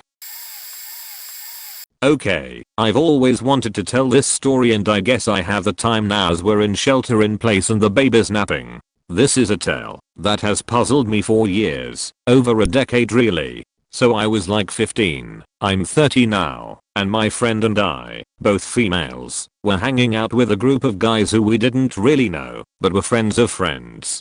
The boys were kind of unpopular and were bored, as we were, so while we were handing out we neither knew each other nor particularly liked each other. I don't know, teenagers are weird. So I was a brat, and I wanted to see what I could get away with, so I made them carry my rather large overnight bag that I had been toting around all day. At one point I pushed my brattiness by insisting my friend and I get a manicure at a trendy male spa we passed, while the guys waited for us nearby. Rightfully so, the guys stopped waiting and started getting annoyed, so they up and left. They had my overpass bag, which besides having all my stuff in it besides cell phone and wallet was an old fake Louis Vuitton overnighter that was given to me by my late great grandma, who I barely knew, but it was cool anyway. The guys called us and said, "We are sick of carrying your stuff, we are gonna leave it here." I asked where they were and all they would say was they were at a swimming pool, which was weird because it was the city, and where are there pools? This was in San Francisco and you take the underground, like a train, everywhere in combination with buses. So I hopped on the J train and just rode the stops for about 15 minutes, until for some reason I just got off. I to this day get my heart in a flutter thinking about this, because it's so unexplainable. So I just randomly got off the J train, a route I never took, because it wasn't part of my daily routine or even near any friends' houses, and started walking. I was totally unfamiliar with the neighborhood. By this time my amazing friend who stuck by me through thick and thin, and who was just along for the ride on this seemingly wild goose chase, was confused, and kept asking where we were going, and I don't remember what I said, but I remember just insisting that this was the correct way. We walked for a few blocks, and came upon a large apartment building with a courtyard that was sealed by a gate that was unlocked. I walked through the gate, and I kid you not, there were the 3 guys with my bag sitting on cement by the pool next to them. They were so freaked out as to how we got there and found them, and I couldn't explain it either, so I just grabbed my bag, didn't really say anything, and left. We never talked about it again, and we didn't hang with those guys again either. I'm just so confused about how I knew to get on the J train when I didn't know if the guys were walking distance or if they had taken a bus. B. How I knew to get off the train at that stop, because again I wasn't familiar with the area, nor would I know where to find a pool. C. How after getting off I just walked and ended up at the place my stuff was. This whole thing gives me anxiety because it's so unexplainable, and if anyone has an answer I'd love to hear it. I'm going to message her and ask what she remembers too. In my second year of high school I had this crush on a girl who I never spoke to. I never interacted with her, but somehow I had a crush on her. She was beautiful in my eyes, so that might have been the part one was crushing on. Her friend who sat next to her was also a friend of mine, so one day I finally decided to tell her. I asked her if she could find out what my crush thought of me, and she agreed with excitement. I specifically told her to find out without telling her, but she told her anyway. So at the end of the day the 3 of us met up, which kinda shook me. My crush told me she didn't feel the same, but she was open for a friendship. I agreed. This was the first time I got rejected in my life and I didn't really feel bad about it. Despite that my feelings remained. So one day we were put into groups, and I sat with 3 of my friends. The table next to us was the table where my crush and 3 other girls sat, including my friend. So out of the blue one of the girls asked if I would like to have their number. I emphasize on there. She did not ask if I specifically wanted my crush's number, but if I wanted everyone's number on their table. I was confused, but I thought it would be cool to make some more friends, so I was open to exchange numbers. I highly doubt I would have done anything with their numbers as I have no intent to disturb any of them. So at the end of the day I got approached by my crush, and she was furious. She was mad at me for trying to get her number, or something along those lines. Truthfully I was frozen. She probably thought I wanted to stalk her or something. Bullshit. Do you think I have the balls when I'm too scared to approach you in the first place? I felt insulted, set up, betrayed. I don't remember my response, but I was pissed. I turned around, put my earphones in and went home. Never spoke to her again, and regret that crush 100%. Throwaway account for reasons that I can be identified. A few years ago I became emotionally estranged from my mother because she was a manipulator who never grew as a person. I still felt responsible to care for her, so I lived in the upper floor of the same house. I made changes and thought I could move on, and she would accept the fact that we were both adults who didn't coexist well.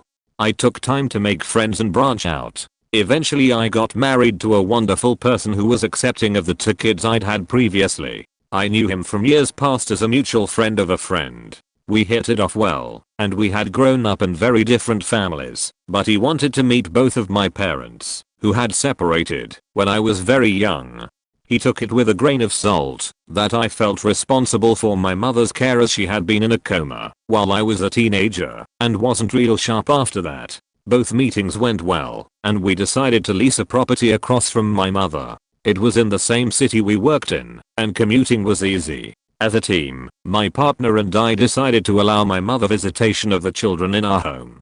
Why? Her standing ground was that children need to experience family to be well-rounded. My mother started taking it upon herself to pick up the children from school without permission because she wasn't given enough time with them. It progresses to her making a key from my set while I'm in the shower before work.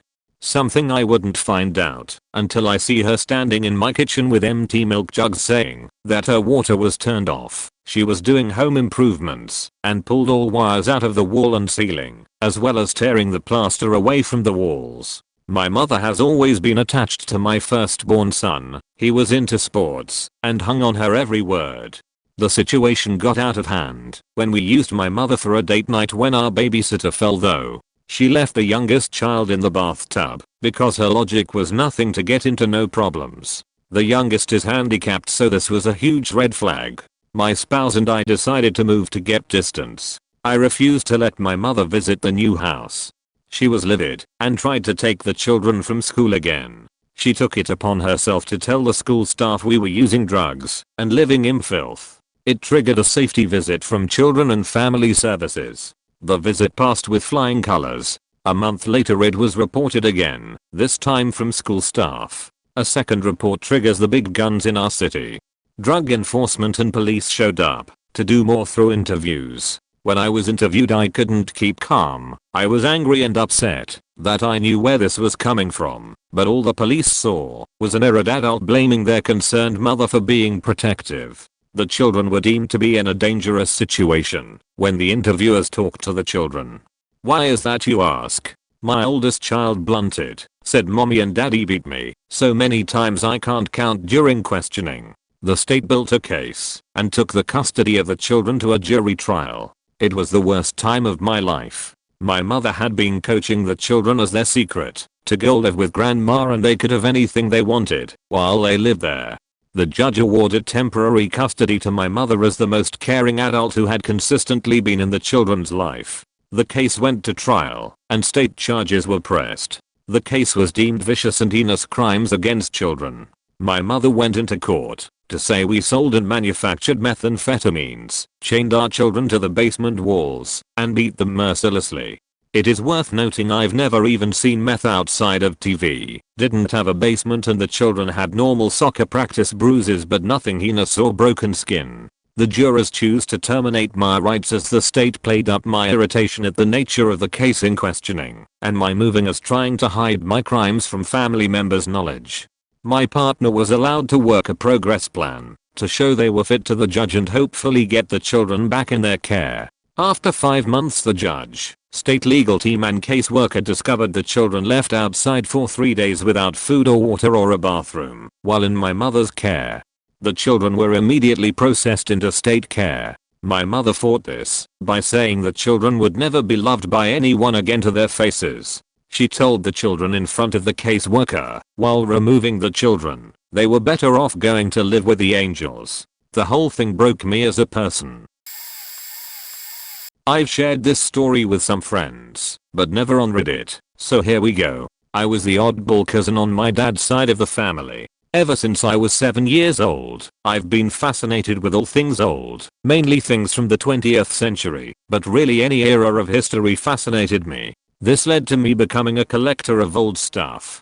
It started with old Hot Wheels and toy cars, since I loved old cars. It eventually expanded to other things, like glass soda bottles, old car hubcaps, oil cans, and a whole bunch of other things. It only got worse after I discovered the show American Pickers. Unlike the American Pickers, I never went around in a van buying stuff from people, but my grandparents did live on a massive property, covered in old junk and old trash dumps. I would go out looking for whatever I could find. Since this property had been inhabited for at least 100 years, there was quite a bit of junk to be found. Most of my collection came from their property. One evening, to my surprise, my cousin and his stepbrother said they wanted to go treasure hunting with me. Turns out, their dad had gotten angry that they hadn't cleaned their room when they were asked to, and had dumped a bunch of their stuff somewhere in the woods. Since I knew the woods and all the junk piles really well, they knew I would know where their stuff was. Fortunately, it hadn't rained recently, so none of their stuff was ruined. They retrieved a bunch of video games and Legos, and then took it back to their house. I wouldn't be surprised if they didn't go back and retrieve more later, since they knew where to find it after that night. Still don't know where that slingshot he threw out in the woods is. TW suicide attempts and self-harm. My life sucks, but that's an even longer story. All you need to know is that I've been diagnosed with depression, schizophrenia, and anxiety. I'm currently on medication, but at the time this story takes place I'm not. I was in theater class. It was a single semester class. Most of the people in that class joined were in one of two cliques. I was not. The class won fun, but since there was an odd number of kids I was always the one thrown into the group of 3. By the end of the first semester my depression was getting really bad. This was during the voice acting unit. We were put into 3 groups of 7 with one group of 6. My group was a bunch of close friends that grabbed me for reasons I never found out.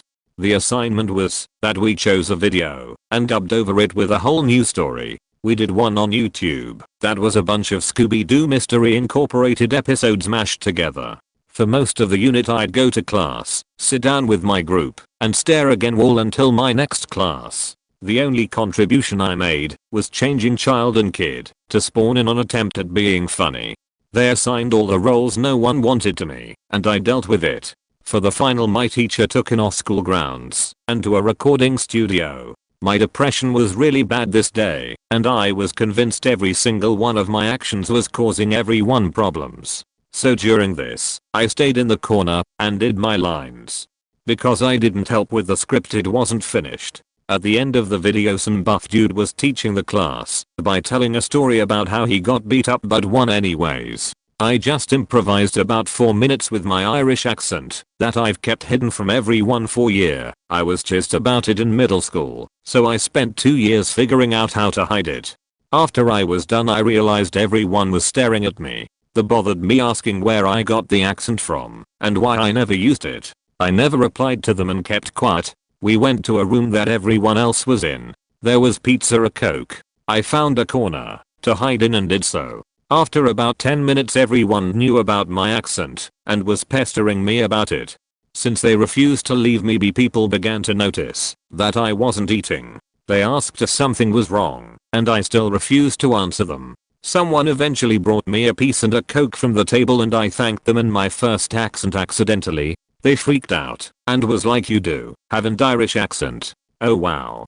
People because pestering me even more and eventually I snapped. I screamed in my accent, yay I have an accent. I hide it because I'm always bullied about it. Leave me the hell alone.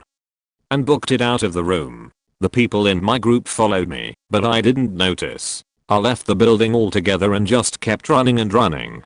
I got to a bridge and stopped. I'm a fast runner. I hold a record on the school track team. I took out a blade I kept on my person at all times and spent a few minutes slicing up my arms. That day had sucked so much and I was not in a good mindset.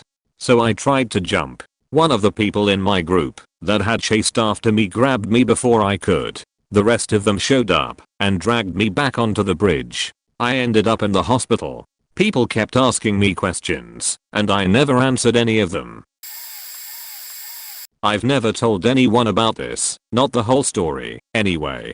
Please be gentle. The summer before my senior year in high school, I went to an old friend's house. He'd been gone to college for a year, but since it was summer he texted me and mentioned us reconnecting. He was known for being disgustingly flirty and manipulating people into getting what he wanted, sleeping with anyone he could get. Regardless, I actually enjoyed talking to him and liked that he could have intelligent or funny conversations. We'd become really good friends. I even confided in him about my mental illness and the struggles I was having with my parents. I'd be lying if I said I wasn't totally enthralled with him the first year I knew him, which was my freshman year. He'd always made jokes about us being together or something along those lines, but deep down I knew he didn't want anything serious with me. I wish I'd avoided him at all costs. I went to his house dressed in sweats and a hoodie because I didn't really care about dressing up for him. Also I was one of those kids that wore hoodies and pants no matter how hot it was, mainly because of my insecurities and carelessness of the heat. We were having a great time at first. He showed me around his house. He was rich and I'm not, so I thought his house was pretty damn cool. We watched a movie, then we were hanging out in his room and he started saying things, touching my arm or leg. At this point I start to get a little uncomfortable because I know for a fact he's stronger than me and I also have really bad anxiety, so I always think the worst of people's intentions. Needless to say, I should listen to my gut. It happened so quickly I barely remember suddenly being on my back. I think my brain blocked a lot of it out. The main thing I remember is holding my sweats up by the waistline with all the strength I had and repeatedly saying that I don't want it and to please stop while on the verge of tears because I knew once he got them off I wouldn't stand a chance of stopping any of it. I don't know what it was, but something did make him stop, but not after struggling. I don't know how long it was. It could been 30 seconds. It could been 10 minutes, but it felt like forever. I was so scared. I left the minute I was able to get off the bed and of course he called after me with apologies and promises to make it up to me. Once I got home, I immediately took a shower because I just felt so disgusted. I cried the rest of the day, and every time I think about it, I just feel numb. I hated myself for so long for even letting myself get so close to someone taking advantage of me. I can't even imagine how the girls who actually get raped feel, because I was moments away from just that, and it's still something I have trouble talking about. I've told my college roommate, because we've become really good friends, and a childhood friend, but never in this much detail. Not about how I can still feel his fingers gliding over my skin. Not about how I feel like I'm going to have a panic attack every time someone's hand brushes up against my thigh or waist unexpectedly. Not about how I can't even hear his name without feeling sick to my stomach, even if they're not talking about him specifically. He tried to apologize to me multiple times, but I was sure to let him know that I would never forgive him. I've blocked him on everything I have since so that there's no way for him to contact me. I'm glad I was able to get away. I wish I could help the ones that couldn't or won't. This is a creepy one by the way. Once during the summer I had my cousin sleeping over at my house. I'll call him Oatmeal. I like breakfast related names. Anyways, it was me, Oatmeal, and my brother Pancake. It had been a fun day of us messing around, leaving ketchup packets in the road, trying to look cool in front of girls, etc.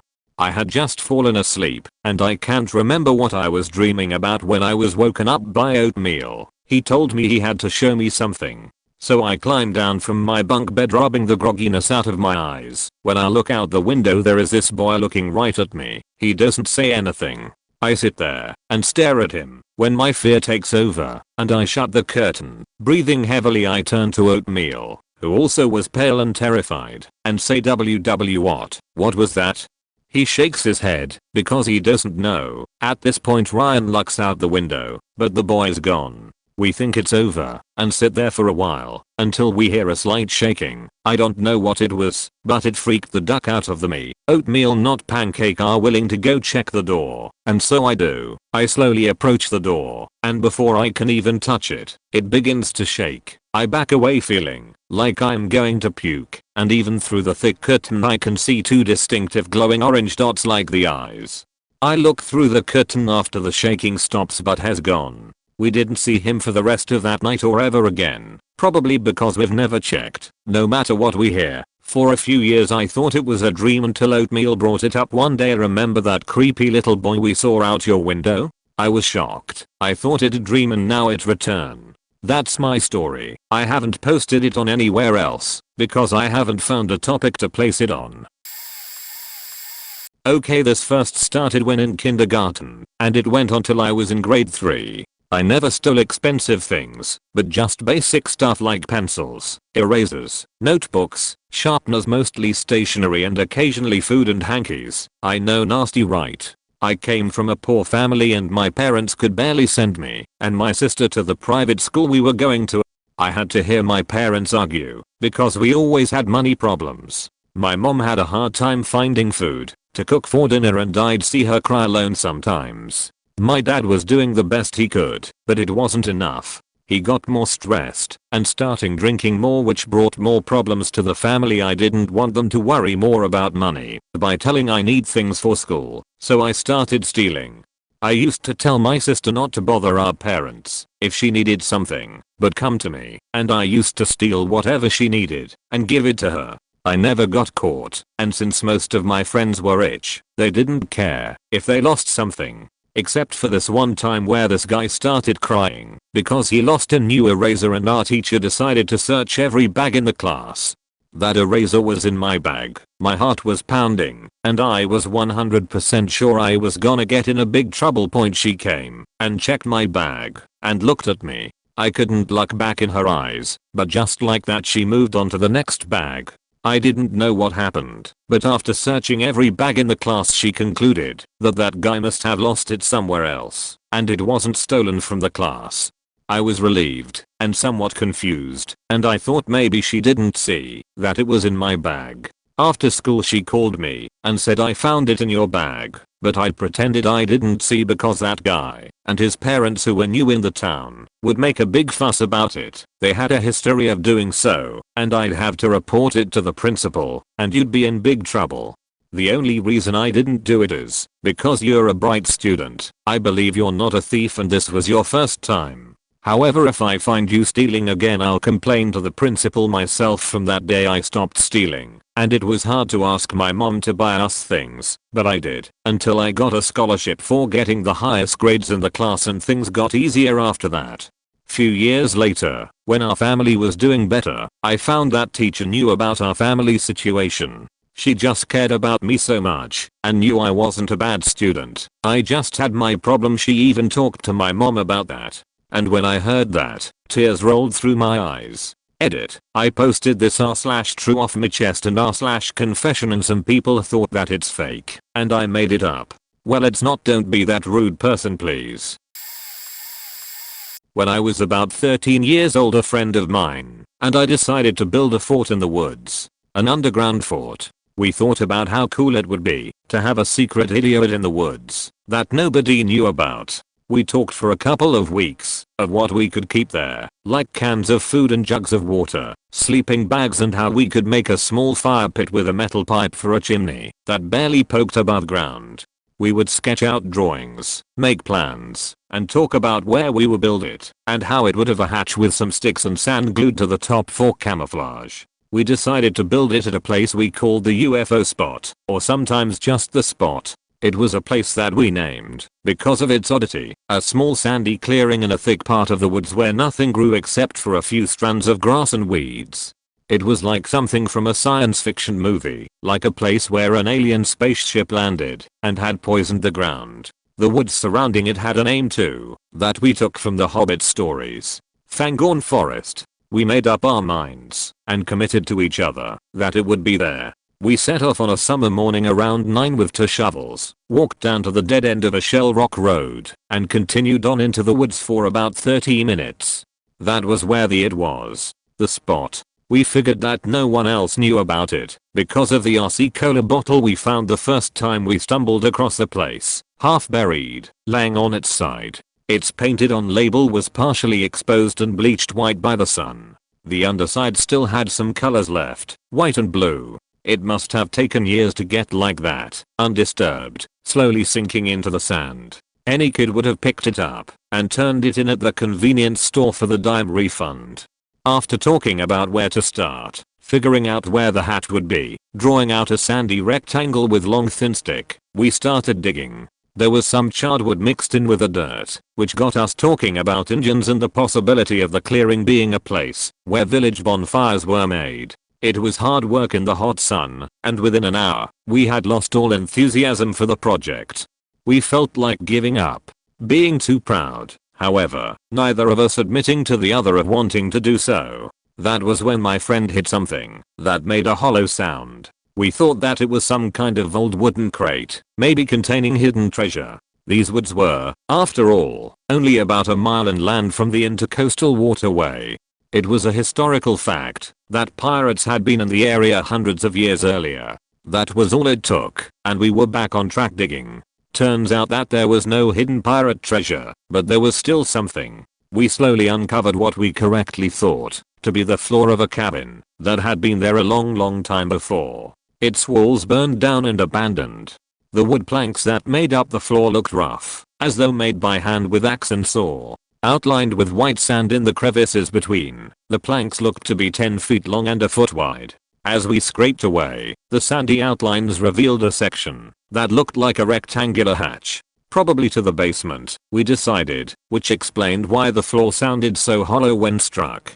At one end of the hatch, there was a rusted out ring that looked like a handle. Pulling on it only resulted in falling backwards with it broken in half in hand. We took turns prying the hatch open. One maintained progress by using his shovel to stop the hatch from dropping, while the other used his as a prying lever, and then we switched duties until finally one of the shovels slid in under the edge. It took each of us using both hands and all of our strength to lift up and open the hatch. There was a smell of old dirt and dust, like the way the woods smells in late fall on a trail just after the sun goes down. The air coming out of the black opening felt gentle and cool, giving the impression that this basement was quite a bit bigger than the floor above it. Neither one of us wanted to go in first, partly because it was too dark to see and partly because we had become a little freaked out by the thought of doing so. We decided to come back the next day with flashlights and weapons. Now, back then I used to be a bit more adventurous than currently. I think that most young boys are that way, but I would always have to do more than others did. I always swam out the farthest, climbed the highest, I always took the greater chance. I felt like I had to prove that I was the bravest one, even if no one was watching. This was why I snuck off that night, after everyone went to bed, with a flashlight and a hatchet to go and have a look. Alone. I had to do it. I had been thinking about it all afternoon and evening, justifying to myself that, if I did not, I would always remember being a coward and that, if I did go, how brave I could always claim to be. It was what would become a turning point in my life. I remember walking into the woods at the end of the road, and I remember being able to find the spot. I remember pointing my flashlight down into the opening of the basement and seeing that it was just a little larger than the floor above, extending further back at the far end, away from the hatch.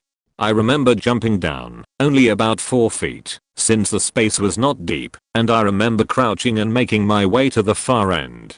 I remember thinking that the dirt had blackened by years of darkness and damp, and that the color of it in the far corner looked so much lighter. I remember going to see why to see what was there. For the rest of my life, I will always remember the terror I felt, with my heart in my throat, and how my thinning spit tasted like copper, and how my elbow felt, having painfully banged it hard on my awkward desperate escape through the hatch. Something in that corner had reached up out of the dirt floor in that ancient hole in the middle of the mysterious clearing, and grabbed my foot.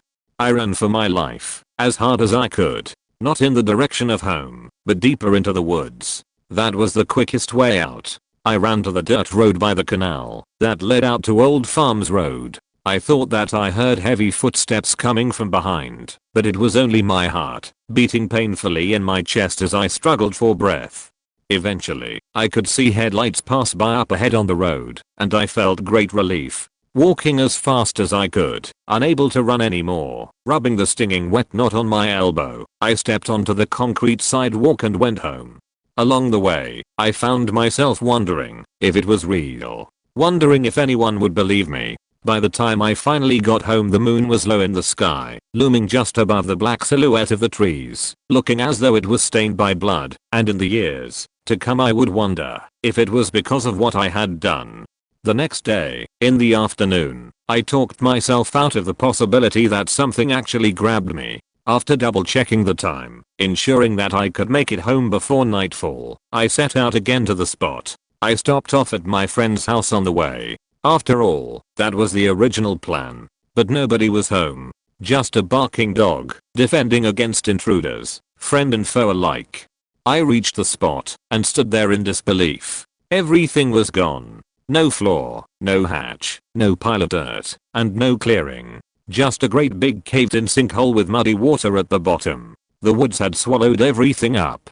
That was the last time I ever went to Fanghorn. A few months later, my family and I moved away. I never saw my friend again, but not because we moved. It turns out that he had snuck out of the house same night I did, and he disappeared. The police asked me if I knew anything about it, but I lied, sort of. A lie by omission is not exactly the truth. I knew where he was. In my heart, I will always know. There is a blood red moon tonight. Maybe I will go for a walk and think about my friend and what happened. Maybe I will think about telling the truth of it all to his family. I lie awake at night and wonder if I was a coward. I wonder if that was what he thought when I abandoned him, slowly sinking like the bottle we found, and as we both struggled to breathe. Maybe if I told the story to someone, then I could again be the bravest one. When I was younger, I got caught selling weed, so I had to do a year in county. Usually you don't do so much time in local jail, so I was definitely a long timer, and they have a trustee program where you could do work in order to get time off your sentence called gain time. I was with them for so long that I had actually became pretty comfortable with the cops and things were getting pretty lax. I eventually ended up on the overpass crew buffing the floors and we were supposed to strip and redo the medical and psych wards. Level 4. There's lockdown doors for every section of the jail, so you have to go through various containment doors to get to where you need to go. So Micah would often take me to where we would be working that day with some gear and drop me off and go get the rest himself because it was such a pain to check me in and out of all the doors. So as I was sitting up there one May waiting for him, I noticed that there was a lot of screaming coming out from one of the cells in the med hall. The co of the med hall was just yelling at them about it from his desk, total as whole. After some time I noticed there was some blood oozing out from under the crack on the floor, so I hollered out to the co and pointed to the blood, but he told me to just shut up or he'll roll me up. Which is just their slang for kicking me out of trustee status and taking away all of my gain time, which I had like a full month of, so that was a scary threat indeed. So after he went back to just looking at his phone, I went ahead and creeped up there, pushed the curtain aside to look into the room, and I saw that there was a girl there in the middle of the cell and everything was covered in blood. She was swinging around her dead baby by the umbilical cord in circles overhead and laughing hysterically. The screaming was actually her Sally huddled in the corner, also covered in blood and gore, as were the walls and floor, everything. It was pure nightmare. I'll never forget it, but can't ever tell anyone either. I've told it before but not in its entirety, and not with a serious tone. I cope with difficulties by making light of them. Anyways, my mom and I were really close as I grew up. She'd confide in me and make me feel special for it. She'd tell me my dad was lazy, unmotivated, a terribly uncomplicated father. Now, my parents are still together to this day, but I remember wishing they'd divorce. Wishing she'd leave. Having a big dislike for my dad and a lot of mistrust. She controlled many aspects of my life too. She didn't let me choose my classes or my university program. She'd make me scared of being a poor person if I chose the wrong career path. She'd check all my homework before I handed it in, regardless if she knew the subject matter or not, and then make me feel like I wasted her time if it wasn't a good grade. I ran away from home to avoid going to university since it wasn't even in a subject I liked. I made my dad pack my things up for me. I lied to him, telling him it was things I wanted to get rid of. My friends went and grabbed my stuff for me with him, and I felt entirely justified because of what my mom would say about him.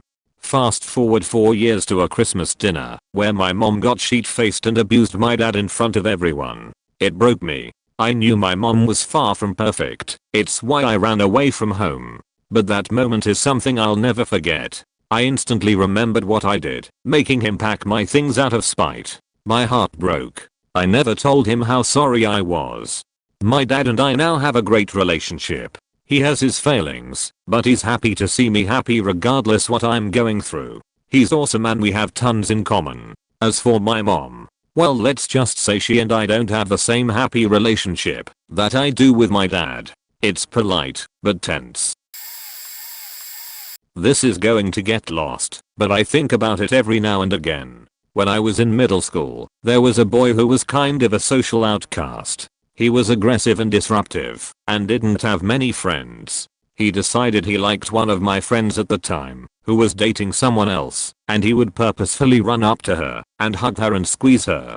No matter how many times she said to stop, or the teachers told him to stop, he wouldn't. I'm sure you all know how mean middle schoolers can be too, so we weren't exactly nice to him because of it. Well, one day he IMs me on AIM and tells me how he has a hit list. My friend is number 1 because she wouldn't date him. Her boyfriend is number 2 because he's dating her, and a few of our other friends are on it, including myself. I remember thinking how screwed up it was, but didn't think anything of it until he started IMing me pictures of all the guns he said he would use to kill us. They weren't personal pictures or anything, just ones taken from the internet. I start freaking out, so I print the conversation and the next school day I bring it to one of the teachers I trusted most and told her I didn't know how legit any of this was, but I didn't feel good about it. She skims through and says she'll handle it. Fast forward a few days later and everyone he listed on his hit list is brought into the principal's office to be questioned about their everyday interactions with him and the things he has said. I can't remember if this was before or after the VT shooting, but it was that same year. I don't really remember what happened after that, but I do know they got police involved and searched his home and found some disturbing stuff in his notebooks and on his computer. This was pre-iPhone and pre-Krauser era. He got asked to leave and his mom sent him to some sort of military school. I always wonder if I helped prevent something terrible from happening. But I'm also happy I never had to find out. I'm not friends with either of the girls anymore and no one else I know really knows about this, but I always think about it whenever there's a school shooting. Edit. Spelling.